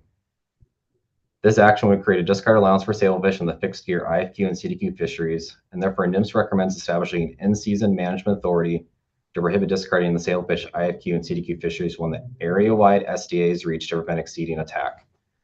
The recommended prohibition on discarding sailfish is to provide a management tool to prevent exceeding the TAC in a given season. NIMS would not close the IFQ or CDQ fisheries if the area-wide SDA is reached due to discarding. Instead, in order to ensure total TAC was not exceeded, fishers would be required to keep all sablefish from that point moving forward. This management action will prevent harvest from exceeding the TAC and from reaching the OFL. Again, if the OFL is reached, NIMS would be required to close the IFQ, CDQ, and trawl fisheries to avoid overfishing.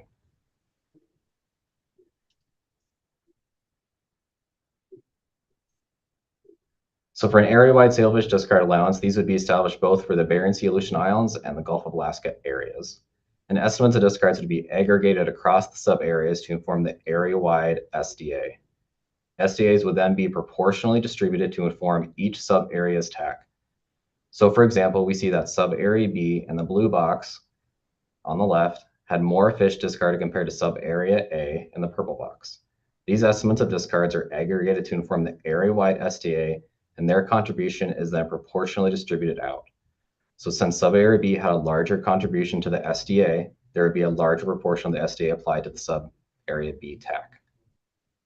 An area-wide SDA increases management harvester flexibility as there would be less management boxes to manage for and reduces the likelihood of exceeding the area TAC to be harmful due to having an area-wide SDA.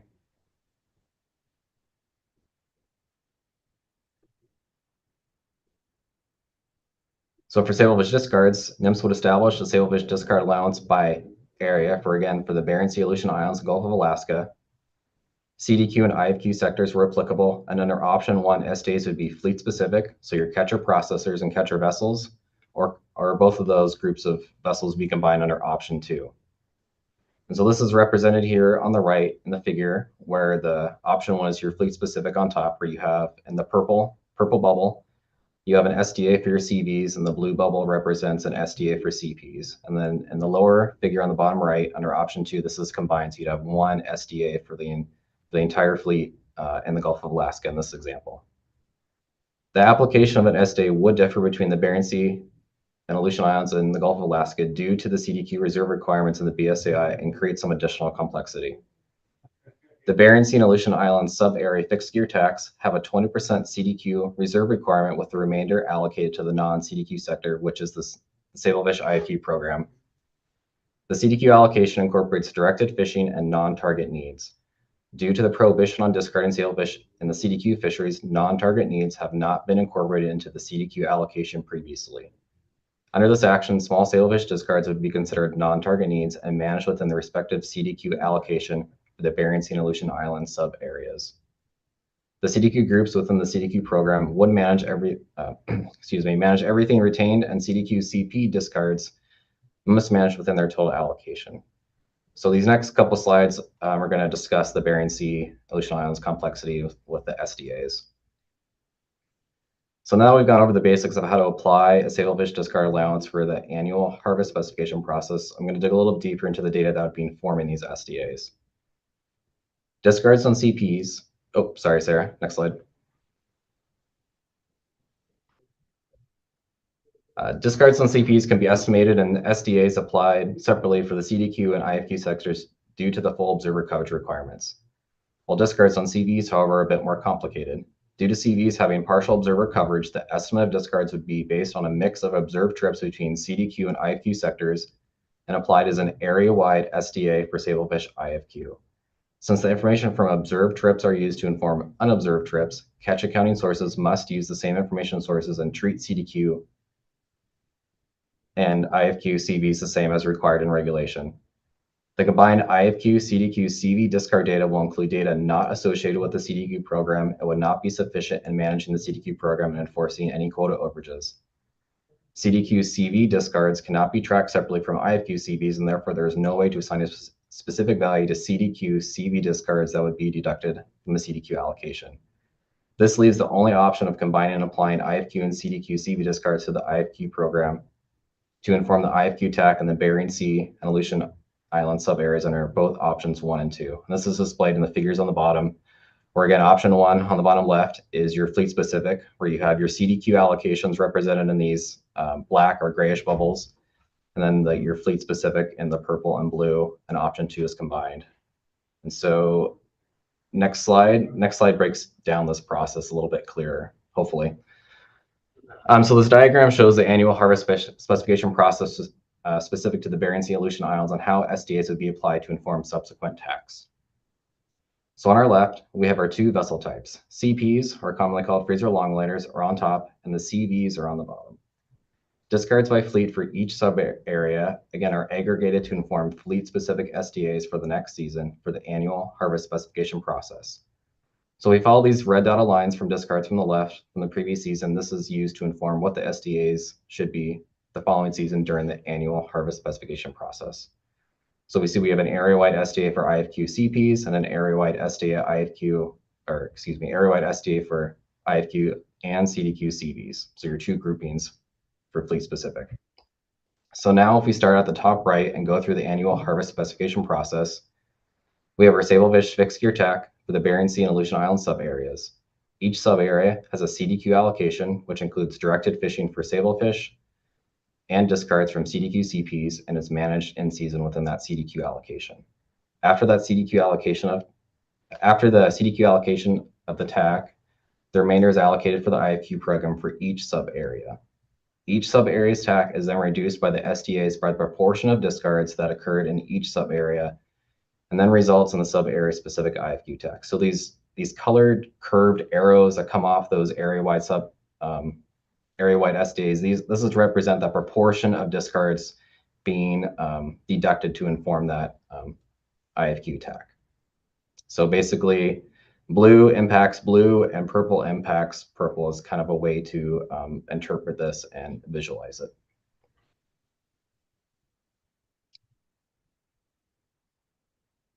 So in summary, for SDA impacts, I'm going to pause here. I see a question. Thank you, Mr. Olson. Ms. Goen. And thank you, Mr. Olson, for the presentation. And I apologize if this is a naive question, but I'm trying to understand why we need the additional layer of regulations and monitoring around an SDA requirement. In other fisheries, discards are taken off the top before setting TAC, so the ABC and reduced from the ABC before setting TAC, but they're not necessarily monitored in season. So I'm just curious if you can explain a little more why we need to go through this level of detail. Thanks for the question. Through the chair, Ms. Goen. So in other groundfish fisheries, we have incidental catch allowances, and those are used to manage for any discards that occur in the fishery because we don't want to exceed the TAC. So with an SDA, this is a similar process where we want to account for that discard mortality in season. So if there's a lot of discard occurring, we want to make sure we are not exceeding that TAC through the discards.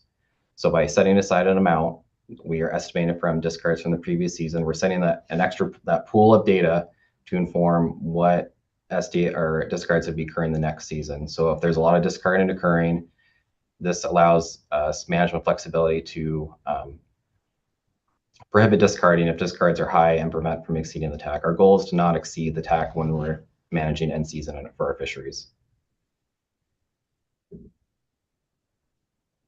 So that's definitely another level of detail than we do in crab. So thanks for explaining that.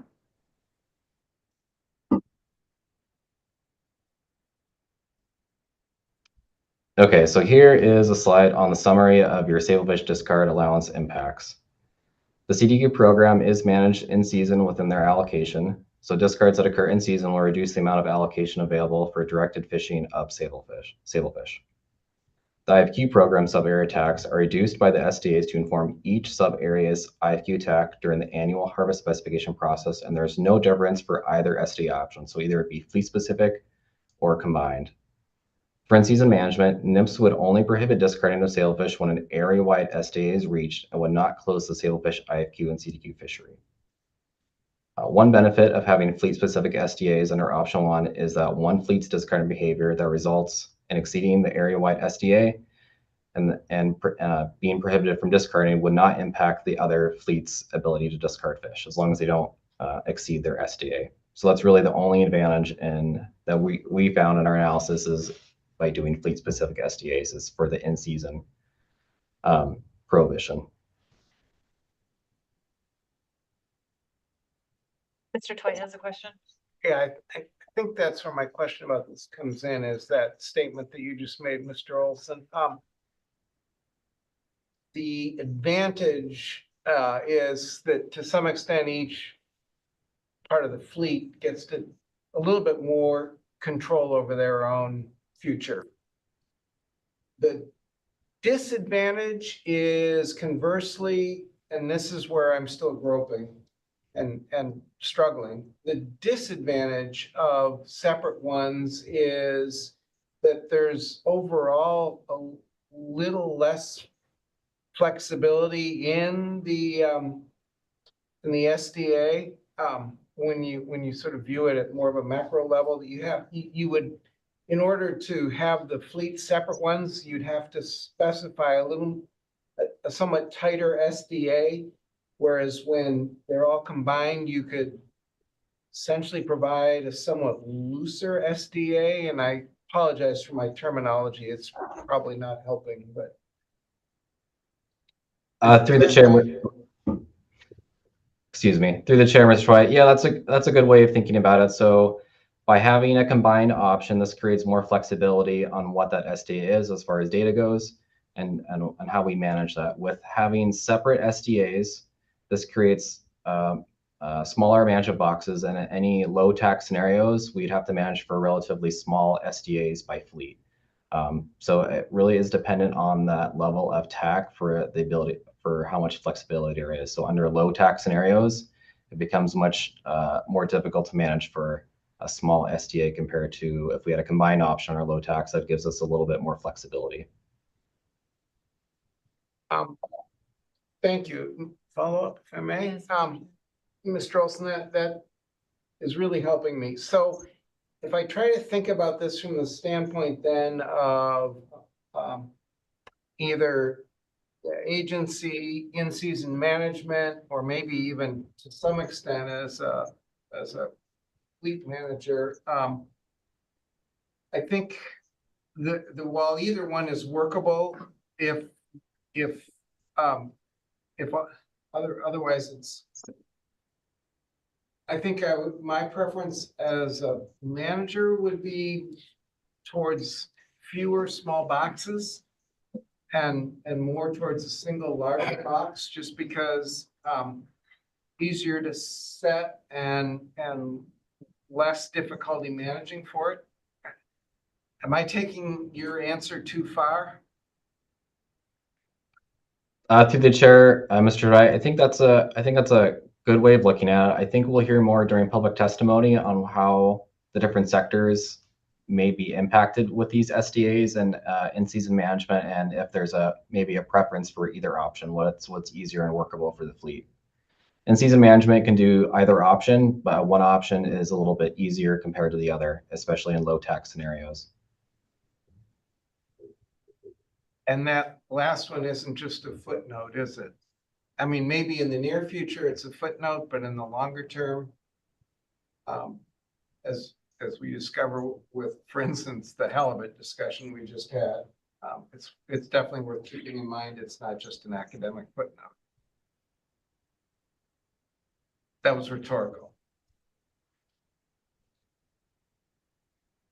Thank you. Thank you, Mr. Olson.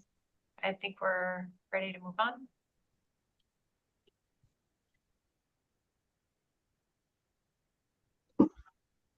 Okay, so for data collection, current processes and catch estimation methods are designed to assess total catch and not size selective discards. Size selective discards introduces potential sources of bias because the weight distribution of discarded sablefish would not be similar to that of retained sablefish. Additionally, the voluntary decision in choosing whether or not to discard and the presence of an observer or active electronic monitoring system, or EM, could impact this decision and influence discard estimates. So you're introducing a potential observer effect. To account for this and reduce bias in catch estimation, methods used would need to be adjusted and would be specific to sablefish compared to other groundfish fisheries. Observer duties would remain unchanged, as it would be difficult to assess appropriate sampling methodologies and priorities in a changing environment due to the voluntary decision associated with discarding. Additionally, other trade-offs and priorities need to be considered prior to implementing a large change in observer sampling methods.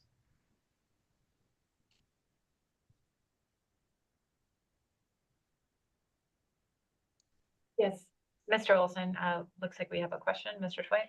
Actually, next. Okay. Have him do the next slide. No.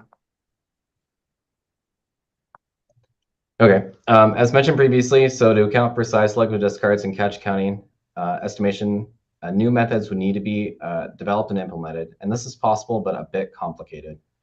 So for starters, for any retained sablefish, catch estimation methodology remain the same. So this is the status quo, what we're doing now. However, different methods for discard estimation would need to be implemented, each for CPs and CBs. This is due to the differing monitoring requirements, which are full and partial observer coverage, and types of harvest reports being either production or landing reports. So this creates 3 different methods for catch estimation and discards for sablefish.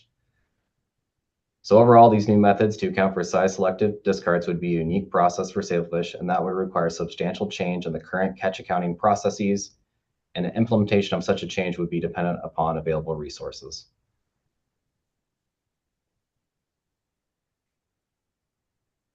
We'll go to Mr. Twite for the question now. Thanks. Isn't there to some extent an interplay between information that'll be generated based on the catch monitoring that you described in the previous slide, and whether or not accounting needs to be changed? In other words, if the observer data indicates, I'm probably thinking about this entirely backwards, I'm realizing as I'm asking the question. But couldn't it be that we could wait on catch changes to the the system for accounting to see whether or not there really is much actual to see if discarding is a large enough factor to actually make it necessary to make changes to the accounting. Sorry, that's probably now overly simplified, but maybe that would be instructive to get an answer to that. Through the chair, I'm maybe going to pass that question on to see if someone from Catch Accounting is available to help answer. That's a little bit in the details of the methods. So Jennifer Mondragon, it has her hand up. Does she have presentation permissions? Okay, great. Oh, presentation. Oh, no, I actually not, just speaker. Yep, Okay, she allowances, can- great. Okay. Ms. Mondragon?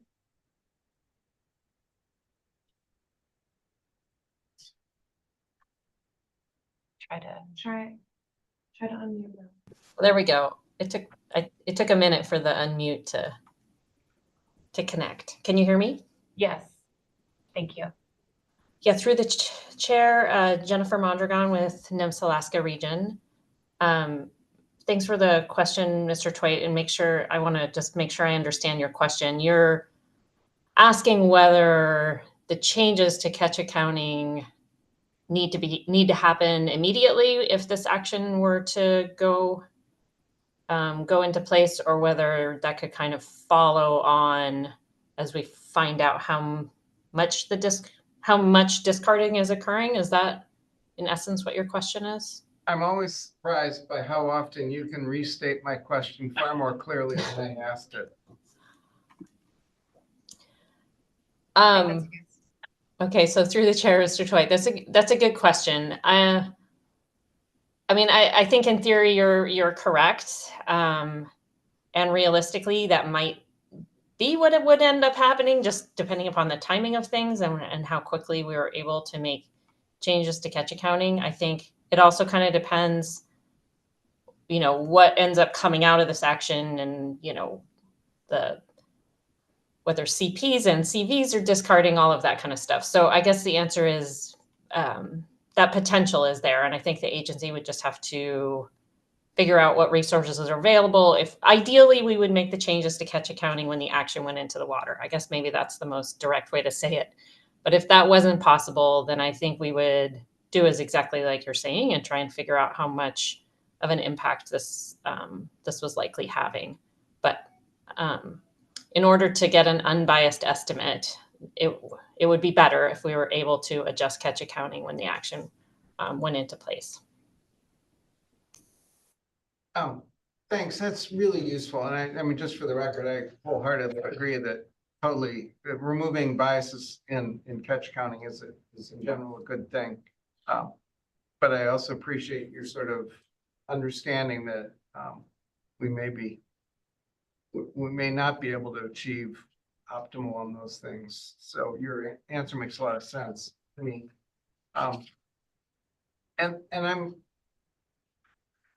So a question then that really arose more off of the information that'll be coming in from the actual fishery monitoring portion of the program that you were covering on the previous slide.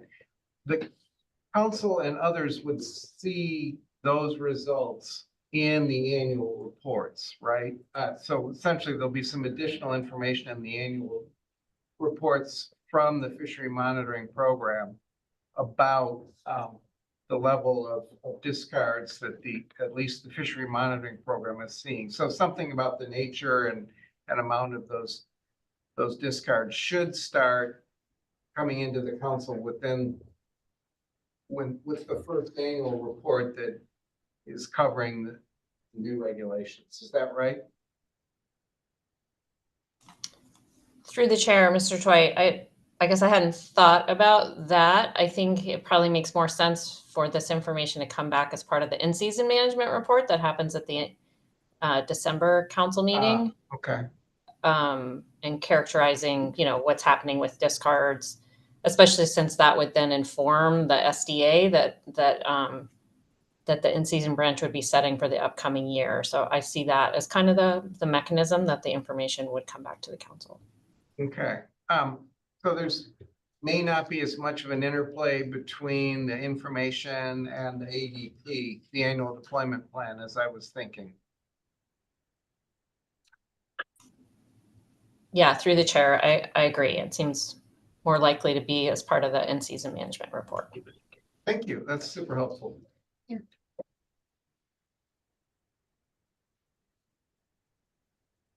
Thank you. Mr. Olson, before we move on, I think we'll take a short mid-afternoon break here. We'll come back at 3:15 and start on, I guess, reconvene on slide 32. It would be my intention to finish the presentation today. I'm not sure we'll be able to start public testimony at this point or take our AP report. So we will, but we're also scheduled to pick this up in the morning. So I think we're doing fine on time. So we'll come back at 3:15. Thank you.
Welcome back, everyone.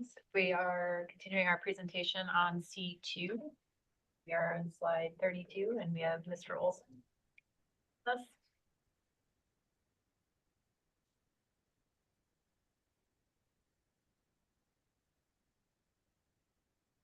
Mr. Olson, we are ready to continue whenever you are. I'm not seeing the presentation currently on Zoom. Oh, there we go.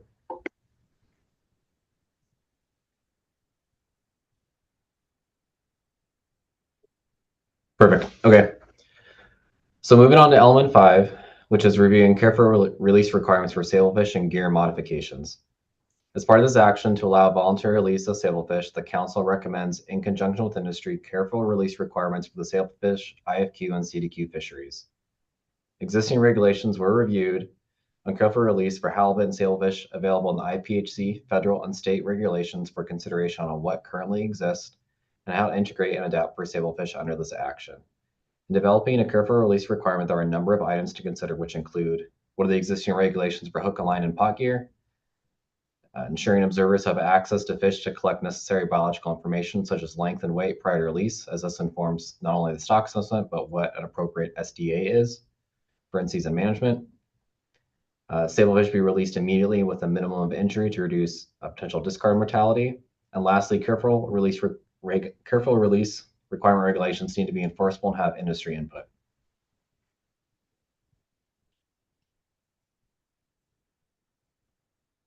But there are some enforcement limitations. Enforcement of a minimum retention size requirement is limited, as observers would have to witness the measuring of subsequent discarding of sailfish greater than 22 inches and any mishandling of released fish under careful release requirements. Observers will not be able to witness every instance of noncompliance and must prioritize sampling duties. Existing careful release regulations in the state Southeast Alaska, Chatham, and Clarence Strait fishery, sailfish fisheries require retention of visibly injured or dead sailfish would be difficult to enforce, as with hook and line gear, when those fish come over the rail, they already have an injury in their mouth from the hook. So this is very difficult to enforce visibly injured or dead sablefish. NIM solicited input and ideas from industry representatives and participants in the Sablefish IFQ program for careful release requirements, and in consultation with industry and the Office of Law Enforcement, NIMS recommends a careful release requirement for sablefish fixed gear fisheries to include requirements be similar to existing regulations for halibut and sailfish. So what does this mean? For careful release with hook and line gear, sailfish can simply be added to the existing regulations under 679.7. Additionally, there are multiple instances of existing regulations that halibut or sailfish be released immediately, unharmed, or with a minimum of injury. To mirror this language, the recommendation for careful release is that sailfish are released immediately and with a minimum of injury. And finally, regulations need to include that observers are able to collect necessary biological information prior to release, as this informs, again, the stock assessment as well as what an appropriate SDA is the following year.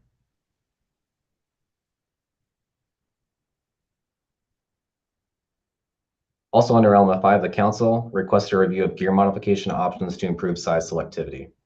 In general, modifications to fishing gear can improve the size selectivity of a target species, increasing its value, reducing potential discards, and reduce bycatch of non-target species. The sailfish IFQ fishery has largely transitioned to longline pot gear, and in 2019 and 2020, the Alaska Department of Fish and Game and Alaska Fisheries Science Center conducted size selectivity studies in rigid and collapsible slinky pots using different sizes of escape rings. Both studies demonstrated that the use of escape rings decreased capture of smaller, less valuable sablefish. New to the Council in this analysis is in 2024, the Observer Program began collecting information on escape ring presence, size, and quantity, and the opening status of escape rings on rigid and slinky pots. The figure on the right shows length distributions of sablefish using a range of escape ring sizes for both rigid and slinky pots compared to a 22-inch retention size limit. So in the diagram on the right, on the bottom you have slinky pots, and on top you have rigid pots. That black vertical line at 56 centimeters represents that 22-inch retention size limit. The range of escape ring sizes used range from 5 to 14 centimeters, and on average 4 rings were used per pot. The majority of pots used 8 to 10 centimeter sized escape rings. But looking at the data, overall, this data further supports the utility of escape rings to improve size selectivity of sablefish, and we see that the effects of size selectivity and escape rings more pronounced in slinky pots compared to rigid pots.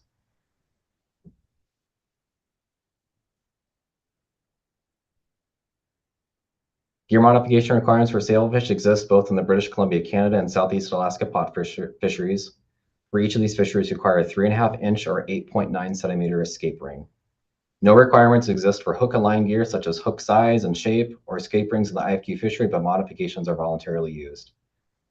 Escape rings are an effective gear modification to reduce the capture of small sablefish across a range of escape ring sizes and pot types, as demonstrated by studies conducted in Alaska and as observed in the Sablefish IFQ program. Escape rings enable pot gear to be more selective on the fishing ground, so fish are able to escape prior to being landed, reduces the number of small, immature, and low viable sablefish being discarded because they're being selected for by these escape rings, and reduces overall discard mortality. Additionally, there is the added benefit of reducing potential interactions with marine mammals, which are known to depredate sablefish. Requirement of escape rings have many benefits, and when required, these benefits can be realized across the fishery and is also easy to enforce and comply with. However, requiring escape rings does remove the flexibility to top off a trip or set if a vessel wants to finish their remaining quota or last trip of the season, or if a fisherman chooses to retain all their small sablefish.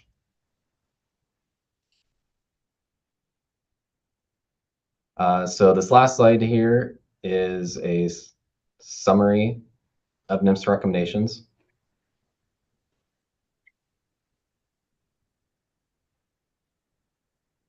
So for both alternatives 1 and 2, NMFS recommends aligning retention requirements for CPs fishing in the IFQ and CDQ fisheries to comply with the MSA, so that CDQ does not have more restrictive retention regulations than IFQ. NMFS also recommends technical revisions in the both groundfish FMPs to ensure or clarify that freezer longliner reference matches the regulation for catcher processors, and also correctly matching regulations on sablefish retention requirements. Exclusive to alternative 2, NMFS recommends under elements 2 and 3 that the council establish in-season management authority to prohibit discarding the sablefish IFQ and CDQ fisheries when an area-wide sablefish discard allowance, or SDA, is reached to prevent exceeding a TAC. This is to ensure the TAC is not exceeded and from reaching the OFL. NMFS also recommends new terminology. So instead of an ICA, the new terminology would be sablefish discard allowance, or SDA, as a voluntary discarding of sailfish is the targeted species and is not aligned with the definition of what incidental catch or species is. And finally, under element 5, NMFS recommends careful release requirements to be similar to existing regulations for halibut and sablefish, ensuring that observers have access to the fish prior to release, again, to collect that information to inform the stock assessment as well as what an appropriate SDA is, and that fish are released immediately and with a minimum of injury to reduce overall discard mortality.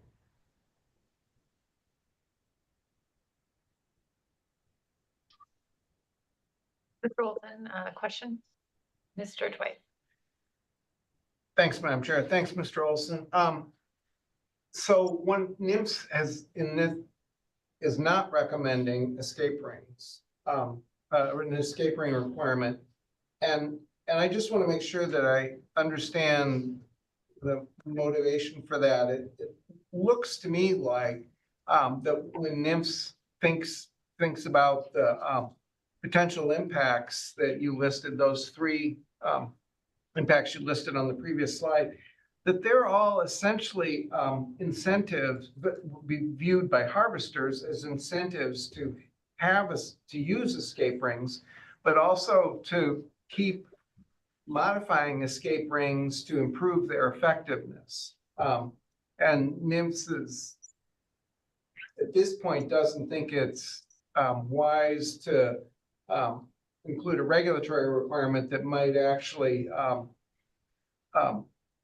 freeze the ability of the fleet to continue to adapt and modify escape rings to continue to improve their effectiveness in pots. Am I tracking the agency's logic pretty well there for not making a recommendation? Through the chair, Mr. Dwight. So NMFS, of course, supports the continuing use of escape rings, right? We see many benefits with increasing size selectivity in rings or different escape mechanisms that are continuing to be developed by industry. So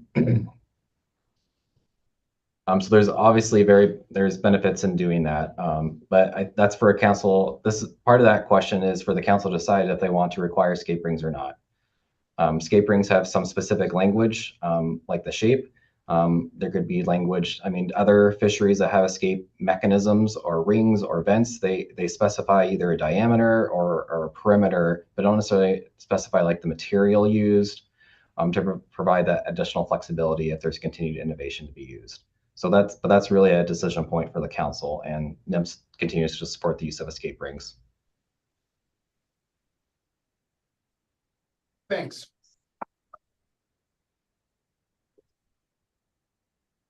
Thank you. I think we're ready to move on.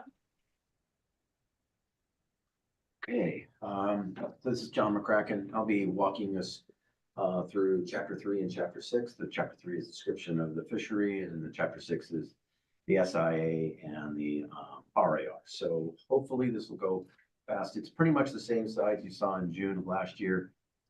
So it'll just be a familiarization to what's in the document, and then I'll try to point out where new stuff has been added. So the first 3 slides here are just a general description of the sablefish fishery to include all gears. And it breaks it out by both combined, as you can see in this slide, as well as the next 2 slides, it breaks it out by sub area. And so I think the trend here is that in more recent years, the last 3 years, obviously TAC has been much higher than the harvest for all sub areas. And then I just point out where there's new tables. And so there's the last bullet on this slide. There's a new table 3-2 that breaks out CPCV sablefish harvest by sub area and by percent of total harvest. So moving to the sablefish IFQ description of the fishery there, you can see this is broken into 4 different sections. Moving to the first one here, this section talks about pretty much sablefish IFQ revenue, as well as catch or landings, and looking at it in relation to the allocations itself. There's a number of bullets that talk about the different tables here. For the most part, I think the only thing that's really new here is that 4th bullet, total ex-vessel revenue for 2023. This was added at this iteration since it is core data, and what we found was it was 78 million for 2023, which is significantly lower than 2022. But it was a little higher than what we estimated back in June. That number, since we didn't have the core data, or at least absolute core data, we, I think, estimated around 52 million. So this is a bit of an increase from that in June you saw. Another table that shows first wholesale revenue by at-sea processors and shoreside processors. Again, the 23 numbers are added here or new since it comes from core data. And so you can see it's in decline. This figure, or this slide you saw in June, basically shows the sablefish IFQ processor grade prices and the composition by the individual grades of sablefish. Again, this slide you saw in June for the most part. This is the catch composition by percent of for the years by percent of processor grades.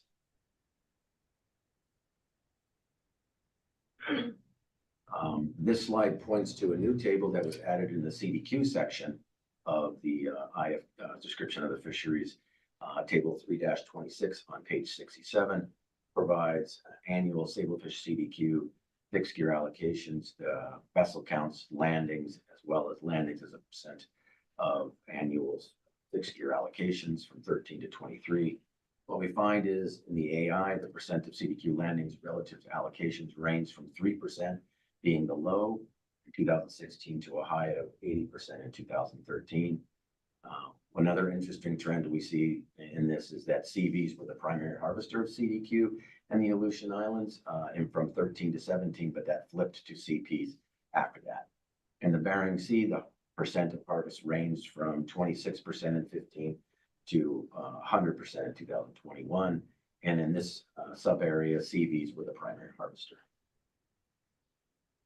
Target products, you saw this table or this figure as well as these bullets in June of 2024. I don't think there's really much here that's new, although I will point out the bottom two bullets. We did add a table that shows annual metric tons of sablefish IFQ and percent of sablefish IFQ sold and not sold by disposition code from 2013 to 2023. And in that table, you can see that over 99% of the Sablefish IFQ was sold for human consumption. Sablefish markets, again, relatively the same as you saw in June. We did try to investigate a little bit on whether Russia is able to capitalize on their high recommendations for harvest of sablefish, which would obviously change the market for the supply of sablefish in the world market. We weren't able to find a lot of that information online at this point.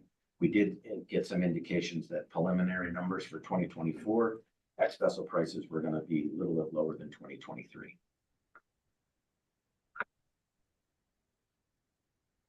Looking at the SIA, now we're moving to Chapter 6, which includes the SIA as well as the effects of the alternatives under the RAR. So looking at the SIA, Sablefish IFQ vessel ownership for CVs is obviously concentrated in Alaska, specifically Homer, Seward, Kodiak, Juneau, Petersburg, and Sitka, which accounts for 55% of the CVs. The next bullet for CP ownership, this table needs to be redone.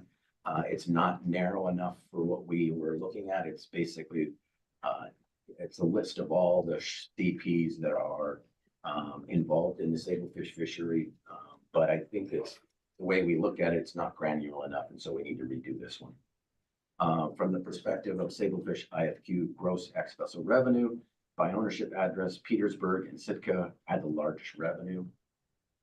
Sablefish IFQ vessels with the highest degree of dependency on the sablefish fishery based on historic ownership address include Cordova, 48%, Sitka and Seward at 42%, and Petersburg at 34%. For Sablefish IFQ vessels, the sablefish and halibut fisheries are the primary sources of ex-vessel revenue, while salmon and Pacific cod are less important. And finally, from a community perspective and their dependency on the sablefish fishery, Sitka at 27% and Seward at 28% and Petersburg at 14% round out the top three. This slide looks at crew and quota share owners, relatively the same as you saw last year. I think that 23 numbers in the SIA compared to June, though, from last year are updated. So there might be some slight variations in the disposition of the communities and so forth, but it's pretty much the same. So crew numbers have declined over the years, but during 21 to 23 numbers are starting to increase. Where we're seeing the declines was in the crew numbers for vessels less than 40 and for those vessels greater than 60. Looking at quota share owners, it's pretty much the same as what we reported. Again, in June, the Sitka had the largest number of quota share owners at 123.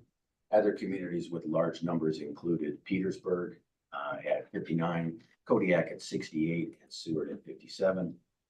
The region with the highest concentration of quota share is the Southeast at 106 million shares, which accounts for about 31% of all the quota share sablefish quota shares. Mr. McCracken, before you move on, we have a question. Ms. Goen? Thank you, Madam Chair, and thank you, Mr. McCracken, for the presentation. My question was on the previous slide, and wondering if you can provide a little more clarity for us on the distinction between catcher processors and Sitka versus the catcher processors we think about in the Bering Sea that are typically freezer longliners. Is there a distinction between those types of catcher processors?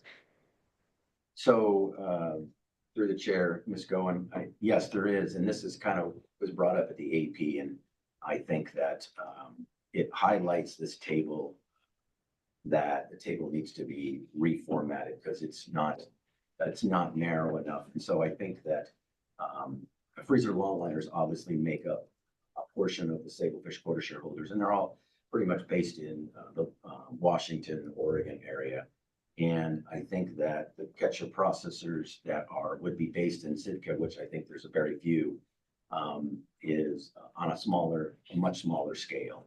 And so the numbers that we're looking at in this table on table 6-2 on page 140 are a little bit off and need to be redone. There is a table in the analysis. I think I need to scroll back up that gives more of an accurate accounting of the numbers, and that's table 3-12 on page 49. And so what you see here in that table is, and it's broken out by sub area for the most part. And what it shows is that the number counts by sub area, and I'm going to redo this table too that's in the analysis to show a unique CP count by for all areas combined. And so you can't, they're not additive. You can't just add all the CPs in that table it's going, but it does break it out. For example, the Central Gulf, there were 9 active CPs in the sablefish fishery. So we've got a few more things to button up on that one, but yeah, so I think that from when I was talking to Mr. Fye about the data a couple of days ago, I think he said that there was 1 CP that was home ported, or not home ported, but the ownership address was in Sitka. But I mean, what you're talking about here mostly though is the vessels that at least sometimes get called freezer trollers. That's the southeast ones. Madam Chair, Mr. Dwight, I'm not sure what they're called, but yes, I would say that they're obviously very different from the freezer longliners that Ms. Bowen is talking about. She wants a characterization with regards to Sitka, because I think that there was some discussion at the AP that table is giving the wrong message. And Mr. Sakata? Yes, thank you to the chair. Thank you for the presentation so far. The dependency on the community, the dependency of sablefish for the communities that you reference, is that by, I believe it's by weight, not by value? So I think it is probably, I believe it is actually weighted by value in those tables. It would be based on X vessel value overall. Okay, but 6.4 and 6.5 are? Okay.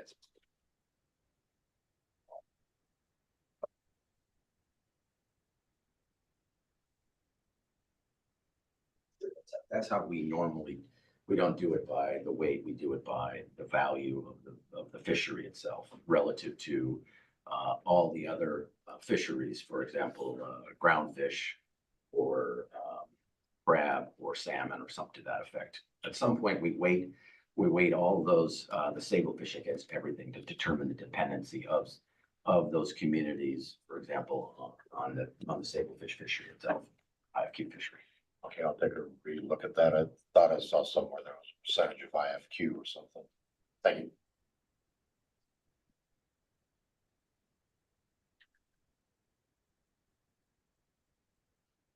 I think we were looking at shore processors. So the average annual number of processors accepting sablefish IFQ deliveries from 13 to 23 was 35. So looking at Sitka, Seward, Kodiak, and Petersburg combined to account for approximately 73% of the average annual first wholesale gross revenue for the sablefish fishery from 2013 to 2023. And looking at processors in Sitka at 34% and Seward at 26 and Juneau at 13 were highly dependent on the sablefish fishery. And Seward at 25 and Sitka at 15 were the 2 communities with the highest dependency on the IFQ fishery. And I believe that these bullets to some degree get to what you're asking about, Mr. Sakata. Looking at the economic and social impacts under alternative 1, this alternative would leave in place the existing regulatory restrictions prohibiting the release of small sablefish. Under this alternative, participants in fishing behavior would likely continue to be similar to the current participation and fishing practice, which would include IFQ holders not harvesting all their allocation. Seen in some of the tables we looked at briefly and are included in the analysis, the reduced number of days, number of vessels active in the fishery, the reduced number of days fishing, or dependency on the sablefish fishery in more recent years, and the limited ability to improve ex-vessel revenue with higher encounter rates of smaller sablefish and the continued very low prices for smaller sablefish due to world market conditions. Processors that receive deliveries of sablefish, IFQ and CDQ, would also experience similar processing activity and behavior, and would also likely be negatively impacted under alternative 1 relative to alternative 2. As noted earlier, in table 6-13, provides dependency information for these shoreside processors that accept sablefish, IFQ, and CDQ deliveries. These processors that are most dependent on the sablefish fishery are located in Sitka, Seward, Juneau, and Petersburg. Communities that are directly engaged and dependent on the sablefish fishery would likely see similar expenditure patterns associated with the fishery under alternative 1. Communities impacted the greatest under this alternative would be Sitka, Seward, Petersburg, Juneau, Kodiak, and Homer. These communities would likely experience reduced direct, indirect, as well as induced expenditures in the community under alternative 1 relative to alternative 2. Looking at alternative 2, which would allow releases of small sablefish in the IFQ CDQ fishery. Discarding of small sablefish would enhance, obviously, as we talked about, harvester flexibility to improve ex-vessel gross revenue and reduce the use of sablefish with no economic value. Harvester participation in fishing behavior would likely change when there is a perceived benefit from discarding at the vessel level. However, as we also noted in June, that not all harvesters would likely change their behavior. Case in point, the freezer longliners in the Bering Sea, Aleutian Islands, since they have markets for small sablefish. Table 6-19 on page 162 is a new table. This table provides an estimate of revenue under alternative 2 for high grading 1s and 2s, sablefish IFQ. There is some assumption here. It's a pretty simplistic approach of doing this. This kind of estimate of revenue from high grading, but the assumption is that the composition that we show in table 3-24 on page 60 is utilized when we're high grading 1s and 2s. We use the 23 numbers for that. And we also use the 2023 value from high grading 1s and 2s. And when you put all this together, approximately $4.3 million from high grading of the 1s and 2s for 3, 4, 5s, and 6s and 7s. Relative to the 23 total ex-vessel revenue for sablefish IFQ was $78 million. This estimated high grade value was relatively small in addition to the $78 million, but I think for a lot of IFQ participants who are on the margin, this could be an important addition to their bottom line. Mr. McCracken, Mr. Twite. And it's always a little dicey to have to characterize revenues around the margin in terms of their importance, but I'm just, and I totally get the use of the word relatively small, just mathematically, and in terms of the precision of the kinds of estimates we're trying to work with here. But I'm sort of thinking also about the environment we're in at present, and particularly for instance, the analysis that NIMS did of the state of the industry in Alaska in 2023. And so 5% roughly, which is what that is, and when things are at the margin, like has been documented so clearly at the current time for Alaska seafoods, when things are at the margin, is it possible that 5% is no longer relatively small? Through the chair, Mr. Twite, I think that, yeah, so I think that for some, I don't necessarily believe for, not for everybody, because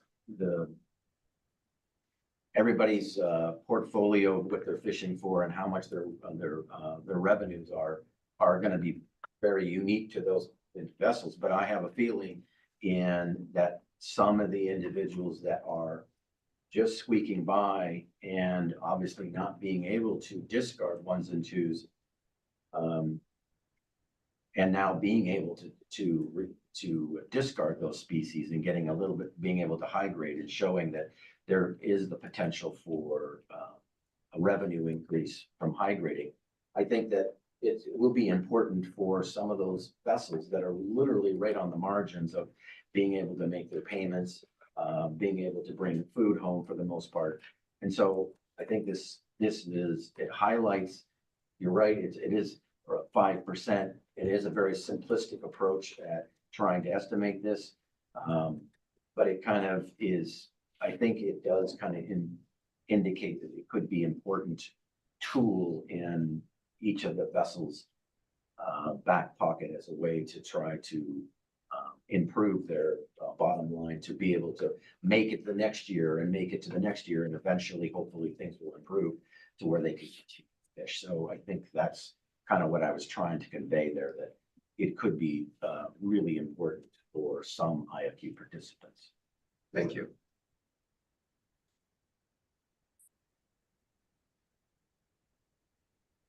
So continuing on that kind of line there are factors that are influencing the sablefish IFQ CDQ harvest to discard small sablefish. I mean, most of it you've already seen at the June meeting. I think I put a new bullet at the very bottom about the ICA SDAs, but basically the continued population trends in the sablefish stocks, which have resulted in a high proportion of small sablefish, relatively large proportion of sablefish, or a large sablefish, excuse me. Increased fishing effort to high grading, which could increase cost of fishing, and these include like higher fuel costs, bait costs, observer costs, maintenance costs, as well as higher crew costs. Those are all kind of variable costs.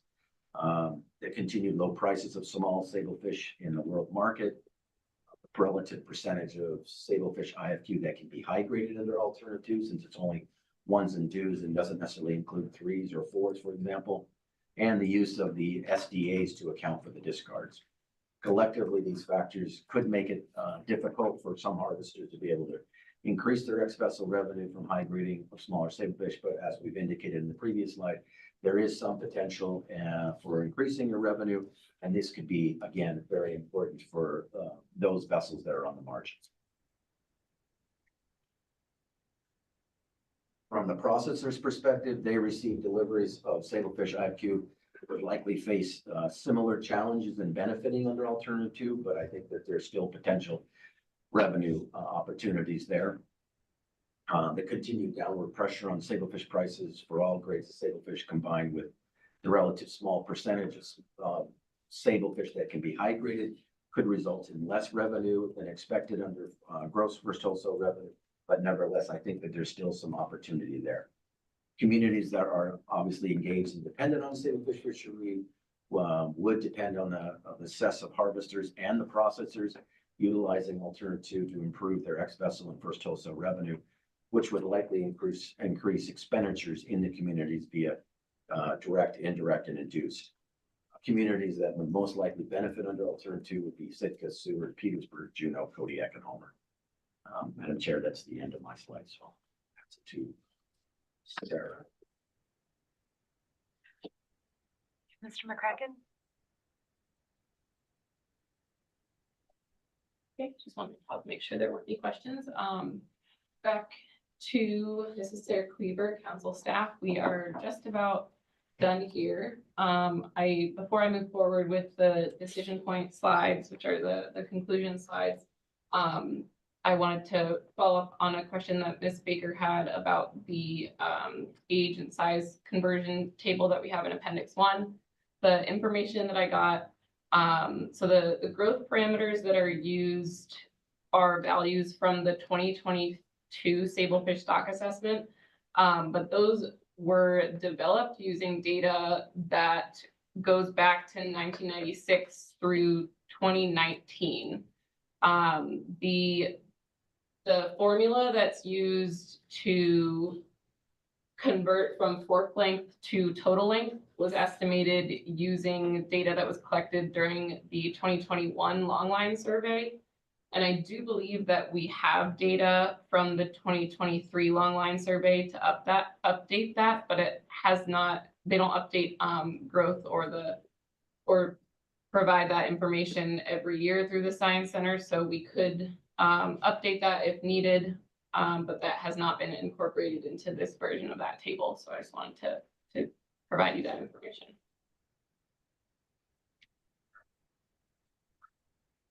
On the council decision point slides, at a very high level, we've just included some of the decision points for the council on this slide.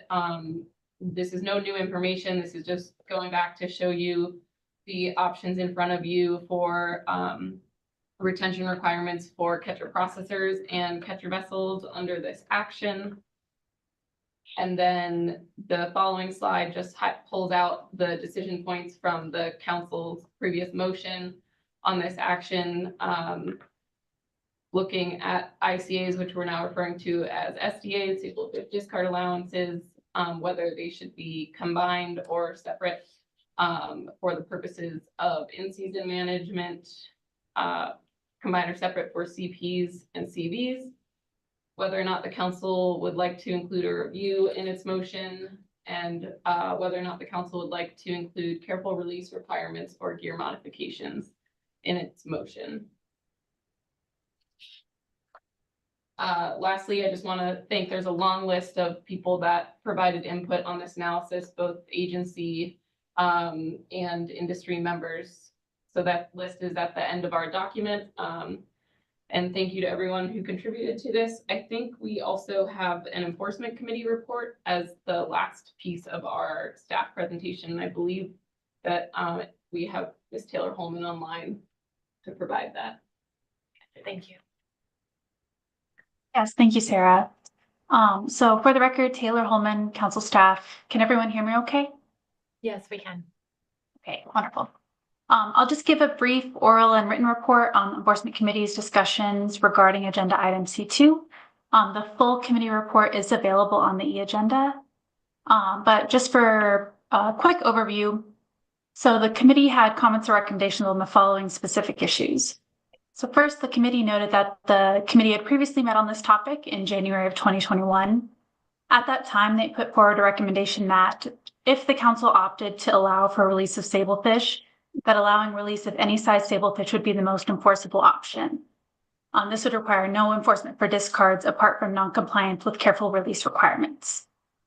At this meeting that happened on March 27th, just last week, the committee reiterated that from an enforcement perspective, this would be the simplest and most enforceable option.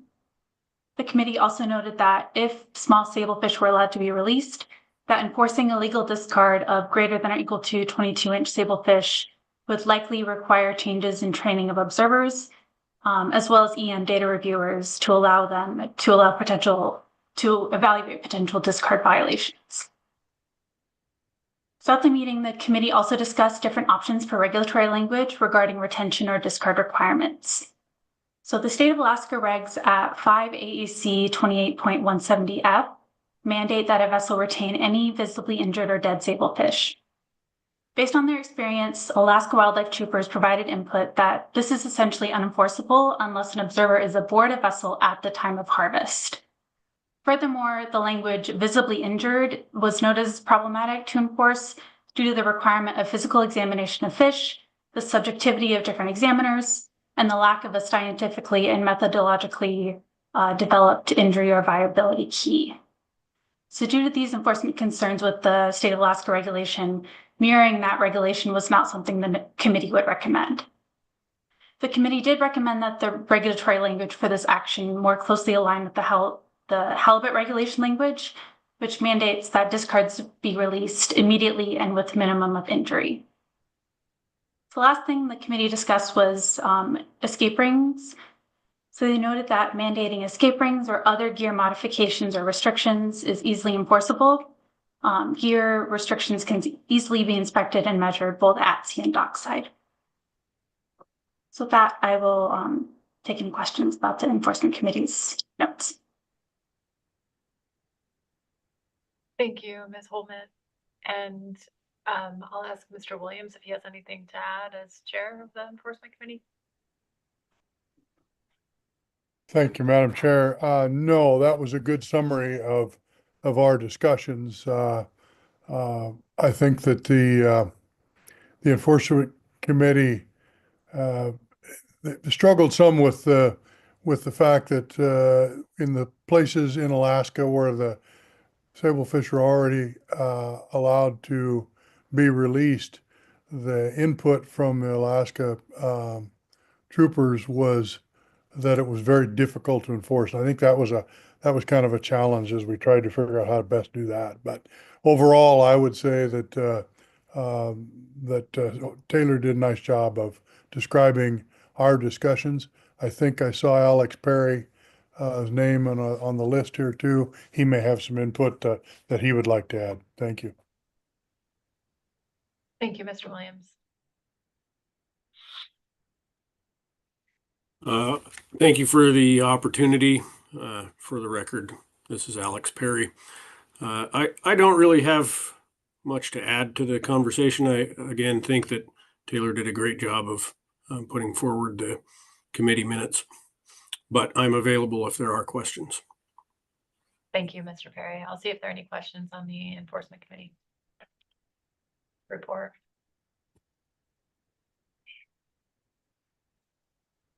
I'm not seeing any.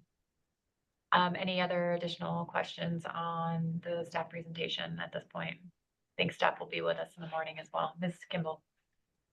Thank you, Madam Chair. And I just have a quick one. It might be for Ms. Cleaver, but I mean, I was going to let it go, but then I saw it again in the enforcement report, and I hope I'm just not too confused. I was under the impression we don't actually have an option in our current analysis that would allow us to release any size of sablefish. That the only option we have for discard is including this minimum size limit of 22 inches. So the more I read into the enforcement report and the more I looked at the decision points for the council at the end of Ms. Cleaver's presentation, I thought I better clarify that that's what I'm looking at, because those two things still look like we might be able to choose discarding of any size sablefish, and I don't see that identified as a current option. Through the chair, Ms. Kimball. So the analysis that you have in front of you does not include that option in it. We actually moved a description of that option into the section alternatives considered, but not further analyzed because of what we heard from the SSC in 2021, and then the council at one of its June meetings about what would be needed to move forward and further analyze that option. So that option is not in front of you today. Okay, thank you. Through the chair. So I would just disregard anything in the enforcement report that says if any size sablefish is allowed to be discarded, then X. That's not a possibility for us at this meeting. Thanks. Through the chair, Ms. Kimball, that's correct. I think there was some confusion at the enforcement committee that is hopefully cleared up now. Thank you. Thank you. Thank you, Ms. Kimball. Ms. Cleaver, any other additional questions at this point?